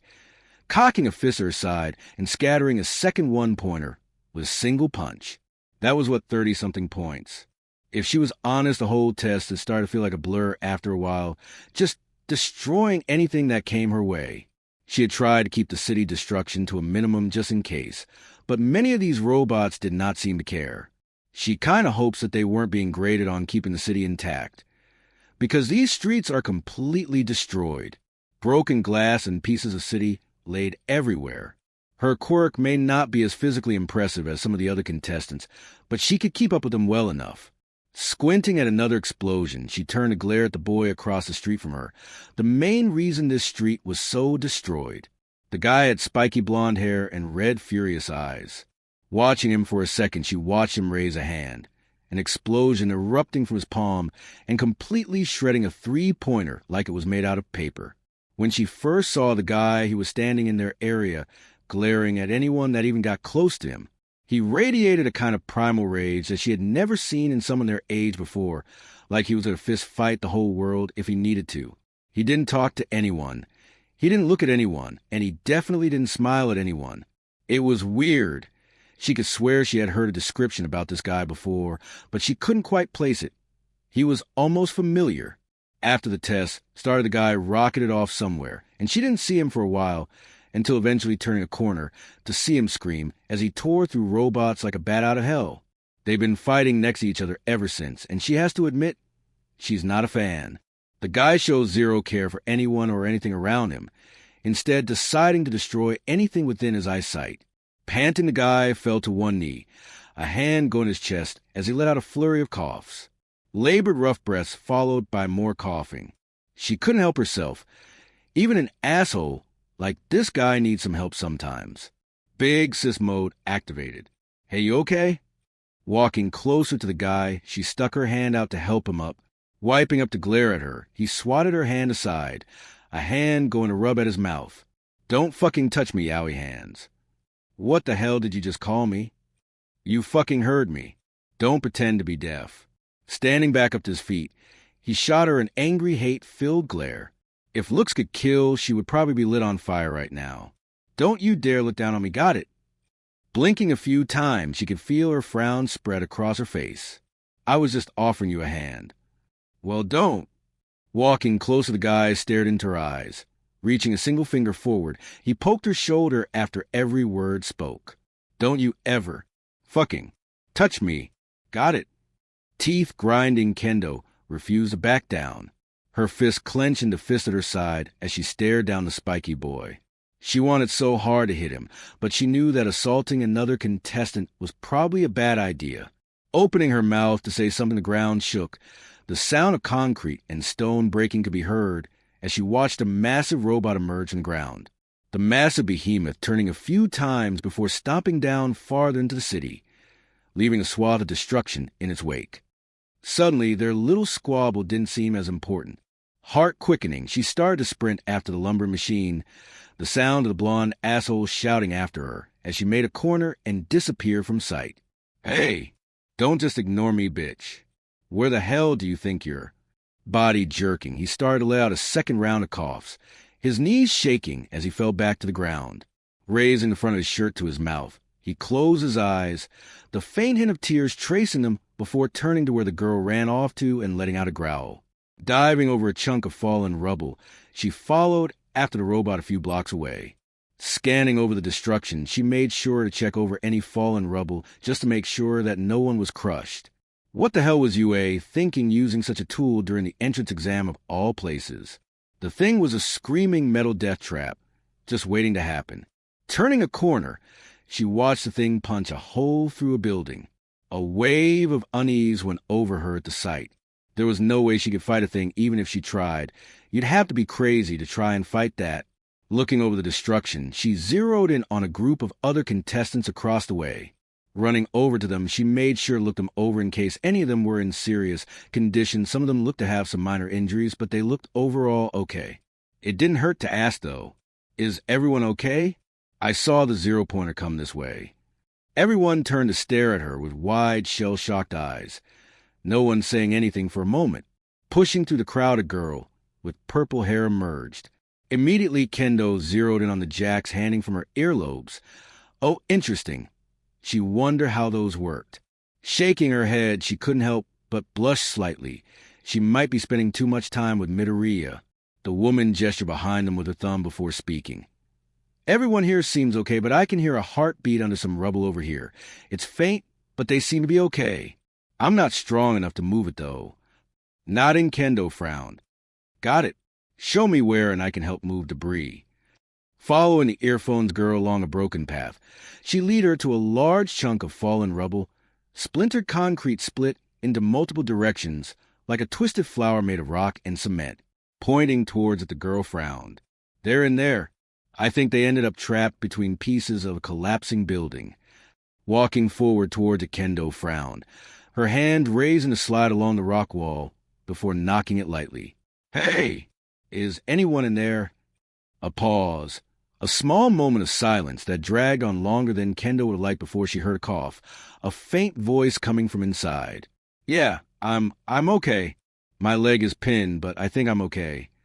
"All right, hang on tight. I'm going to try and get you out." Taking a few steps back, she looked up at the thing, her teal eyes scanning it slowly. The thing looked precarious. She couldn't just go swinging at the thing else and start falling into each other like dominoes. It's honestly a miracle that it fell the way they did, else the person would have gotten crushed. Putting her hands on her hips, she huffed, muttering softly to herself. "Okay, what would Midoriya do in a situation like this?" He'd probably ask about quirks. The girl next to her looked at her a little surprised, her jacks wiggling slightly. "Wait, what did you say?" Turning around, Kendo saw that the rest of the group of people had followed them, their crowd of eyes upon her as she spoke. "Anybody have any quirks that could help? I can break it down easily, but I might hurt the person inside." They all just stared back at her. Slapping her hands together to get their attention, a chunk of them jumped in place. "Common guys. I thought you wanted to be heroes. No such thing as bad ideas." Stepping out of the crowd, a woman with long green hair, thorny hair, stepped forward, her poise posh and regal as she spoke with soothing voice. "I can use my hair to secure the area, making sure nothing falls, but I'm afraid it may be too heavy for me to save the lost sheep." Light shined behind the woman, making Kendo squint. A couple seconds later, a man with a bird head walked forward, a shadowy being appearing behind him to give a thumbs up. "Dark shadow, and I can help levitate anything out of the area, so long as it's not too heavy." Another woman stepped forward with a bored look on her face and a shoulder-length bob of black hair, her voice sounding neutral and quiet. I can help shrink any pieces too big." Poking his fingers together, a tall, broad-looking guy with a rock like head muttered barely loud enough for her to hear. I'm strong. I can help L lift." Pushing her way through, an invisible woman waved her arms to and fro. "I want to help, too. This sounds fun." Nodding, she smirked, sending them a confident grin. "Okay, sounds like we have a plan. Let's do this. Plus Ultra." The crowd raised her passionate fist into the air, repeating the chant back at her, making her smile even more. Turning back around, she walked toward the fallen structure. A quirk like that could do more than just punch stuff. You can use it to move wreckage as long as you were careful. Imagine being able to slide your arm into a small crevice, and then making your hand big enough to just lift a chunk up. Slowly sliding a hand under it, she slid her hand upward before taking a breath. "Okay, let's do this." Running a hand along her arm, Jairu stood in line as she watched Itsuka Kendo break off another piece of rubble, turning to lift it over to Yui Kodai. Holding it still for Kodai, she shrunk the piece down to an easier-to-move size before she in turn handed it to one of many people that were helping to move the shrunken concrete. Turning, she watched Ibra Shiozaki grunt as her vine-like hair held a teetering piece in place. Koji code on the other side, using his broad, thick arms to help keep it in place from the other side. They were like a well-oiled machine at this point, all of them working perfectly together to be as efficient as possible. Looking at the ground, she could feel a frown forming. When she discovered that a person was trapped under there, she kind of panicked, not really knowing what to do. She knew that he was there, but in the heat of the moment, she kind of internally freaked out. She tried to play it cool as well as possible, but the reality of the situation was that she had no idea what to do. Thinking of all the late nights training for the entrance exam, and she didn't once think about studying what to do during a crisis. All she did was train to kick, but like her friends told her to, training that was pretty useless against something so simple as falling rocks. A small twist of shame wiggled around inside of her. Then out of nowhere comes this badass red-head chick, and suddenly everything was fine. She came in here, took charge, asked other people for ideas, and came up with a solution like it was no big deal. Like a leader. Shaking her head, she took a step forward in line, watching Kendo break off another piece. She didn't even think about asking others for ideas. What kind of hero did she even want to be? The bad part about standing there in line, as she helped move small pieces of rock, was that she was left with a lot of time to think, which for her was probably not the best idea. She thought about her friends, about the encouraging words they gave her right before the test, each of them giving her nudges and playful jabs before going on their way. You kidding? None of us are hero material. We're just going to take the general test. Good luck, girl. Knock 'em dead. Don't actually kill anyone, though. If you do, give us a call and we'll bring shovels. Smiling at the thought, she frowned, a flash of green hair crossing her mind. She was so busy destroying robots, she almost forgot about him. He seemed to be doing well, if not a little cold. Then again, that was to be expected with what she did. She knows she shouldn't feel bad about what she did, but she can't help herself. In the end, it worked out well for the both of them, right? Jumping surprised, she snapped out her thought. A chunk of rock was slid into her hands. Blinking down at it, she looked up to see Kendo and cold eyes staring at her. Blushing deeply, she turned to carry it off when a buzzing noise came from the intercoms, making her squint her eyes. Everyone around her stopped what they were doing and looked amongst each other. Guess that was it for the entrance exam. A faint echo rippled around him as his feet patted against the ground, a wet smacking filling the air as one foot after the other slapped against it. Almost like he was walking in a continuous puddle. Darkness encompassed everything around him, hindering his sight to only things right in front of him. Raising a hand, he could barely see it even when it was just hovering over his face. Why was he even walking again? He had forgotten where was he trying to go. How long had he been walking? It could have been 5 minutes or multiple days. All that lay before him was an endless, unending vastness of black inky void. Weak. The voice was deep, powerful, and shook the ground when it spoke.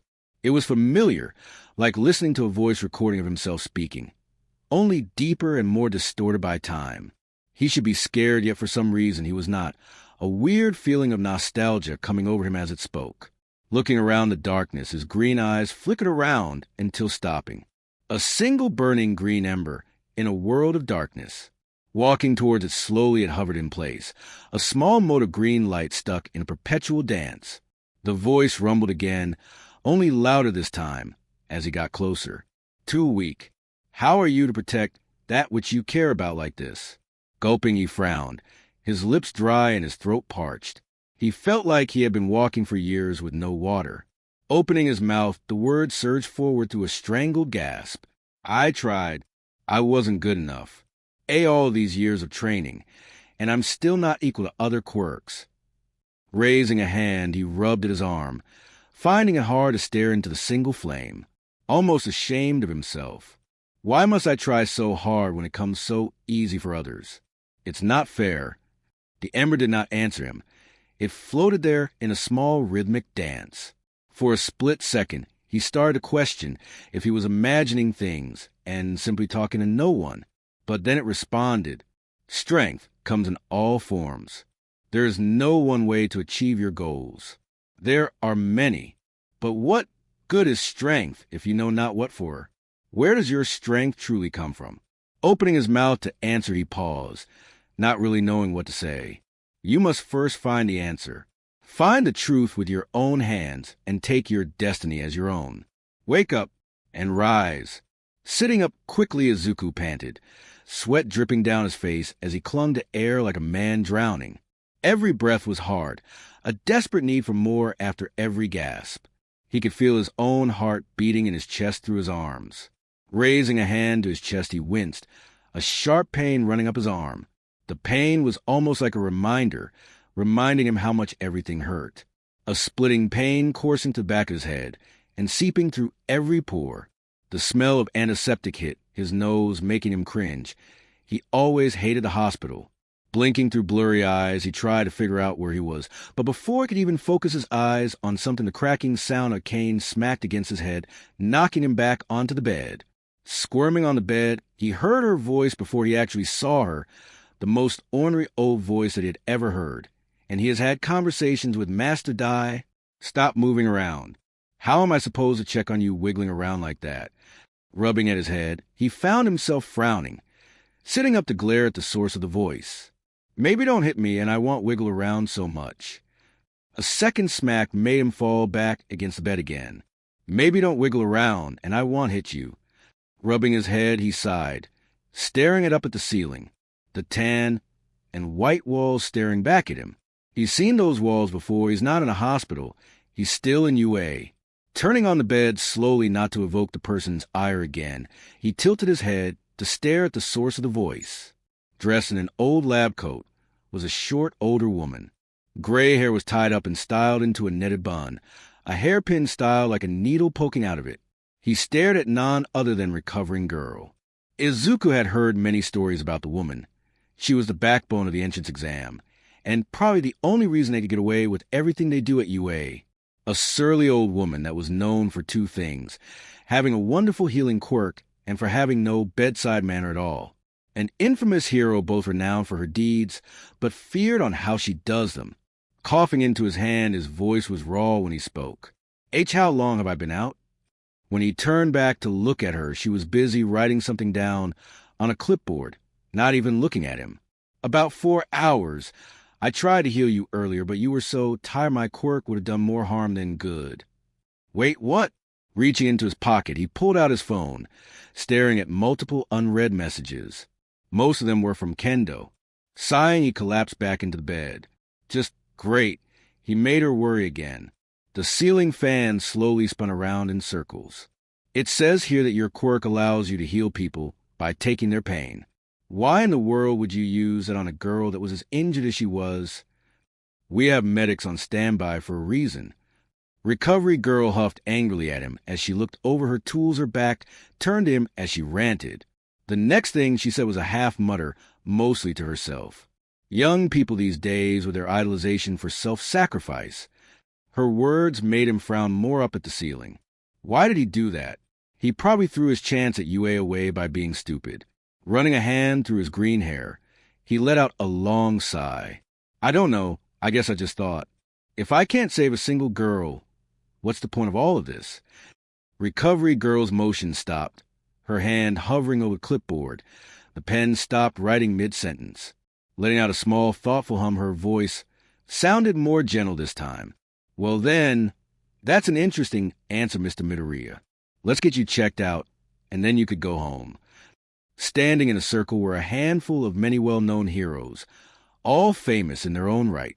The group of protectors all argued amongst each other in quiet whispers and frustrated motions. Sitting in a chair in the middle of the chaos, Principal Nizu showed no sign of looking away from the big monitor, his beady eyes looking over names and numbers on the screen. Number 1, Eijiro Kirishima, 80 villain points, 40 rescue points. Number 2, Tenya Ida, 52 villain points, 20 rescue points. Number 3, Atsuka Kendo, 30 villain points, 40 rescue points. Number 4, Ibara Shiozaki, 36 villain points, 32 rescue points. Number 5, Katsuki Bakugo, 65 villain points, 0 rescue points. Looking down the list, past all the scores, he stopped at the cause of the fighting. 2 names and scores stare back at him, fighting at the very bottom of the 36th spot. Almost humorous in the sheer luck of it all. Number 36, Toru Hagakure, 10 villain points, 30 rescue points. Number 36, Izuku Midoriya, 20 villain points, 20 rescue points. In all of his years of teaching, he had never seen this before. 2 promising students, both at the bottom of the list of entrants into the hero course, and both exactly equal in points. There was only 1 spot left into UA's hero course, and yet there were 2 students fighting for it. Ear twitching. He looked back over to the other heroes. We clearly should be picking Izuku Midoriya. The boy shows great promise in being a rescue hero. Did you see how he fearlessly rushed in to save that woman? Oh, the very thought of it has me excited. Screamed Midnight as she gestured out with her hand. The little listener has spunk, I'll give him that. There was no way for him to know that the robots had safety precautions, yet he ran in anyway. Shaking his head, Vlad frowned. A tooth poking out his frowning maw. You mean failed to rescue the girl? Okay. If our number 1 spotter didn't rush in to destroy the 0-pointer, he would have been crushed along with her. Meanwhile, Hagakure showed signs of working well in a team and being a morale booster. Letting out a hum, Niza nodded his head along with the words. The real problem with all of this was caused by top runner Atsuka Kendo, and how she rallied a group of contestants to work together. Sure, they had rescue points for a reason, but this might be the first time ever where we had multiple people working together as a team to achieve a common goal. They graded students per person for a reason after all. Slinky forward Aizawa spoke through a tired tone, finally deciding to say something. I hate to admit it, but I agree with Vlad. If this was a real situation, Midoriya would have gotten himself killed. I say put him in general studies and then watch what he does at the sport festival. A few other words of confirmations could be heard around them.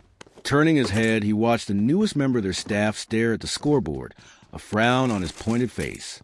His skinny, shrunken form finding it easy to hide in the back.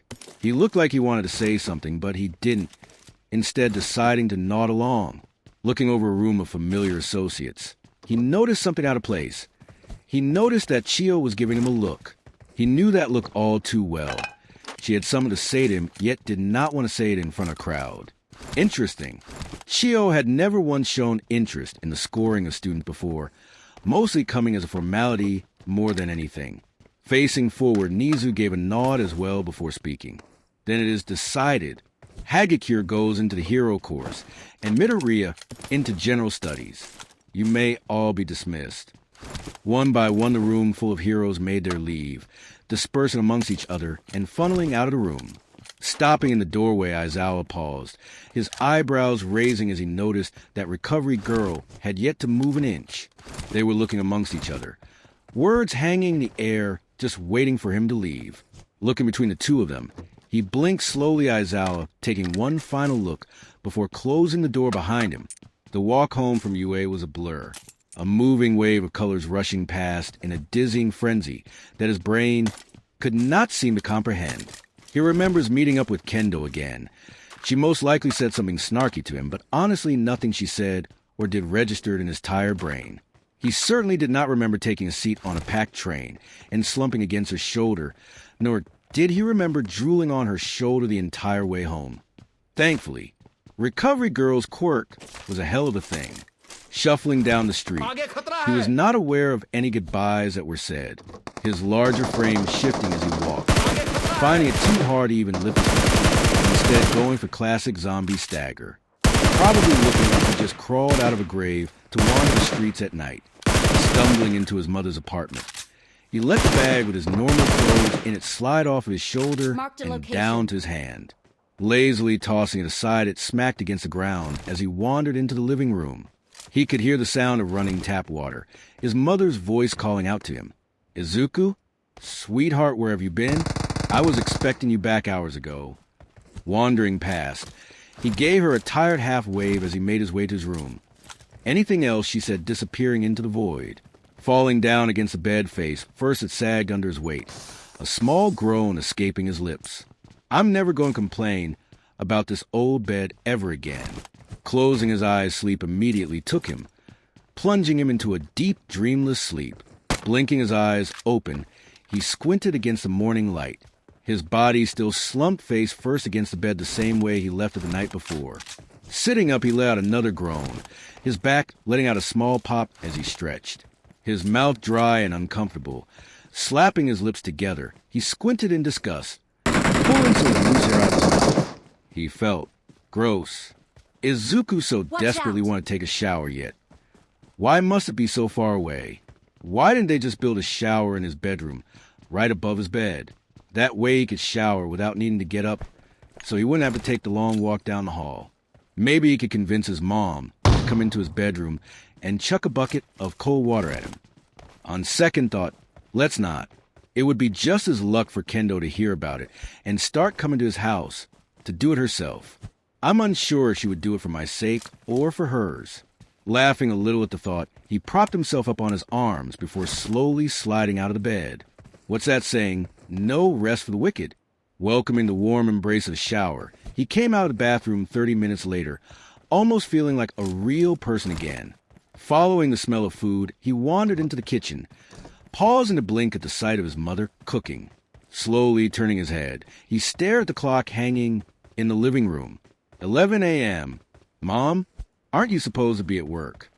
The faint smell of bacon wafted through the air as she shifted the pan, the sizzle of grease filling the air. Turning her head towards him, she sent him a carrying smile. Oh, I took the day off. No need to worry. You what? Why? Turning to face him completely now, she ran her hands along a washcloth, raised an eyebrow at him, giving him that motherly look. Why? You come home looking like death warmed over last night, and you ask me why. Oh, he said something wrong. Abort. Well, I'm okay now. The eyebrow went even higher, her eyes going wider.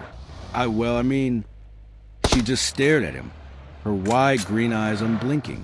He could see the faint traces of tears starting to form. Letting out a sigh, he ran a hand along his neck. Thank you for looking out for me. Giving him a gentle smile, she nodded before scooting over to make room next to her. Of course, sweetheart. Now be a dear and grab some ingredients from the top shelf. You know I could never reach up there. Nodding, he walked over the slide next to her near the small counter. Reaching up to the top shelf, he started to pull things down when he felt his mother lean against him, pressing her shoulder against him. It was faint, and the action went unsaid, but sometimes words didn't need to be shared. Wrapping an arm around him, she hummed, pulling him into a warm, caring hug. Exhaustion gave way to a small, genuine smile as he wrapped his larger arms around her, returning the embrace. His mom always knew how to cheer him up. The rest of the week went by just as fast, anxiety nipping at his heels every time he stopped to think for long, instead deciding to help his mother around the house. Anything she needed to do, he did. He took out the trash, did the dishes, did the laundry, swept any loose dirt. Staring at their couch, he lifted a corner, shifting it slightly before staring at it again, only to move it a few minutes later. Watching him, his mother rolled her eyes. Izuku, sweetheart, you're hovering. You need to relax. Letting out a hug, he nodded, laying back against the couch. He must really be freaking out because his own mother is calmer than him. I know. Don't start freaking out now. Then you'll get me going. Shaking her head, she tried to stop her hands from shaking, turning to head into her room and away from sight. A small breath escaped his mouth as he closed his eyes, tried to remember the breathing exercise as he learned so long ago. Where does your strength truly come from? Opening his eyes, he blinked a few times, his mind drifting to that weird dream he had. It felt so real at the moment, but the longer it's been since he had it, the more he's starting to forget. What even happened in the dream? Tilted his head, he stared at the tan walls of their small apartment. The memory of it had started to become bizarre and distorted, like looking through faded glass. Was any of that even real, or did he imagine it? He heard stress dreams were a thing. Jolting upright, he heard a knocking at the door, his head jerking towards it.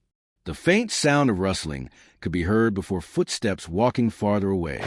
Getting up, he went to the door, swinging it open to find a parchment laying at the apartment's doorstep. Eyes widening, he yanked it inside, shouting over his shoulder, "Mom, it's here." The speed he watched his mother rushed out of her room was almost startling. Waving her hands to and fro, she fanned herself, her breath hard like she just ran a marathon. It's here. It's here. You should open it. Oh, or maybe not. I heard that sometimes knowing is W worse than not. Now let's burn it. T then will never be disappointed. Watching her walking back and forth, she wrung her hands together. Yeah, that's more what I was expecting. Good luck, Walking mates. over to the counter, he stared at the yellow parchment in his hands. The big UA Let's college fight logo together. stamped onto the front of it. Fingers hovering, he couldn't help but gulp. Looking down, he felt his mother clinging to his side, peeking around to stare down at it with big, nervous eyes. Here goes nothing. Ripping open the side, he tilted it, a small metal disc sliding into his palm. Blinking, he ran a thumb over it. The flat cylinder smooth to the touch. It blinked a few times before shooting a beam of light straight up. Startled, they both yelped in sync. Izuku dropping it onto the counter, the small disc rattling around before facing upright. From the light came an image of a room. Rustling could be heard from it, the face of Recovery Girl appearing on it a few seconds later. Her face was way too close. One eye squinted as she looked it over with a grimace. Is this thing on? Blast these cursed things. What's wrong with just a piece of pen and paper? People nowadays with their fancy do-sits and what's-its. Turning his head to his mom, she looked just as confused, her head tilting slightly as more rustling could heard. Recovery Girl's rambling voice petering out. In a flash, her face was before it began, this time wearing reading glasses. Clearing her throat, she started to speak, her face tilted down toward something. She was clearly reading off of a paper. Yes, hello. I am here in a holographic form. More rustling. It says here that you did very well on the written test, getting top marks in all categories, which I must say is very impressive, young man. His mother took hold of his shoulder, shaking it encouragingly. Now show clip 2 of girl on screen. Where's clip 2? They never showed me how to show clips. Frustrated ripping in curses that would make a sailor blush fill the air. All Izuku could do was stare, blinking slowly at the display when his mother blushed with a hand to her mouth next to him. Oh my. Bah. Enough of this. The camera shifted, so Recovery Girl was facing him again. Look, if I had a say in all of this, that alone would get you into the hero course. We need more bright children leading the newer generation, but sadly that is not the case. The way that UA is built, and because the HSBC funds many parts of UA, they want us to prioritize power over everything else. They say it's optional, but we all know that's a bunch of hogwash. The screen changed, revealing the scoreboard. Izuku blinked, his wide green eyes looking down the names, past Kirishima, past Kendo, past Bakugo, and past Jairu, all the way down past the names he did not know, and many he may never know. His eyes drifted down until it stopped all the way at the bottom, staring at the last name on the list. He could feel tears starting to form in his eyes, making his vision wavy and blurry. He didn't get in. I'm sorry to say that you did not get into the hero course. Looking over to his mother, she stared back at him, tears running down her face. Lunging forward, she wrapped her small arms around him. A shudder escaped his lips as he felt his knees go out, trying to fight down the tears. Crumbling him, and his mother sat on the kitchen floor. But they stilled, slowly turned to look back at the hologram. Recovery Girl took some steps back from the monitor, now showing her full body for the first time. Shifting her weight, she coughed into her hand before speaking. I would like to offer you, Izuku Midoriya, a scholarship. A scholarship? Almost as if she heard him, she responded. That's right, a scholarship. I'm offering you a chance to live on campus and go to general studies free of charge so long as you become my assistant. Shocked, he turned towards his mom and then back to the display. Think of it as a part-time job for the moment. Several times a week you will meet me in my office and help however you can during a set time. Paperwork and tending to the injured for the most part. You've shown an above-average knowledge of first aid. So we'll skip the beginner stuff and go into more detail about medicine and proper medical procedure. If you do, well, there's a chance for more hours and even the option of being paid for your time in the future. Pulling her cane back, she tapped it against the ground, getting his undivided attention. Recovery Girl's face shifting to something more gentle. Good luck, mates. Life is not fair. It comes at you fast, and you can't predict it until it's already hitting you into the dirt. I know all too well that even when you do all that you can, sometimes it's never enough. But That does not mean you should stay on the ground forever. Tears dried, hand clenching, he frowned, a burning fire spreading through his body. Meeting the eyes of recovery, Girl's eyes shined a brilliant green. I've learned that sometimes all someone needs is a hand to pull them back to their feet. This is my hand, Izuku Midoriya. The only question now is, will you take it? Walking to the halls of UA, Izuku Midoriya was dressed in his UA uniform, his hands rubbing at his sleeves as he made a turn around yet another corner only to make a frustrated sound as he found a dead end. This was his first time walking through the massive H-shaped building, and it was just as big on the inside as it looked on the outside. What the hell was with this place? It was like a maze. He just wanted to find orientation? Opened the door to his right, he swung it open, surprised to find that it led outside of the building. A long line of trees and grass span out in front of him, going outward and away from sight. The amount of trees so dense that it made it hard to see the sky. His shoes crunched against the grass as he looked around. Was he actually outside right now, or was this a UA indoor thing? Lowering a hand, he ran it along the grass. The grass was real at least. An explosion echoed through the air, the tree leaves swaying from the force of it, a faint glow in the distance. Taking a hard breath, he slowly unclenched his hand. Looking down to stare at it, he wasn't even aware he clenched it. Walking closer to the sound, a low whistling filled the air, the sound getting closer and closer. Jumping back, he yelped as a singed ball landed at his feet, rolling a little before hitting a rock on the ground and stopping. Chastising himself for freaking out like that, he bent down to pick up the beat-up ball, his thumb running against the burnt leather as he turned it in his hand. He knows these burn marks. Turning toward where he believed the noise came from, he hopped up, taking hold of one of the branches to pull himself up. It's been a long time since he tried to climb a tree, but he was much stronger now. Grabbing hold of one branch after another, pulling his large body up to sit on one of the tree's thicker branches. Staring out, he saw a bunch of students standing in an outside gym. They looked like they were doing drills. That's weird. Didn't they have orientation? Reaching into his bag, he pulled out one of his secret notebooks, facing the group of students to take notes. Watching for a while, he couldn't help but smile, feeling like himself after such a long time. Izuku's body relaxed as he wrote. He always enjoyed doing this. Free from judging eyes or harsh critique, he was allowed to analyze quirks in peace. From what he could see, there were a whole bunch of interesting quirks, each more fascinating than the next. There was a woman who could shoot acid, a frog girl, someone who could use electricity. As Izuku wrote them down, he moved on to the next people, recognized a handful of them. He saw Kirishima dashing across a relay field.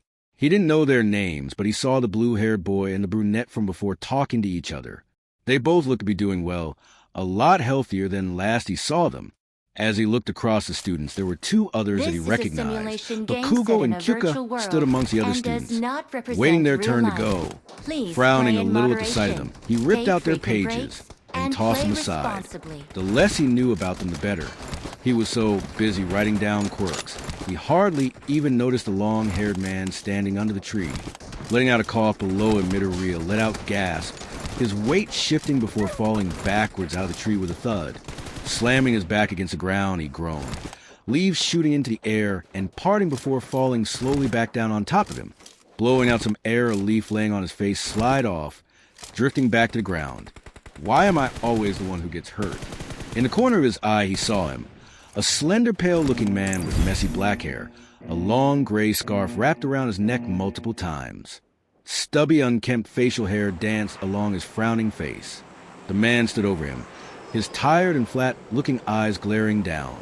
He could tell the man was analyzing everything about him in a few seconds, judging him for every flaw and mistake, which would bother him if the man wasn't holding his notebook. He watched horrified as the man raised a hand and turned the page, his eyes going from him to his notebook. Quickly standing back up, he wrenched his notes from the man's hands. Taking a quick step back, the tired man was just looking at him without saying a word, a small spike of anxiety running through Midoriya. He suddenly felt the need to apologize. Giving him his best smile, he chuckled, raising a hand to rub at his neck. Sorry, it's just a little embarrassing for people to read my stuff. He still hadn't said anything, simply looking him over with his cold, calculating eyes. the air around them tense as they stared at each other. But just like a knife, it was cut with the sound of a voice. Midoriya, there you are. The door swung open, and they walked recovery girl again. Your class. Waddling over slowly, she looked towards the tired man letting out a laugh, shaking her head at him.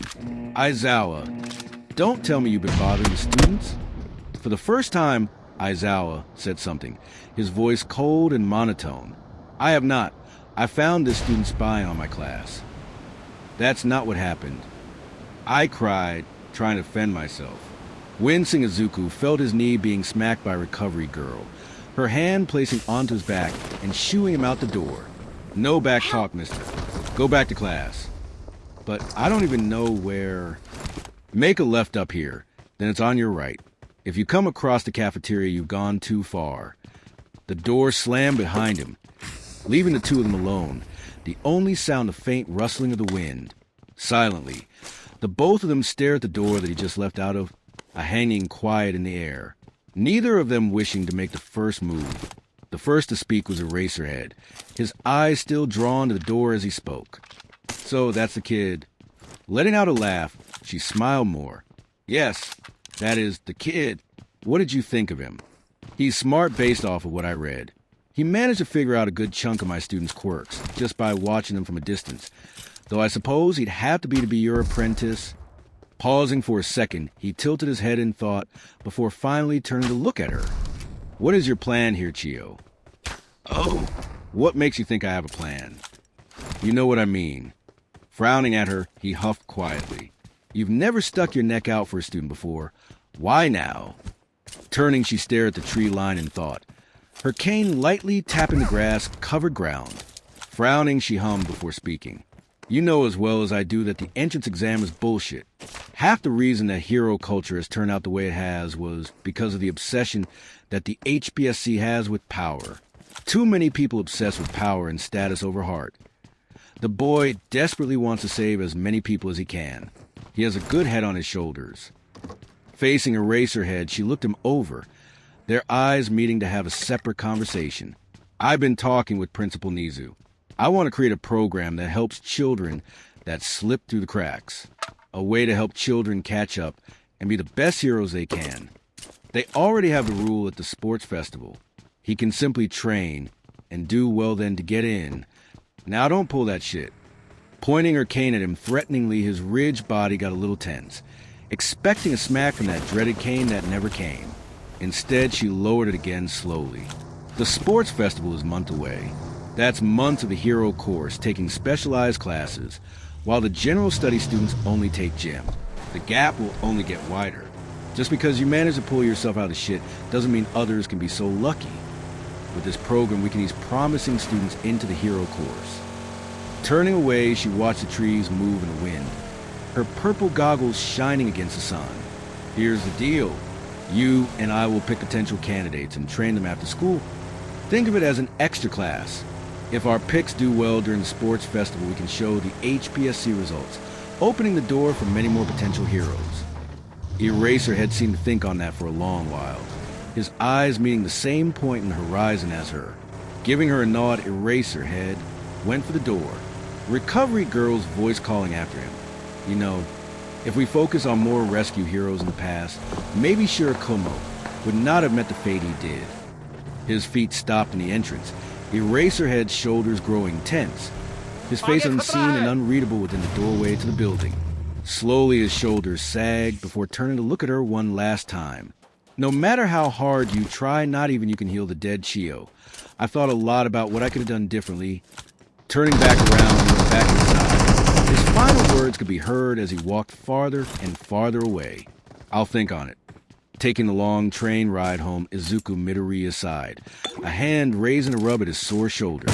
The sun had recently set, the lights of the nightlife slowly starting to come alive within the buildings as he zoomed past, leaving the bright sparkling city to go farther into the mountains and toward the apartment he called home. Well, the apartment he soon won't call home. Looking down, he stared at the family left. He had at least moved into the general study halls. He still had so much he needed to plan, so many things to do.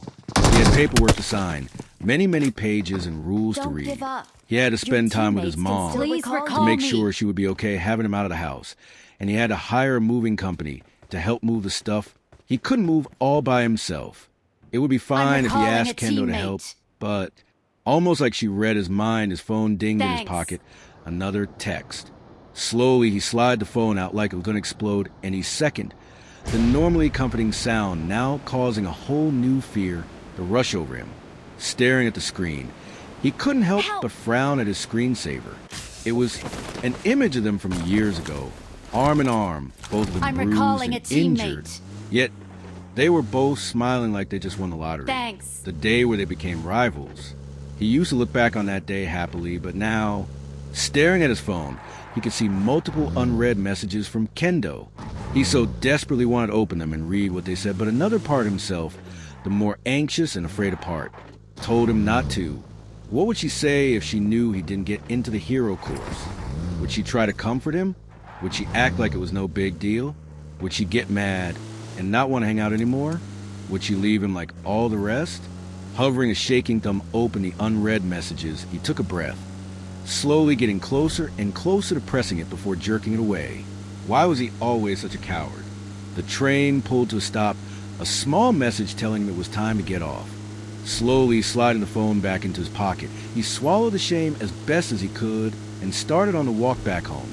He'll message her tomorrow. Yeah, tomorrow. It's late. She must have a lot going on. Tomorrow is good. Pushing the door to his mom's apartment open, he slunk inside, his head a little lower than usually. Pausing a step, he looked up to see his mother in the kitchen, a hand raised her mouth and the other holding her phone. Even from here, he could see the faint traces of tears in her eyes. Mom, is everything all right? Turning towards him with wide eyes, small streams trickled down her chubby cheeks.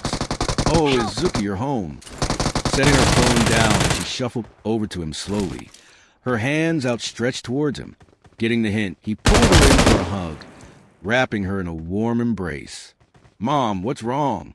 She let out a small hiccup before speaking, tears already starting to get his shoulder wet. Oh, Izuku, it's your father. He's sick. His father? Izuku had not heard from him in a long, long time. Hell, he never even got the full story from his mom about what actually happened to him. All he really knows about the man is that him and his mother are still married, only separate. That he lives in America, doing God knows what, and that he still sends him money every month. Every time he tried to ask about it, she would say he was always a businessman first. Now apparently he's sick. His mom clearly still loves him. Running her hand along his, she pulled away a little to speak. I know that you and he never really had a relationship, but it sounds bad, Izuku. He probably only has a few months left to live. She looked so sad in that moment, her face stained with tears. He always hated when she cried. Are you going to see him? Oh, no, I couldn't. Going to America is going to cost a pretty penny, and who knows how long I'll be gone. Wringing her hands together, his mom stared at the ground. I don't have money for such a thing. Plus, why you need help here. You're going to be moving soon and starting such an important part of your life. I can't just leave you. What if you used the money you had saved up for UA before I got the scholarship? W, would that be all right? I was saving it for you. Nodding, he gave her an encouraging smile. Yeah, I wouldn't even have that money to begin with if it wasn't for you. I can't go see him because I have college soon, but just because I can't, that doesn't mean you shouldn't be able to. Go, I'll be okay here. I promise. Staring up at him with a quivering lip. Fresh tears ran down her face, almost making him think that he said something wrong before she leaned up to kiss his cheek. Thank you, Izuku. I love you so much. I love you too, Mom. Getting up, he watched his mother slap both of her cheeks to stop the crying before puffing out her chest, a look of determination crossing her face. All right, I have so much I need to do. I gotta go, sweetheart. I have to make some calls. Picking up her phone, she started to head outside, her fingers pressing numbers at a speed he had never seen before, her short plump frame disappearing out the front door, yet again leaving him to the quiet of the small apartment. Walking to the vast and branching halls of UA, The only sound heard was the sound of red shoes slapping against tiled floor. The sound started slow, a tap every couple of seconds until it started to go faster. With less intervals in between, it picked up pace until it no longer sounded like walking. No, instead it sounded like running. Izuku Midoriya's breath could be heard first before he emerges from a hall. A big smile on his face as he ran, one of his fists clenching a piece of paper. Slowing down around a corner, he saw the massive, imposing doors of the hero course. It was said that even the doors themselves cast a long, imposing shadow onto the rest of the school, and anyone that came and went from the doors were met with looks of both envy and wonder. Smiling more, he saw her. Kendo stood in the door to the hero class with her back to him. She smiled as she laughed at something someone else said. He suddenly felt his excitement die out like the flame of a candle, his body now rigged and stiff. Shaking his head from his doubt, he put his smile back on, and he walked closer. "Good morning, Kendo." She slowly turned to face him, her eyebrows slowly raising. She wasn't frowning, but she did not look happy to see him either. "Oh, good morning, Midoriya." She might as well have hit him in the gut, his body almost reeling from an invisible blow. Eyes dropping to the ground, he swallowed, his hand slightly shaking as he raised it to show her his paper.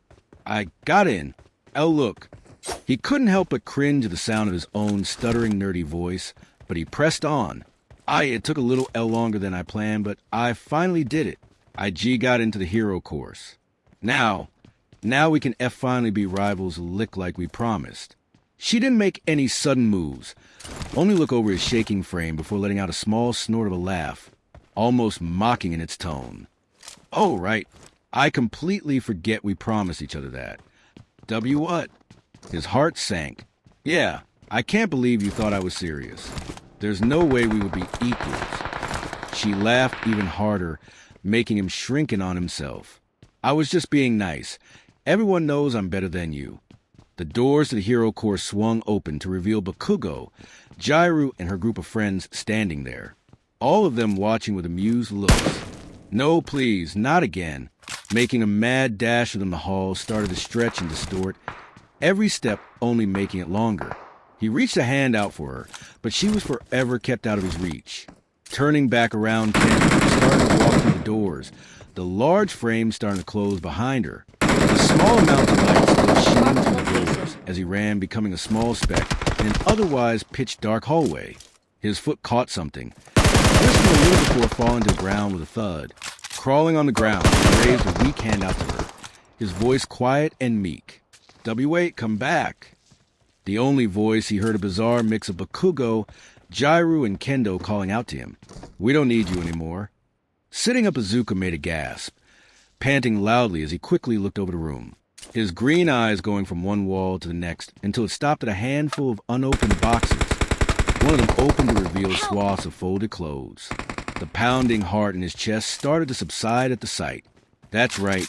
He moved into the general study dorms yesterday. This is his home now. The back of his head,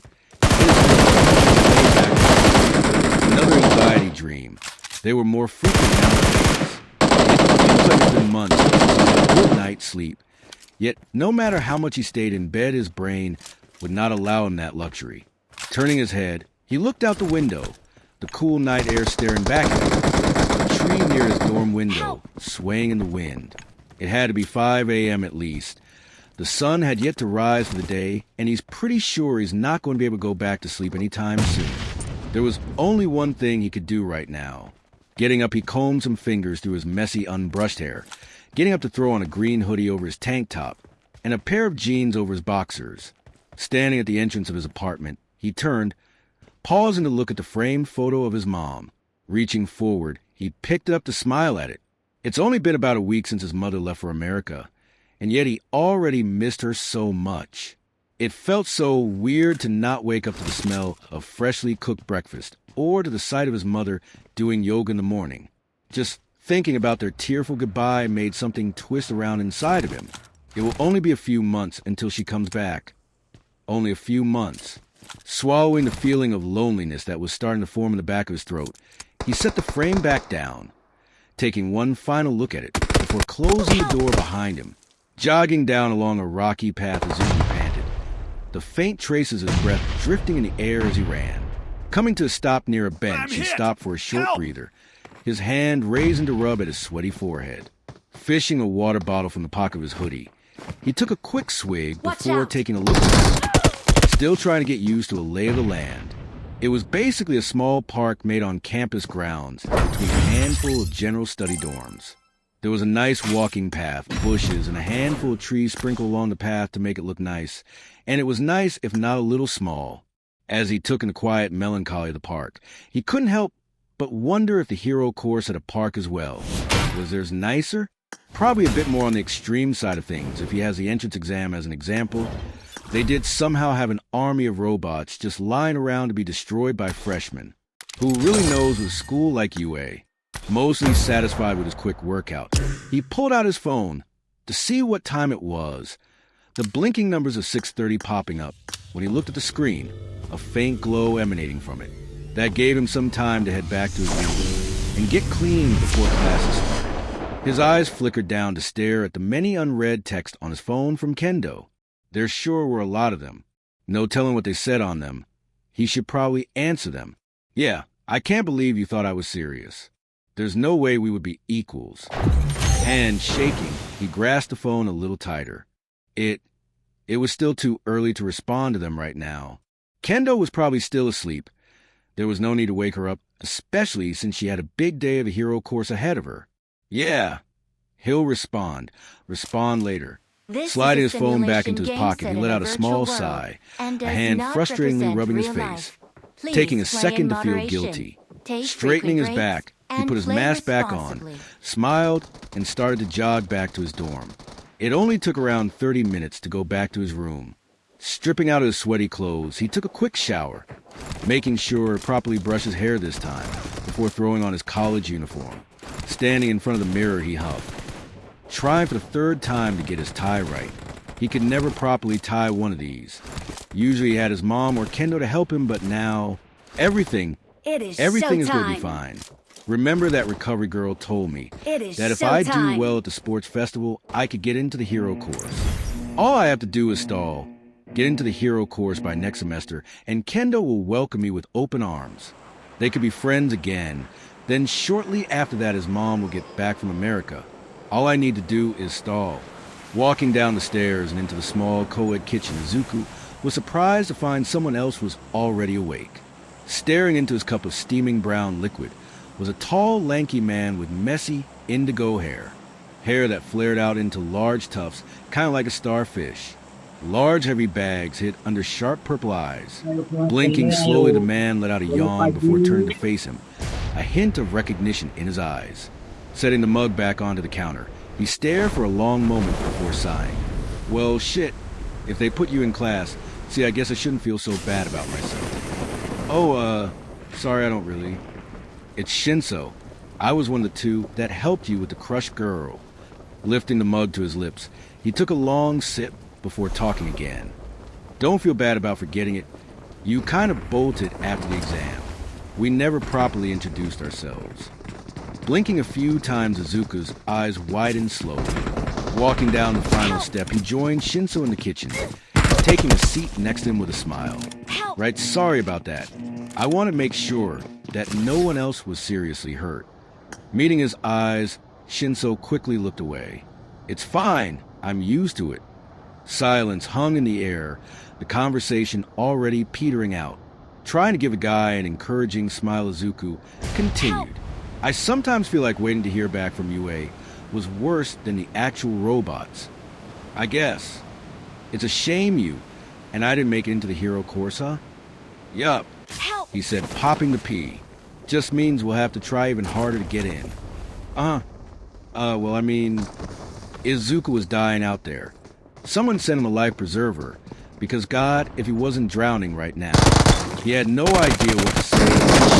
Shutting down any kind of olive branch he was. It'd be funny if it wasn't so sad. Every attempt seemed to only make Shinso more irritated. His right eye twitching slowly before turning to Izuku with a glare. Why are you being so chipper? Need I remind you that you and I failed? We're in general studies. Frowning back at him, Izuku tilted his head slightly. I mean, sure, for now. But I heard that if we do well at the sports festival, we could earn our way into the hero course. Scoffing, Shinso rolled his eyes before staring down at his cup of frown. Oh, yeah, totally. We're gonna go fight a bunch of hero students with really powerful quirks. Just knock them off the test. That sounds realistic. We won't be able to if we just give up. Squeezing his cup tightly, Shinso shrank into his trembling shoulders.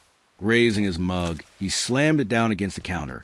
Splashes of brown liquid sloshing out of it and onto the clean table. Awesome. Turned to stare back at him. He let out a furious shout.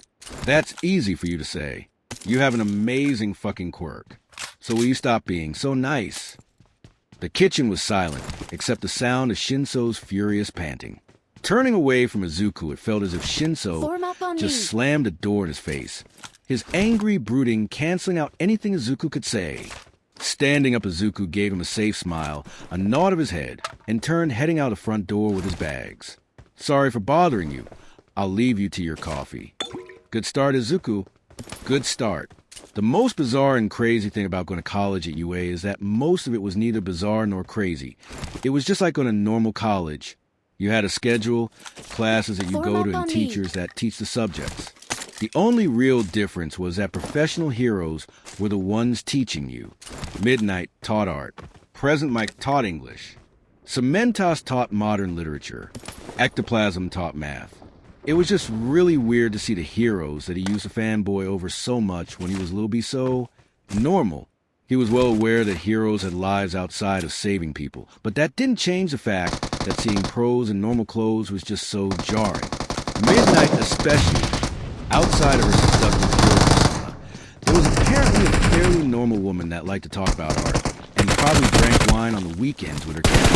Her and his mom would probably be the best of friends. The real question is, would it be weird to introduce Midnight to his mom when she got back?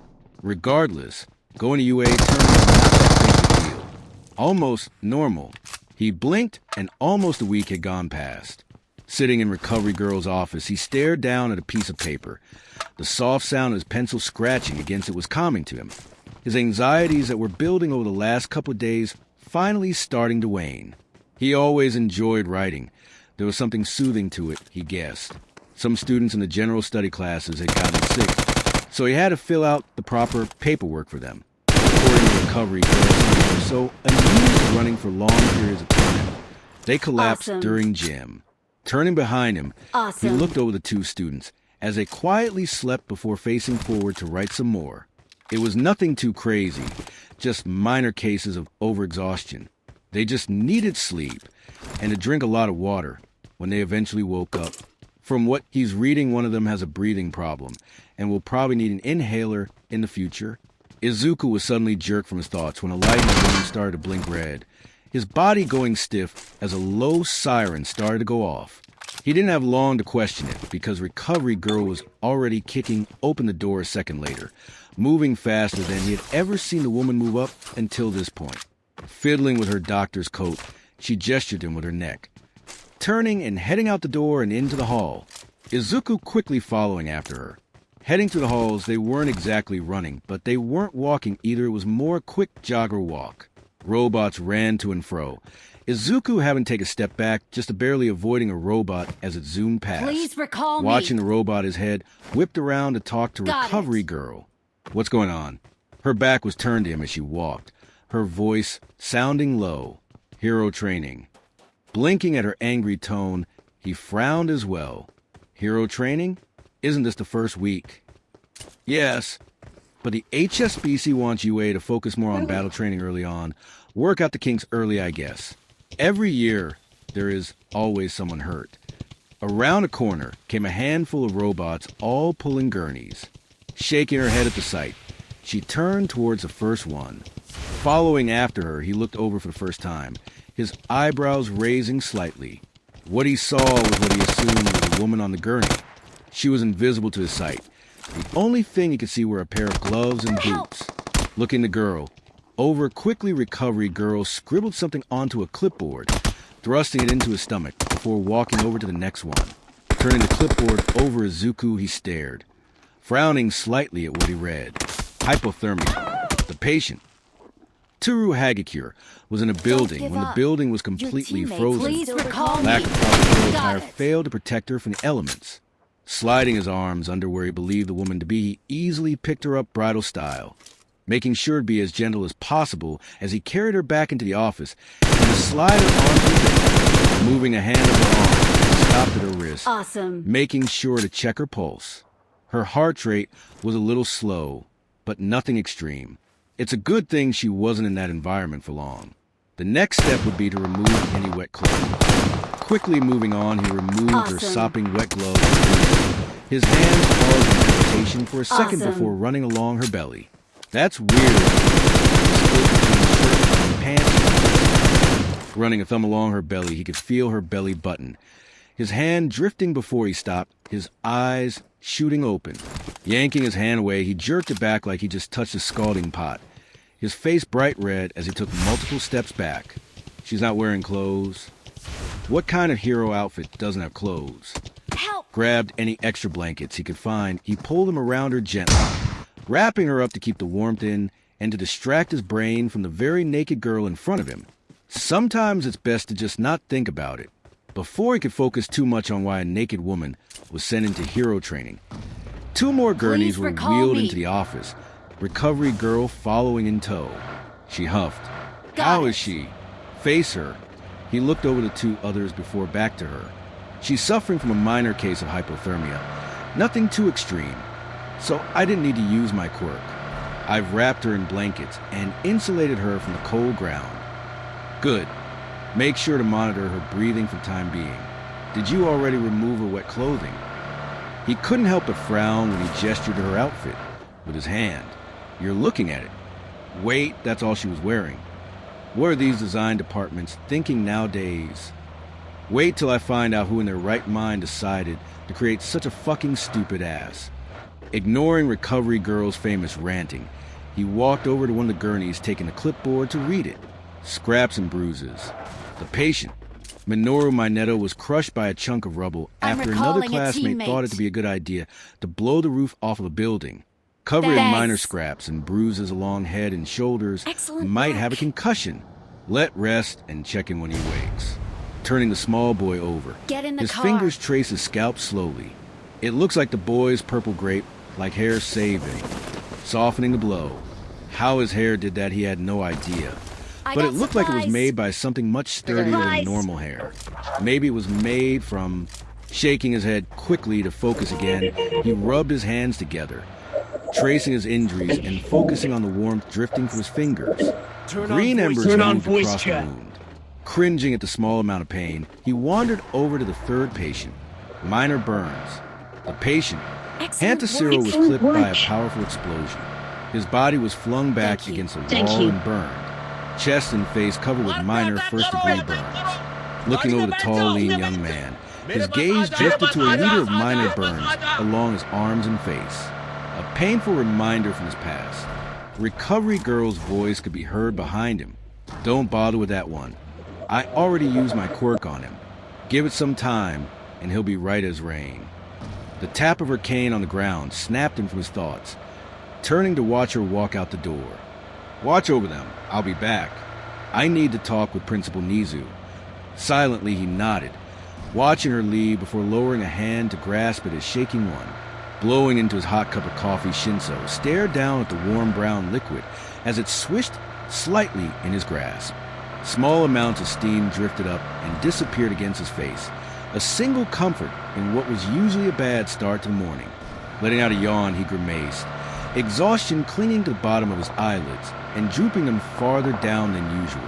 He's well aware that he should try and get out of this funk he's been in lately, yet no matter how much he tried, every action took more energy than he felt like he was wading through thick molasses.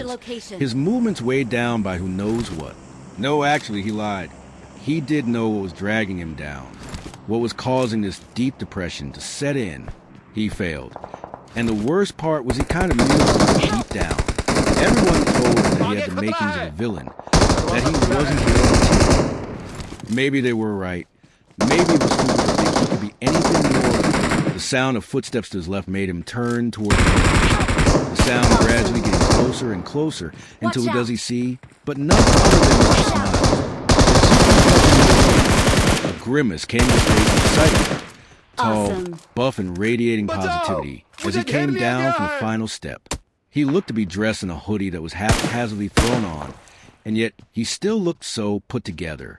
He couldn't help but feel a little jealous of the man. "Good morning, Shinso," he said, his smile unwavering despite the heated glare Shinso was currently shooting at him. Maybe he could will a second quirk into existence, shoot lasers from his eyes, and destroy someone with just a withering look. Sadly, though this was reality, and instead of striking the man down where he stood, he walked over and sat down next to him. "Guess you and I are the only morning people in 1C, huh?" he said jovially. "Uh-huh."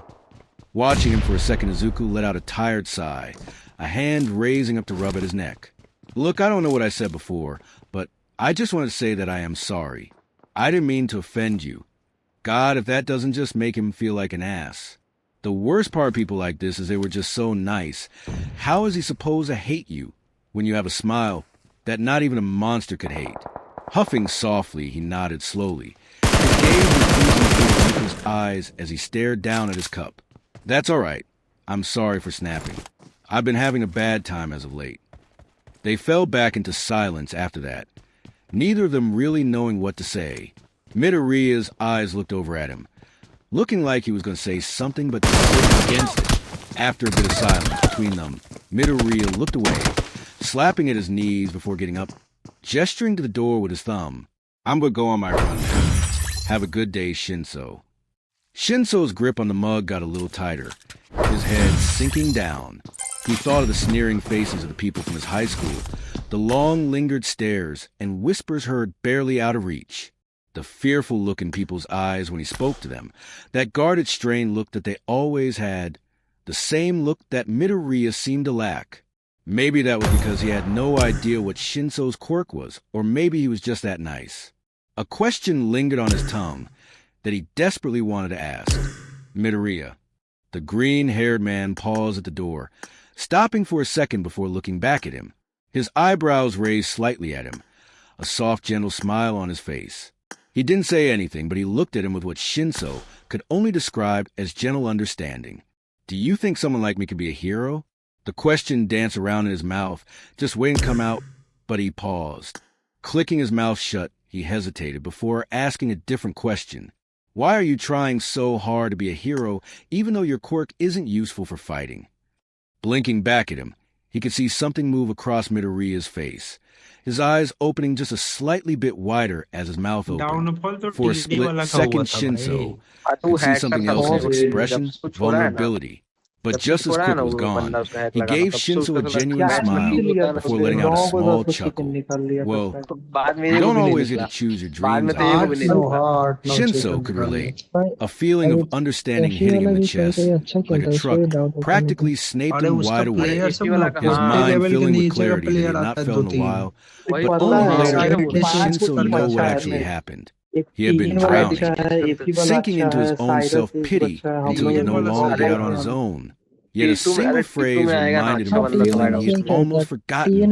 Words failed him despite him wishing to agree, to let him know that he understood how the green-haired man felt. Instead, all he could do was watch Midoriya pick up his hoodie a little higher before walking farther outside and away from sight. Walking down the steps and toward the park, Izuku paused, his hands raising up so he could breath into him for warmth. A voice called out to him, "Midoriya." Turning toward the sound, Shinso ran after him, haphazardly throwing on a jacket of his own on as he ran. "Mind if I join you?" No other words needed to be said between them. Izuku looked at him, gave him a small nod, and started off on his jog, Shinso bouncing in place before following after him into the crisp morning air. Recovery Girl sat at her small old-school computer as she typed away at it, filling out one of many school reports she was required to fill out daily, just a report on equipment used, and anything of note to take account of throughout the day. Ever since one of the walls into UA was destroyed by paparazzi, all of the UA staff were expected to fill out more reports daily. It was annoying, but she understood. Not far away, her assistant was writing in a notebook as he studied one of the books on medicine she had gifted to him. He had seemed so focused on his studies that it failed to hear that Eraserhead had quietly come into their room while they worked. Something she should train him on later. The boy gets too stuck in his own head for his own good sometimes. The recovery girl. The gruff man grumbled, her assistant practically jumping out his skin next to her. It's about time for the USJ. I have rented out the space, and we need a medical person on standby for procedure. Letting out a huff, she continued to type away at her computer, her eyes refusing to leave the small monitor. Was that today? I have forgotten. I am much too busy with my reports to go running off. Plus, you know how long bus rides hurt my back. Letting out a small sigh, Eraserhead's brow knitted together, a frown on his lips. And I've told you time and again that I do not care. We're required to have a medic on standby. More typing. Midoriya's gaze going from recovery girl to Eraserhead and back. Two grumpy auras practically clashing before his very eyes. Letting out a hum, she tilted her head in thought, raising her cane to point straight at Midoriya. Take the boy. He knows the basics already. Turning towards Midoriya, Eraserhead stared for a long moment before sighing. Running a hand along his face, he got up, walked over, and placed his hands on Midoriya's shoulders. Very well. Blinking a few times, Midoriya found himself being dragged out of the room, the situation just now seeming to catch up with him. Looking back at a waving recovery girl, all he could do was say a single word. What?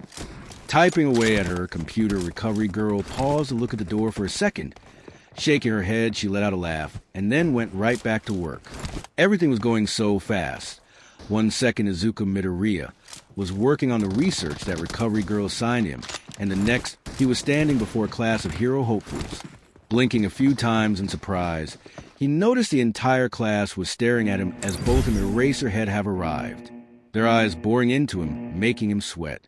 Before Eraserhead could speak, Izuku watched as a familiar blue-haired man pushed through the crowd to gesture at him with his arm. Tenya Ida parting the crowd to make a beeline for him as he shouted, "You, Midoriya, I have been meaning to speak to you since." Just as fast as he had arrived, he was pushed aside, a familiar brunette girl appearing from the side to charge at him instead. "Ah, my guardian angel? Where have you been? I've been looking everywhere for..." She too was pushed aside by none other than a furious-looking Bakugo, his eyes flaring as he shouted, "DK, what the hell are you doing here, you fucking low?" Wind parted and shifted around Bakugo before he was launched into the air, flying high out of sight. A tall, broad-shouldered young man with brown buzzed hair appearing to start shouting at him as he shook his shoulders, almost crushing him with his vice-like grip. "Hello, my name is Inasa Yurashi.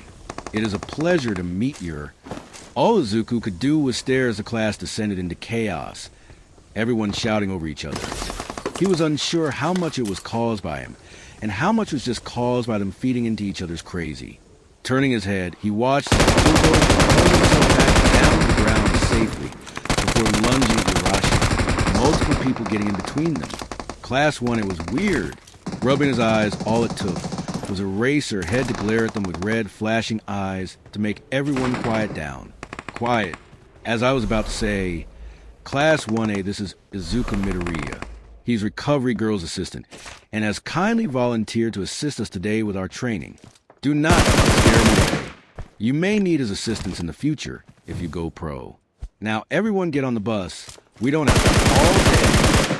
Giving them one final look, Eraserhead turned and went onto the bus, letting out small grumbles as he went. Everyone flinched at the piercing high-pitched whistle that rang from the area. The whole class looking over to the offending sound to find Ida standing near the bus, pumping his fist as he blew into a whistle dangling from his neck. "You heard our teacher," shouted Ida. "Class 1A, let's all board the bus in an orderly fashion. Form 2 single file lines by seat number." A chorus of groans rang out around him as the class promptly ignored his shouts, getting in line as they went back to other conversations. Did he always have that whistle? Izuku asked aloud to no one in particular. "I'm afraid that was me. I should have asked what he needed it for before making him one. My apologies."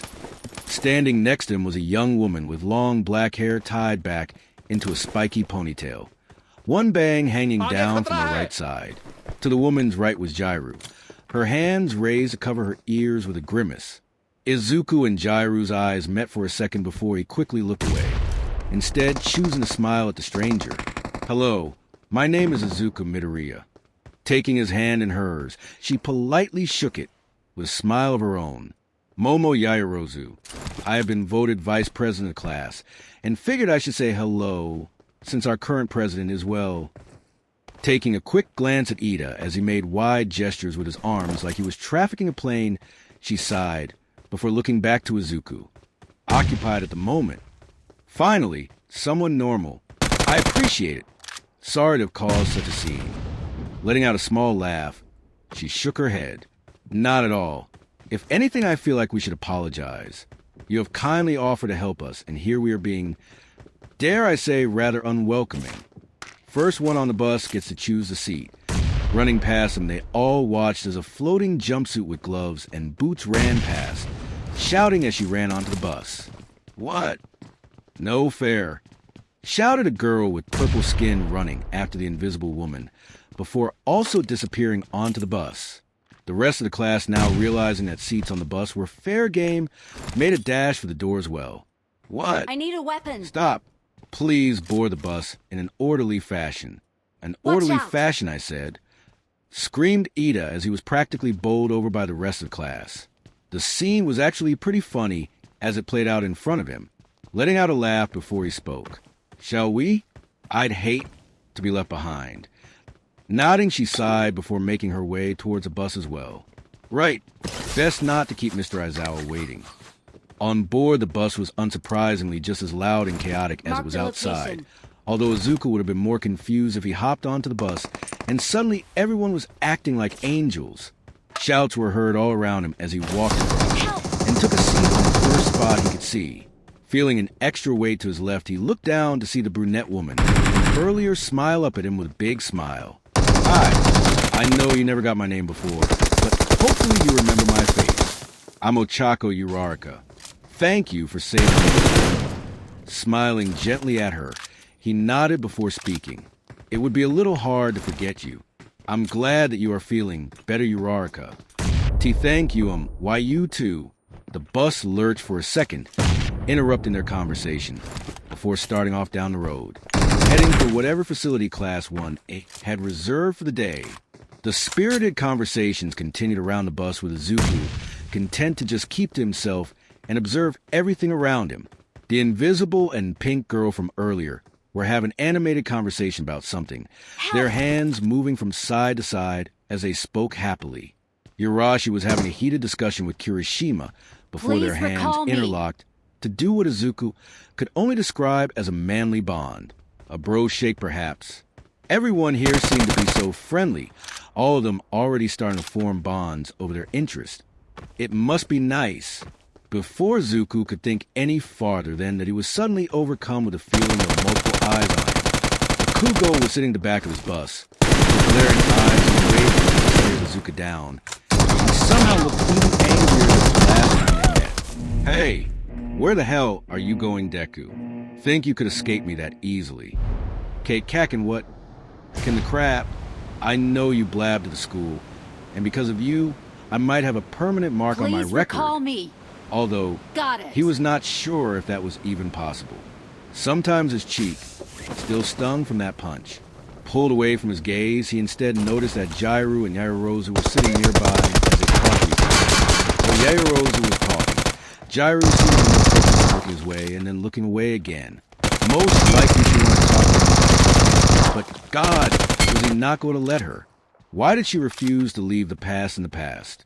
It would be easier if she just ignored me. Shifting to his right made him turn towards it. Staring down at a bored-looking frog girl, she blinked a few times up at him before speaking. "Midoriya, my name is Tsuyu Azui, but my friends call me Tsu Karo. I apologize in advance, but I always say what's on my mind." That certainly got his attention. "Okay, Tsu, hit me with what you got." "Karo, all right. Why did Uraraka call you her guardian angel before?" Uraraka surged forward from his side to shout happily, pink dusting her cheeks as she pulled his arm against her. "Because he saved me. During the entrance exam, I got crushed under rubble. I might have died if Izuku didn't rescue me. It's true, I saw the whole thing. He rushed into the fray, despite the 0-pointer standing right over her. Yelled Kirishima from a spot. It was one of the manliest things I've ever seen. Tilting her head, Yaoyorozu looked around at the rest of the class. What is a 0-pointer? It's a giant robot. They unleashed it toward the end of the entrance exam. When I first saw it, I almost passed out. It was crazy big, said the guy with the lightning hair. Really? I would have loved to see that, screamed Yurashi. The rest of 1A all chimed in, some even telling their own stories about the experience. Yaoyorozu put her hands to her mouth. Oh my, that sounds quite scary. It truly was. I myself was frozen in fear until Midoriya snapped me out of it. Shouted Ida over the other voices. I'm honestly surprised to see you had not passed the exam. You even found out about the exam's secret points. Izuku felt a spike of anxiety run over him as everyone started to look at him in awe, giving him attention that was not warranted at all. Shaking his head, he gestured to Kirishima in the hopes to deflect the attention elsewhere. Nonsense. I just tried to lift a rock. Kirishima was the one who defeated the 0-pointer with a single punch. Bakugo stood up in his seat to grip the railing. What the fuck do you mean he beat it with a single punch? Whoa, is that true? Kirishima, you must be really strong, shouted the invisible girl. Just like that, everyone was now looking at an embarrassed Kirishima. Letting out a small sigh, he smiled, happy to go back to watching the others interact. I'm recalling a Karo, teammate. I personally don't see it. Looking back at Sue, he smirked before shrugging, his voice soft only for her to hear. That's all right, I don't see it either. He couldn't help but smile when the frog girl made a small laugh. The building that they were driven to, in short, was humongous. It was arguably bigger than the already huge main school building, or even the fake city that the entrance exam took place in. Staring up at the big walls, Uraraka whisper shouted, grabbing Izuku's shoulders and shaking him back and forth. Oh my god, it's 13. I take it you like 13, Uraraka? Are you kidding? They are my favorite hero.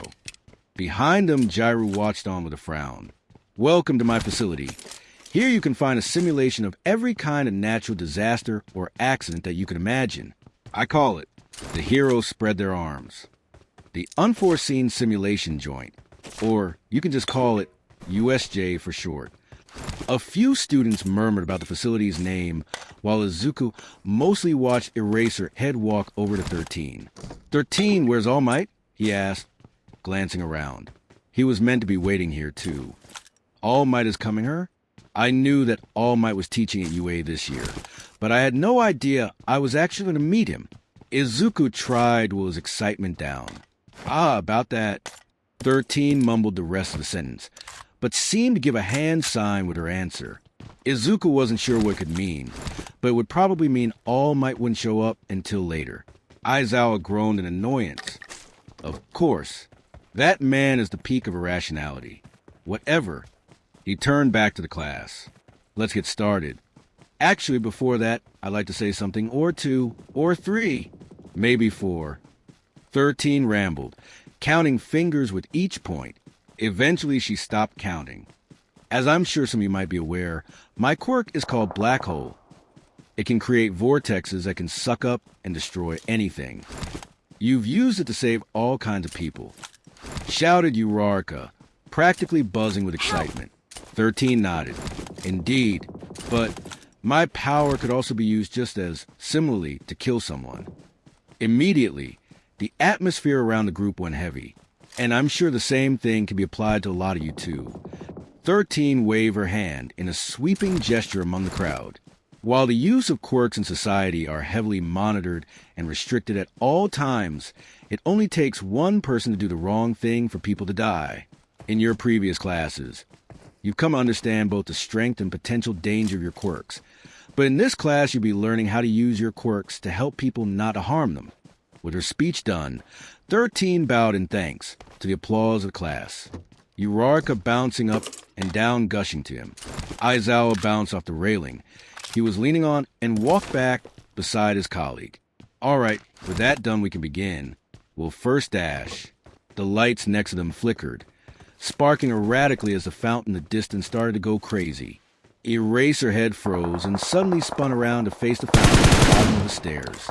Before Izuku could even wonder what the problem was, the 1A teacher started to shout back to class.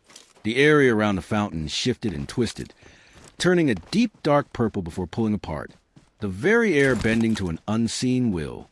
A twisted hand emerged from a hole wrenching back before pulling it wider, the hole exploding outward to reveal a handful of people. From the hole, people started to flow out of it. "Huddle up and don't move," he yelled, before turning his back to class. 13, protect the students. Huh? Izuku asked dumbly. Kirishima, who was in front of him, leaned forward and craned his neck. "What's that? Is that more obstacle? Like the entrance exam?" "Don't move." Eraserhead, pulling his goggles on. "Those are villains."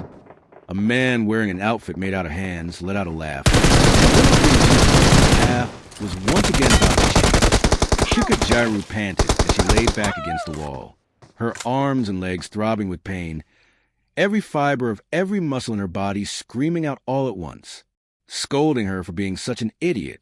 Sweat dripped down her face and neck. She so wanted to take a shower after this, but knew that standing for that long was going to suck. Maybe she could settle for a bath if her parents were cool with it.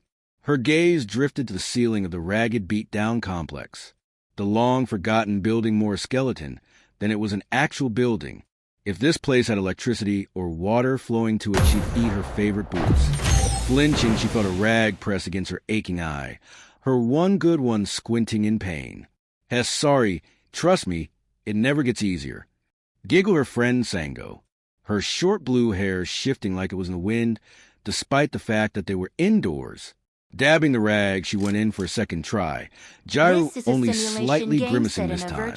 Well, on the bright side, I could be the other guy. I got 5 A eliminations low just groan now. coming out in front of her, making her look towards the carnage.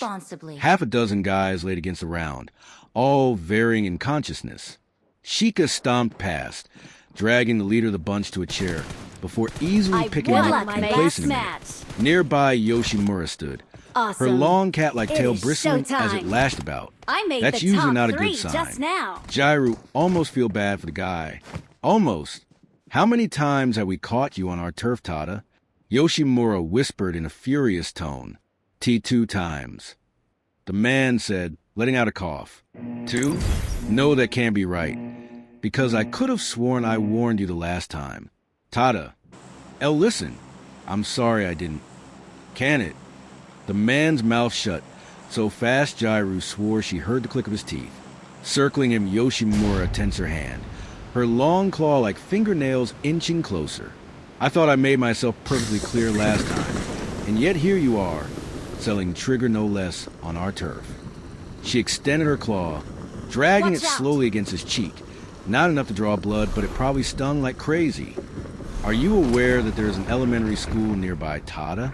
Sheikah's kid brother goes, "Doesn't he, Sheikah?" Placing her hands on the man's shoulders, Sheikah squeezed him tightly as she growled out, "Yes, he does. Look, I'm sorry. You'll never see me again, I swear." He winced when she jabbed her nail into his neck. "You best be telling the truth this time, because I am running out of patience with you. Tada, I don't think the next time we meet will be so nice." Taking the chair, she fell forward, pushing the man onto the ground face first. "Now get out of our sight." Watch out. The man stumbled to his feet, a frantic look in his eyes as he rushed out into the cold night air with his figurative tail between his legs. Taking a couple deep breaths to calm herself down, Gyro watched as Yoshimura went back to her easy smile before strolling over to Sango and herself. "How's the Aikyo?" Wincing at another, "I dab," she huffed, taking the rag to dab onto her eye herself. "Swollen. I probably will have a black eye after this." Sango giggled before rolling her eyes. "Yes, that tends to happen when you let a guy twice your size hit you clean in the face." "What even happened back there?" Get in the car. "You were doing fine, but then totally just froze up, girl." Sheikah said slightly annoyed. "Yeah, not her best moment. She was doing fine, but then that asshole with green hair jumped at her and she just..." Frowning, she slowly stood up on her shaking legs. "I've just been thinking a lot lately about... I think I want to be a hero, The three of them blinked at her slowly, staring like they were expecting something else. The first to speak was Sango, her head tilting slightly. Wait, that's it. Geez, don't scare me like that. I thought it was something actually serious. Yes, I too thought it was something worse. Jiraiya felt like she was just punched in the face again, looking between the three, her mouth hung open. Hold the phone, you guys don't care? Sheikah shrugged her shoulders confused. No, why would we care? Sounds pretty awesome to me. Sango nodded along, smiling brightly. Totally. From gang girl to badass hero girl. I always believed you were better than this life. Of course I believed you were going to become a singer, but a hero is nice too, said Yoshimura with her trademark smirk. Why you guys... Tears started to form, her arms opening wide as all three of them leaned in for a group hug with Jiraiya in the middle. Ow, easy on the body. It's really bruised. A voice cut through their happy moment from outside. The claws, I know you're in there. I just want to talk. All of them groaning, pulled away. Jiraiya leaning down to pick up her baseball bat and used it to properly stand herself back up. Well, no wrestle wicked. Let's go, girls.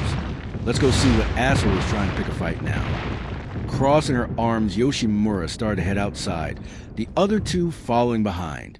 Looking down at the passed-out man with green hair, Jiraiya took a slow, deep breath before getting back onto her screaming legs, taking one final look at the building before following after them. Falling from the sky, Jiraiya's earphone jack swayed in the wind, flailing about in a panicked frenzy as the ground came to meet her fast. Flesh meeting hard ground, she winced. Tumbling down a small hill, she fell along dirt and rock, twisting her body to land onto her feet with slide. Her body stung from small scraps and scratches littering all over. Looking up at a steel dome, she only had a second for it to register, but she was still at the USJ before a middle-aged man holding a lead pipe rushed at her from behind some rocks. Ducking under the pipe, she spun, cracking her faithful baseball bat against the guy's head, his body bending before crumbling at her feet. Jiraiya's hero uniform was made up of spiky punk rock boots, tattered black jeans, black shirt, and a long jacket adorned with buttons that her friends had gifted to her. The jacket swished as she turned, revealing 3 long jagged claw marks painted onto the back in purple, the signatures of her friends haphazardly thrown on the back. A teammate. Raising her bat just in time, she deflected a machete aimed right at her head, Thanks. parrying it aside. Raising a foot, she slammed her steel-toed boot into the guy's chest, keeping it away to put some distance between her and the assailant. She watched him back before regaining his footing, getting back into a low stance. Be careful with something sharp like that. You might poke someone's eye out, she said, her gaze not leaving the larger man. Cocky brat.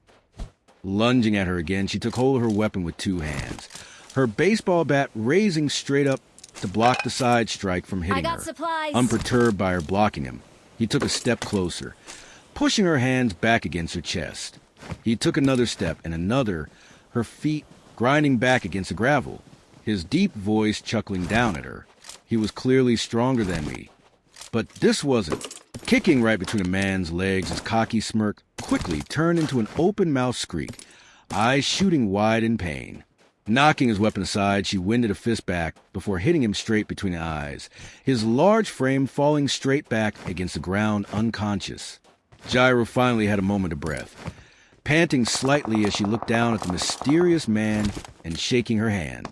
Frowning, she spit a little on him before standing straight up with a grumble. Asshole! Looking over the rugged rocky terrain, she could see hills and peaks dancing along the horizon. To her right about a yard away was the edge of a cliff, the ground stopping and falling off to who knows how far down. She could see more rock on the other side of the cliff, a wooden rope, like bridge connecting the gap to the other side. That looked like a gap if she ever saw one. Jiraiya Midoriya came running out from her blind side, charging straight at her. She was a little surprised to see him. Bending down, he grabbed a lead pipe left on the ground before pulling it back and throwing it at her, shouting as he did, "Duck!" Sidestepping the pipe, it flew through the air, connecting into a guy that was apparently behind her with a knife. Bluntly dug into the man's chest, giving Midoriya a moment to rush him, driving an elbow into the side of his head, the man falling like a sack of potatoes. turning towards her. He gave her a smile before nodding. "You okay?" Jair was feeling a little stunned, blinking a few times before nodding back, her face slightly red. "Yeah, I'm okay. Thanks for the save, man." "I wouldn't be too thankful just yet." An unknown voice called out, making the two of them jump a little in surprise. A man stood on top of a hill of rocks, an excited grin on his face. In response to a shout, about a dozen of men and women walked out hiding, the bulk of them emerging to start circling the two students. Midoriya pressed against her back, the grip on her back growing a little tighter as she frowned. Looking from one person to the next, she tried to see an opening, but could not find one, her mouth opening to say a single word. "Watch out!" "Shit." Fake fire licked and danced along with real fire, the sound of explosions echoing out around him as he ran. Running a hand along his sweaty face, Kirishima was a little relieved that his hero costume did not have a shirt with it, else he might actually burst into flames due to the heat. The area that he was transported to was radiating warmth. Tall buildings made it look like a cityscape, were all around him looking like a bomb had just gone off. Whether that was because the area was supposed to simulate a fire or not, he had no idea. What he did know is that it sucked. Following the sound of explosions, he turned a corner to find his classmate, Bakugo, in one of the buildings, surrounded by creepy-looking guys. He did not hesitate running into the fray, his skin hardening as he ran. Lowering down, he shouldered, tackling one of them onto the ground, raising a rock fist into the air before bringing it down on the guy's face. Rock met cartilage, making a soft crunching sound. One guy circled him to his blind side, stabbing at him with a knife, the blade breaking off against his skin. Faced a coward, he activated one for all, red sparks shooting off his arm, before driving his fist into the guy's chest and watching as he flew backwards into a neighboring wall. The rock shield around his arm, shattering off from the force of his punch. Grimacing, Kirishima got back up, shaking the pain off of his arm and faced the rest of the group. An explosion went off near his left. Bakugo propelling himself across the room to bring his foot into a guy's face, effortlessly twisting in the air before blasting the guy standing next to him into a wall. "What the hell are you doing here, shitty hair?" Bakugo screamed, blocking an incoming strike with his grenade-like gauntlets, sparks erupting from his palms as he fired off another blast. Smirking, Kirishima defended from behind, reapply his armor before grabbing a guy by his collar, bringing his head back and cracking his rock-covered head against him with a headbutt. "Same as you, I guess. Got teleported somewhere." I twitching Bakugo ducked under an incoming sword swing, the blade so close he could practically feel the blade slice off a couple blonde hairs. Jumping into the air, he brought his boots down on the attacker's head. "God fucking, not that. Why the hell are you helping me? These guys are fucking mine. Get your own." "I'm just trying to help, bro." "I am not your fucking bro." Punching a man with blade arms in the face, he fired off another blasphemous song. "Ever since the school year started, you've been following me around like a dog-damn lost puppy, and I'm sick of it." "Dude, I haven't been following you around." "Watch out!" "You have, always looking at me like you have something to say." Thrusting a finger forward, he screamed, batting an incoming strike aside. "If you have something to say to me, fucking say." Letting out a round of coughs, Bakugo squinted his eyes, his chest starting to convulse as he fell to a knee, so busy coughing his lung up that he wasn't aware of an incoming knife aimed right at him. Luckily, Kirishima was there to block the stab with his arm, picking the guy up before tossing him into a wall. A harsh thump putting an end to the fight. Making sure they were in the clear, Kirishima scanned the horizon before walking over to a still coughing Bakugo with his hand out. "Dude, are you?" His hand was swatted aside by a furious-looking Bakugo.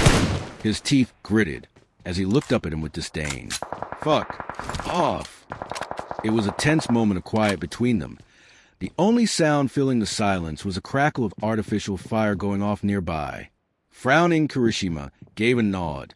He may not be the brightest bulb in the shed, but even he knew when he was not wanted. "Sorry, I just wanted to thank you."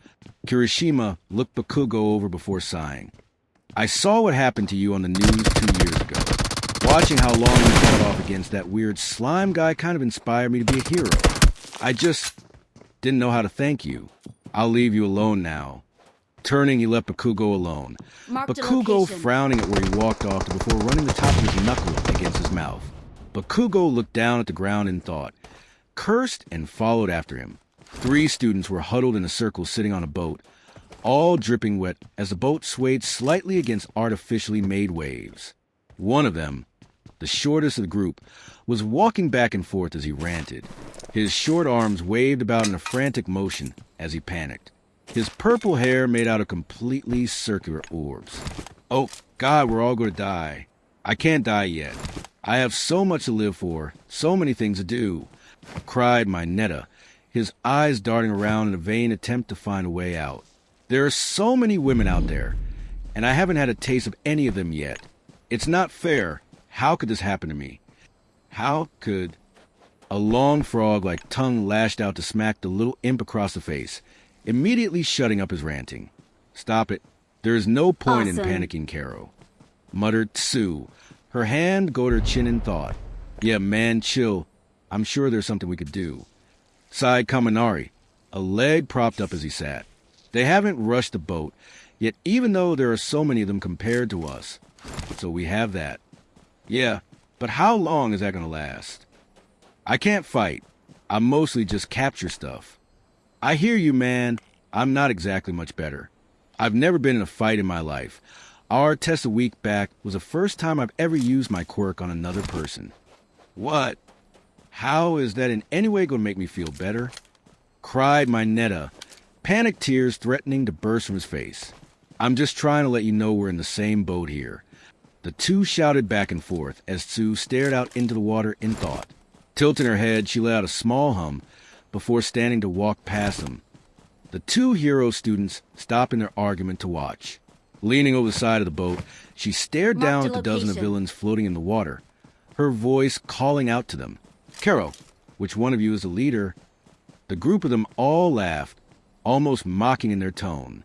Swimming forward, a man with a shark-like head grinned evilly at her before speaking. That would be me. Don't bother begging for your life. It won't do you any good. Sorry, Karo, but that was not the plan. I just wanted to kindly ask you all to leave.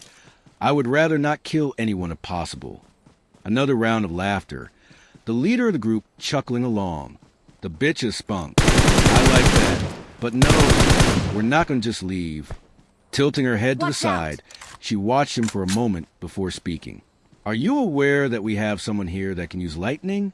I've heard stories about how dangerous that could be in water, so I'd rather it not come to that. The laughing stopped.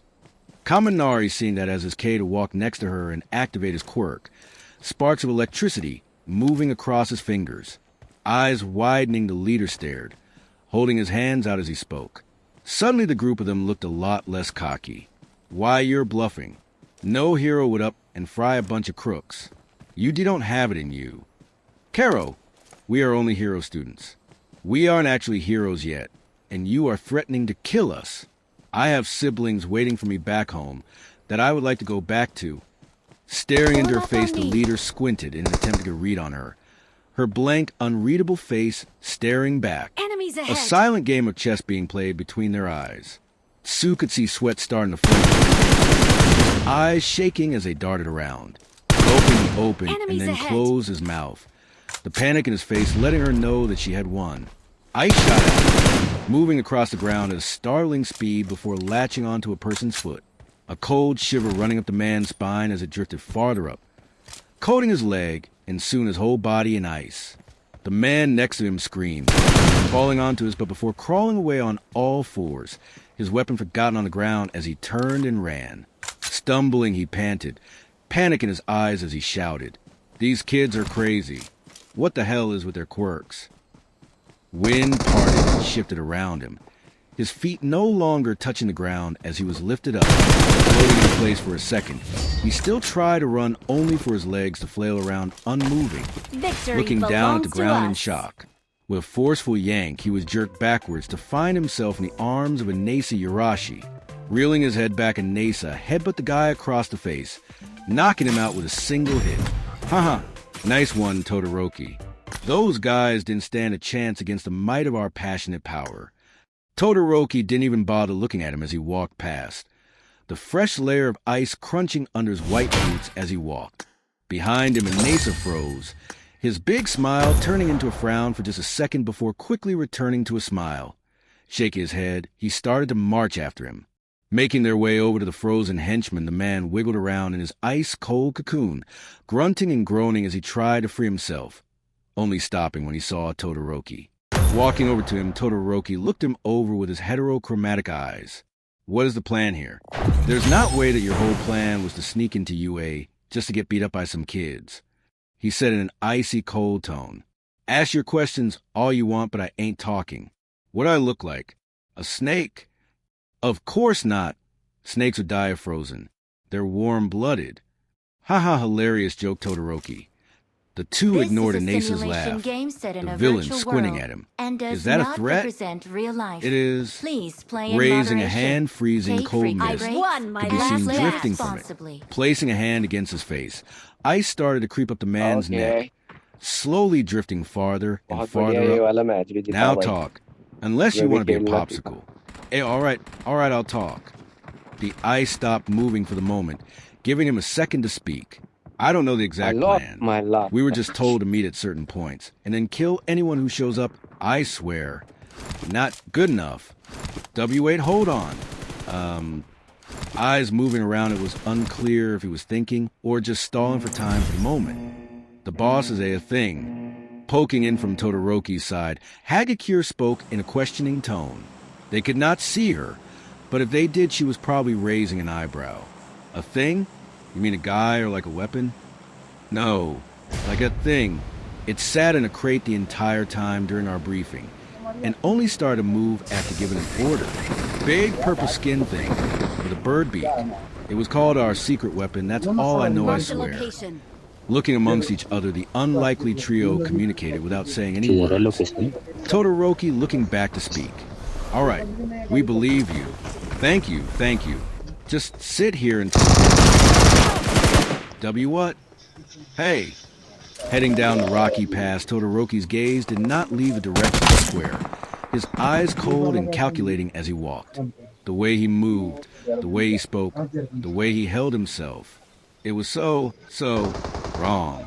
Inasa's hand had started to hurt from how hard he was clenching it, his smile grinding against his teeth so hard he was surprised that he had not drawn blood, a red-hot fire flicking against his insides, making him start to feel sick. Inasa Yarashi always liked everything. He was the kind of person who had a passion for any topic if you got him going.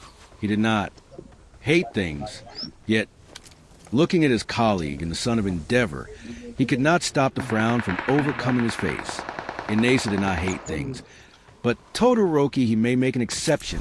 Taking a deep breath, he watched Hagakure run after Todoroki, his hand unclenching and slowly following after. Jairu and Midoriya sat behind a rock. The sound of blast going off as the rock splintered and cracked. The blast stopped. Panting, Midoriya looked over the rock, just to duck back behind, when another volley of blast started up again. A woman with long hair and a man in a long green jacket were firing energy blasts against their hiding spot. A hiding spot that was quickly shrinking. They hardly left an opening, covering each other's breaks pretty well. This was not good. Looking down at his bleeding arm, he grasped it, stopped, looking at the left gyro. Cuts already started. Silently, he cursed the fact that he lost when they were teleported. This was his first time fighting a group of people that were actively trying to hurt him. And man, was it different than just sparing a dojo. There were so many of them, and no matter how many he knocked out, there was always a way around the corner. It barely felt like they were making him progress at all. Exhaustion had started to set in, his movements already feeling slower than they were a while ago. He thought he had good stamina, but that didn't seem to help much in this situation. Jaira didn't look to be faring much better, her chest moving up and down as she held her bat. Kama and Midoriya think there had to be a way out of this. Squeezing his fist, he racked his brain trying to think of some way out of this, but could only think of one solution. He could maybe hold them off long enough for Jaira to escape and get someone to help. Midoriya. Jairu's voice snapped him out of his planning. Looking down to find her staring up at him. I just I just wanted to say, boom. The ground shook a little, a loud bang coming from the other side of the rock. Smoke billowed out, a silhouette running, no sprinting towards them. Before they could even register the incoming threat, they both watched shocked as Yaoyorozu came running out of smoke. Yaoyorozu! Momo! They both exclaimed at the same time. Taking hold of both of their arms, she pulled them towards the smoke. Midoriya and Jiraiya not hesitating, even for a second to follow after her. Squinting against the thick smoke, Midoriya could hear coughing all around them as they ran. The faint shadows of other people shifting around in the unseen. A glint to his right made him notice it, snatching a machete off the ground as he ran. As quick as they went and they emerged, the light of the steel dome making their eyes hurt when they came out on the other side. Not stopping their movement, they started to run towards a wooden bridge. Jiraiya to his right screaming as she ran. Thank God you showed up when you did, Momo. I thought we were a goner. I am happy to see you two are okay as well. Gesturing to a bleeding side of her head, she shouted back. When we were teleported away from the others, I fell wrong and went unconscious. When I came to, I heard the sound of fighting and came as fast as I could. But how did you create such an explosion? Shouted Midoriya back. The sound of screaming followed by footsteps could be heard behind them. That's easy.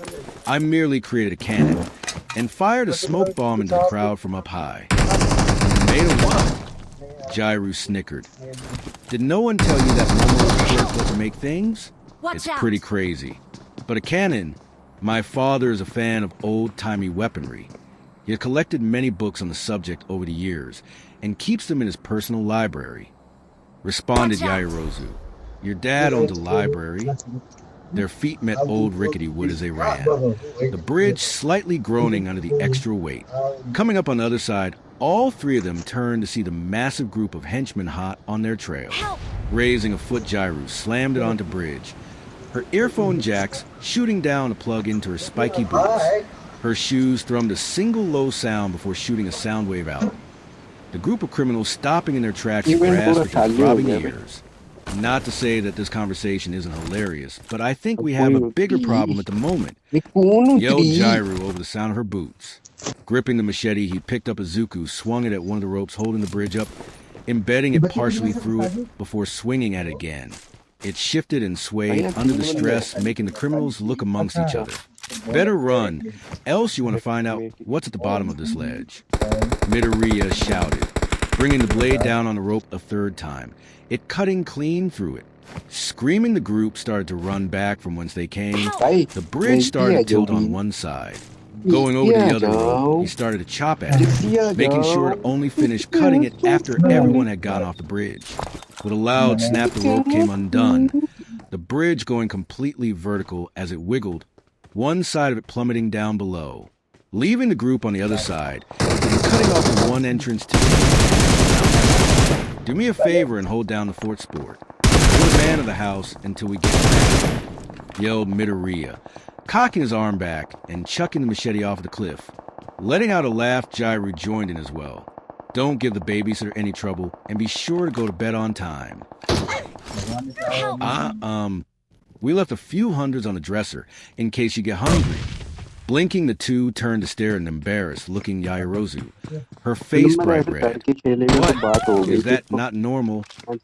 Letting out a snort, Jiraiya gave her a pat on the back as they walked. Midoriya staring a little bit longer in an attempt to figure out if she was joking or not.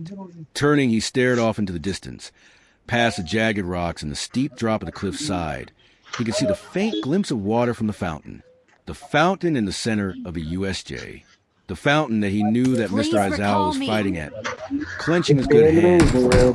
This was really stupid. He should just try and sneak past him with the others at the entrance. He would just be in the way. And yet, Yaoyorozu and Jiraiya stopped their walk. Midoriya was no longer following. Looking back at him, I want to check on Mr. Aizawa. Eyes widening, they stared at him shocked. Mouths opening to shout at him at the same time. Absolutely not. Were you crazy? We barely made out of there alive. And now you want to run back into fray? Jiraiya marched up to him. I will not go risking my life again over something so stupid. Sighing, he gave a nod. That's fine, you don't have to go. I just want to make sure everyone's okay. Walking around her, he started to head down the hill. Go meet up with the others. I'll catch up with you shortly. W what? The fuck I am. Jairu shouted as she marched after him. What? Are you that desperate to get yourself killed? Jairu, leave me alone. No, you are not going to just walk away from me. We are all going back to the entrance. I can take care of myself. Apparently not considering everything we just went through. I get that you're all big and strong now, but you don't have to do everything on your own. Stopping in his tracks, he spun around to glare at her, his eyes flashing green, the sight making her flinch away from him slightly, his words hissing out through ground teeth. Kyuka, drop it. Just leave me, it's what I'm used to. That seemed to really hurt her, a hand going to her chest like he just struck her. Taking a deep breath, his shoulders untensed, trying to calm down his breathing. I can't just leave knowing someone may need my help. A bit away, Yaoyorozu's eyes looked between them as they spoke, a look of realization coming across her face. Taking a step forward, she coughed into her hand to get their attention before speaking. I take it you have your heart set on this, and you promise to leave the fighting for professionals, only leaning into support? A nod from him was all she got before nodding back. Then I am coming as well. I would feel much better if I knew that everyone was okay. With no other words needed to be said, they both started to head off, a fuming Jairu behind them. Stomping her foot, she turned and kicked a rock a few times before sighing, Good luck, mates. quickly stomping after them. All right, fine. Together. I'm coming too, but if we all die, I get to tell you I told you so. How had it all gone bad so quickly? Hiding behind a rock, they watched Mr. Aizawa get slammed into ground, his gnarled arm twisted in a way it should not be twisted, bending and distorting until they heard a sickening snapping sound, Aizawa letting out a pain groan that made a shiver run up and down Izuku's spine. In the corner of his eye, he could see Jairu wince at the noise, obviously sounding way worse on her end. What do you think of him, Eraserhead? He's the bioengineered anti-symbol of peace. But you can call him Nomu. The man with hands spoke, his voice almost giddy with glee, or maybe malice. The thing, Nomu, let out a horrifying bone-chilling screech, making all of them shudder at the sight. This thing, this Nomu, was so unlike any of the common thugs they met at this point. It was different, so much worse. Its massive, purple, muscle-covered body distorted and twisted to look almost human. The fact that it could almost be mistaken as a person besides a big beak-like face, an exposed brain somehow making it even creepier. Turning to look at the massive being holding him, it crushed Mr. Aizawa's arm under his foot. Momo's hands go in her mouth in pure shock, her eyes wide as she watched Nomu lift Mr. Aizawa's head and slam it into the cold concrete. This was bad, really bad. So much worse than he thought. Before any of them could even do or say anything, they watched as the portal guy from earlier appeared, leaning in to whisper to the man with hands. Jairu leaned in a little, stabbing her earphone jack into the ground to listen in on the conversation. They're talking about retreating. Sounds like Ida got outside of the USJ. Letting out a small sigh, Momo smiled. That's good. The hands guy seemed to be having a panic attack. Now he's talking about killing kids. Whipping around to stare at Jairu, they both turned in sync to watch the man with hands go sprinting off into a horizontal direction. Turning their heads towards where he was heading, they watched horrified as he ran toward the second group that was watching from afar. The hands guy lunging at the group of Azui, Denki, and Mineta. Izuku Midoriya had no idea what the villain could do, but he had a terrible feeling deep down that whatever his quirk was, it was probably very bad. His body moved before he could register what he was doing, jumping out his hiding spot to go rushing at them. He could hear the voices of Yaoyorozu and Jairu shouting behind him. The man's hand grew closer and closer, like a creeping shadow of death. His arm moving faster than Tsu. The runner hovered over Tsu's face. Time stopping for a second to take in Tsu's wide-eyed, terrified face. Time returned. The hand placed right on her forehead before pausing. Letting out a sigh, the villain looked behind him to stare at Mr. Aizawa. You really are cool, Razorhead. Lunging forward from the water, Denki reached both of his hands out, sparks flickering off before firing a massive charge of electricity aimed right at the villain. For a second, it was across Kaminari's body, but when the smoke cleared, the Nomu was standing in the way of the blast, unmoving, as if he wasn't just hit with a blast of pure electricity point blank.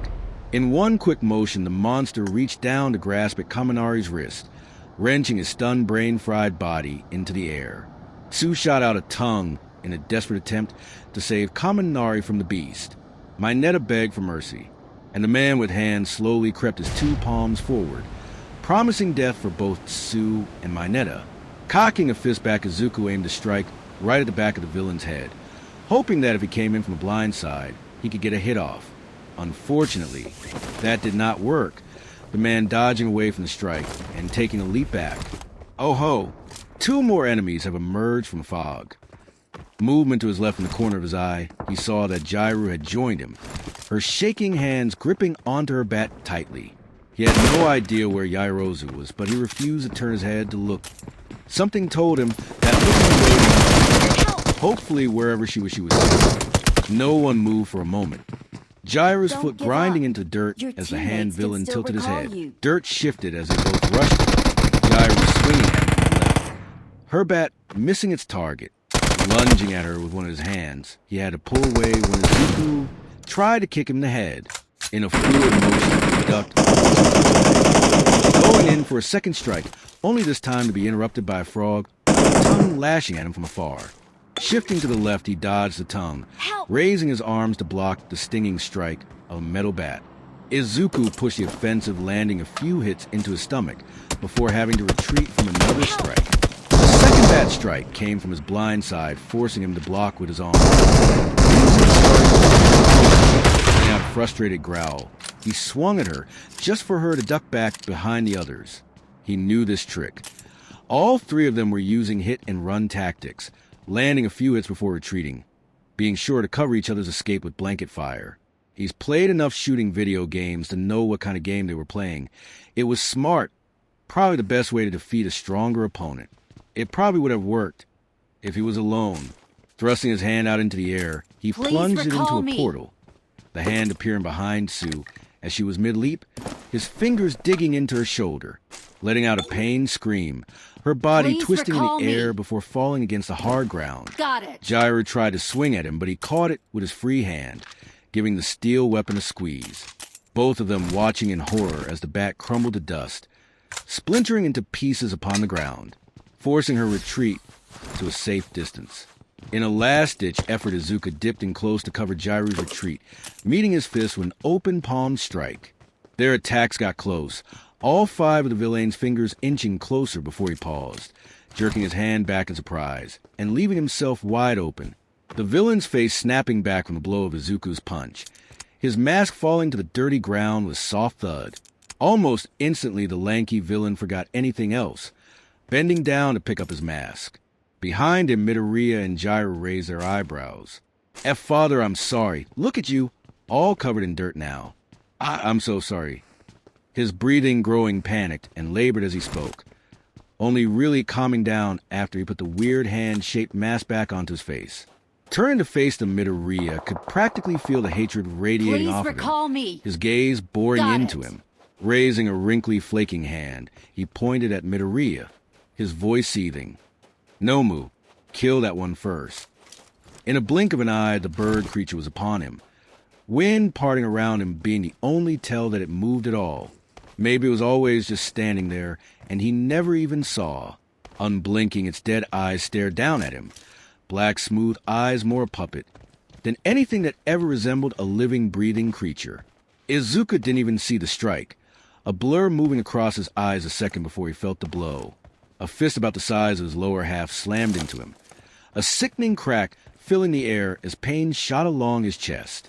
His feet were no longer on the ground, wind soaring past him at a startling rate as he was launched back. Another shot of pain overcoming his body from behind this time before. Nothing.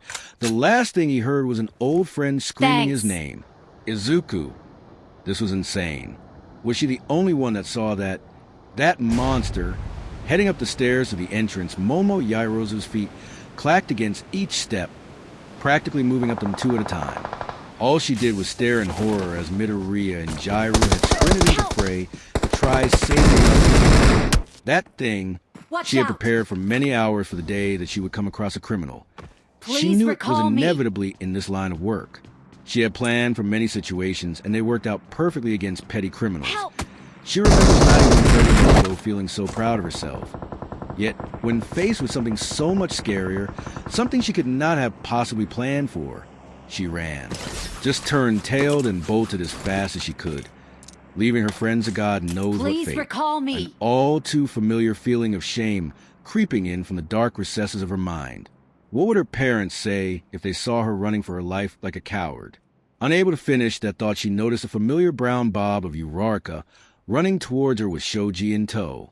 "Momo, oh thank God you're safe," the normally bubbly girl exclaimed, worry etched on every crevice of her face. Walking up next to them, an extra mouth appeared from Shoji's shoulder to speak, an action that she was still trying to get used to. "Is anyone else with you?" "Why, yes. Midoriya and Jiraiya were with me, but they got caught with a villain. I was hoping to get some help," she managed to say through her panting lips. "You mean you abandoned them, don't you?" Uraraka perked up at the sound of Midoriya's name. Momo knew of Uraraka's crush with the young green-haired boy, of course. How could she not? She may not be as gossipy as Mina or Hagekure, but she was still a romantic at heart. "You saw my guardian angel? Is he all right?" Uraraka's hopeful look made a new wave of guilt hit her. Swallowing, she nodded. "Yes, last I saw him, he was running into the fray to save some of the off." She heard the loud bang sound before she felt it, the ground shifting slightly from the force of the impact. Uraraka and Shoji turned in surprise, both of their eyes going wide. Uraraka placing her hands to her mouth in shock, small traces of tears starting to form in her eyes. Momo was almost too afraid of what she would see when she turned her head. Judging off of the looks of her friends, it was anything but good. Her body moved like crawling through thick tar, her hair swaying as she turned to see Midoriya lay upon the ground. He was covered in blood, his chest sunken in a way she was sure that it was not supposed to. Cuts and bruises littered his body from the impact. The ground slightly cracked from the force of the impact. He looked to be breathing, but just barely. It was terrifying. Uraraka acted first, letting out a scream as she ran over to his slumped body. Shoji followed after her hot on her tail, and she followed behind them, her body jolting to life and moving before she even thought it. "Oh my God," exclaimed Uraraka, tears running down her face. What do we do? "We should move him somewhere safer," Thank you, muttered Shoji, clearly in shock. "No, we aren't supposed to move a crash victim unless we are 100% sure that we won't injure anything in the move, in case something is broken off inside of him." She responded perhaps a little forcefully, the other two starting to look at her. Lowering a hand towards her stomach, she started to make wraps, pulling them from her skin as she spoke. "We need to make a stretcher out of something to keep him from jolting about. Uraraka, you need to kneel behind his head and hold him by his shoulder blades. Shoji, you need to lift him by his armpits and one of his forearms. We need to lift all at once, no sudden movements or twisting." She had just started to wrap his arms when the door burst open. Momo had always admired All Might growing up. I mean, who hadn't? It was All Might, the symbol of peace and protector of the people. Despite all of that, he was never her favorite hero. She had others she personally liked more. Yet at that moment, turning to see All Might in all of his towering glory, his blonde hair shifting as he walked, a flurry of emotion came over her. Why did she ever hold someone in higher regard than him? Him standing in the doorway to the building, marching up to the top of the stairs and looking down at them like an ancient protector, filled her with a sense of awe and hope she had never felt before. His presence drew all eyes in the room towards him, and she suddenly found it harder to breath. Yet she weirdly felt a wave of comfort come over her. Everything was going to be okay, because All Might was here, and he looked pissed. "Fear not." All Might's voice boomed as he gripped the knot of his tie. "I am here," he shouted as he tore the article clean off his neck. "All Might," she whispered, the sound of villains panicking down below not drawing her away from the sight. In a flash, he was standing before them, his thick arms going to his sides. As he looked them over, his eyes stopped at the sight of Midoriya, his frown becoming a full grimace. Silently turning towards the plaza square, Mr. Aizawa and the others are still down there. There's some kind of monster that's wrecking. Anything else she was planning to save vanished along with All Might, his massive frame disappearing almost as if he was never there. A sonic boom exploded near the fountain, hordes of villains getting knocked aside like they were nothing. Her, Jairu, and Midoriya barely survived a dozen of them, and yet All Might beat twice as many as them in a mere second. In a flash, he was back with Jairu, Kaminari, and Mineta at his side, Tsu and Aizawa in his arms. Setting them down nearby, he looked at Aizawa for a moment, his voice deep and booming yet still quiet, holding the faint signs of regret. "I am sorry I did not make it sooner, my friend. I'll take it from here." Looking at the 6 of them, he gave them an encouraging smile. "You 6, make sure to watch over the injured for me. I'll be right back." Walking towards Midoriya, Jairu fell at her knees before him, tears starting to run down her face at the sight of his beaten form. Leaning towards the edge of the stairs, All Might bent at the knees and was gone again, followed by the sound of an explosion down below. Everything hurt, pain pulsing through his body like a heartbeat, slowly, but all-consuming. His chest moved up and down slowly, every breath a chore, every gasp filled with sharp sting. Slowly lifting his sagging eyelids, he stared up at Jairu. She was crying, tears dribbling down to fall onto his heaving chest. She was saying something, but it was hard to make out. Lips moved like she was shouting, yet it all sounded like a whisper. "Izuku, stay with me. I haven't properly apologized yet. You can't just leave like that." Watching her through his hazy eyes, he wondered why he was so mad at Jairu again. It felt like such a long time ago now. Like in the grand scheme of things, it didn't really matter. His eyelids were so heavy, maybe it couldn't hurt to close his eyes for a moment. He could feel them slowly start to close, the pain giving way to a cold numbness that was almost a comfort. He had a good run despite it all. Kendo sat down next to him on her bed. Turning towards him to say something, her mouth moved, a soft caring smile on her face before she let out a laugh. "Oh, that's right. You never got to talk to Kendo again one last time. Do you think she'd be mad or sad when she finds out what happened to him?" "Rise." There was that voice again, a voice he only heard in dreams calling to him from the dark. "Rise." Numbness gave way to a growing warmth, a fire bristling and lashing out as it grew and grew until the heat had started to become unbearable. RISE, standing around Midoriya's unmoving frame. They were busy wrapping his body, a large plank jury rigged into a stretcher. Midoriya's breathing getting slower and slower as they worked until it stopped entirely. Then suddenly his body jerked, his chest heaving forward almost as if pulled by an invisible force. Jade green flames flickered from his open wounds before engulfing him entirely, forcing everyone to take a few steps back. Letting out a long, deep breath, Midoriya jerked to a sitting position, his shining green eyes being yanked wide open like he just woke from a bad dream. Sitting before them was a living, breathing Midoriya, looking a little worse for wear, but okay. Everyone jerked back from the sight, watching as he looked around, a hand going to his chest before looking down at what used to be a bleeding arm, instead only being greeted by a faded scar. "You're alive?"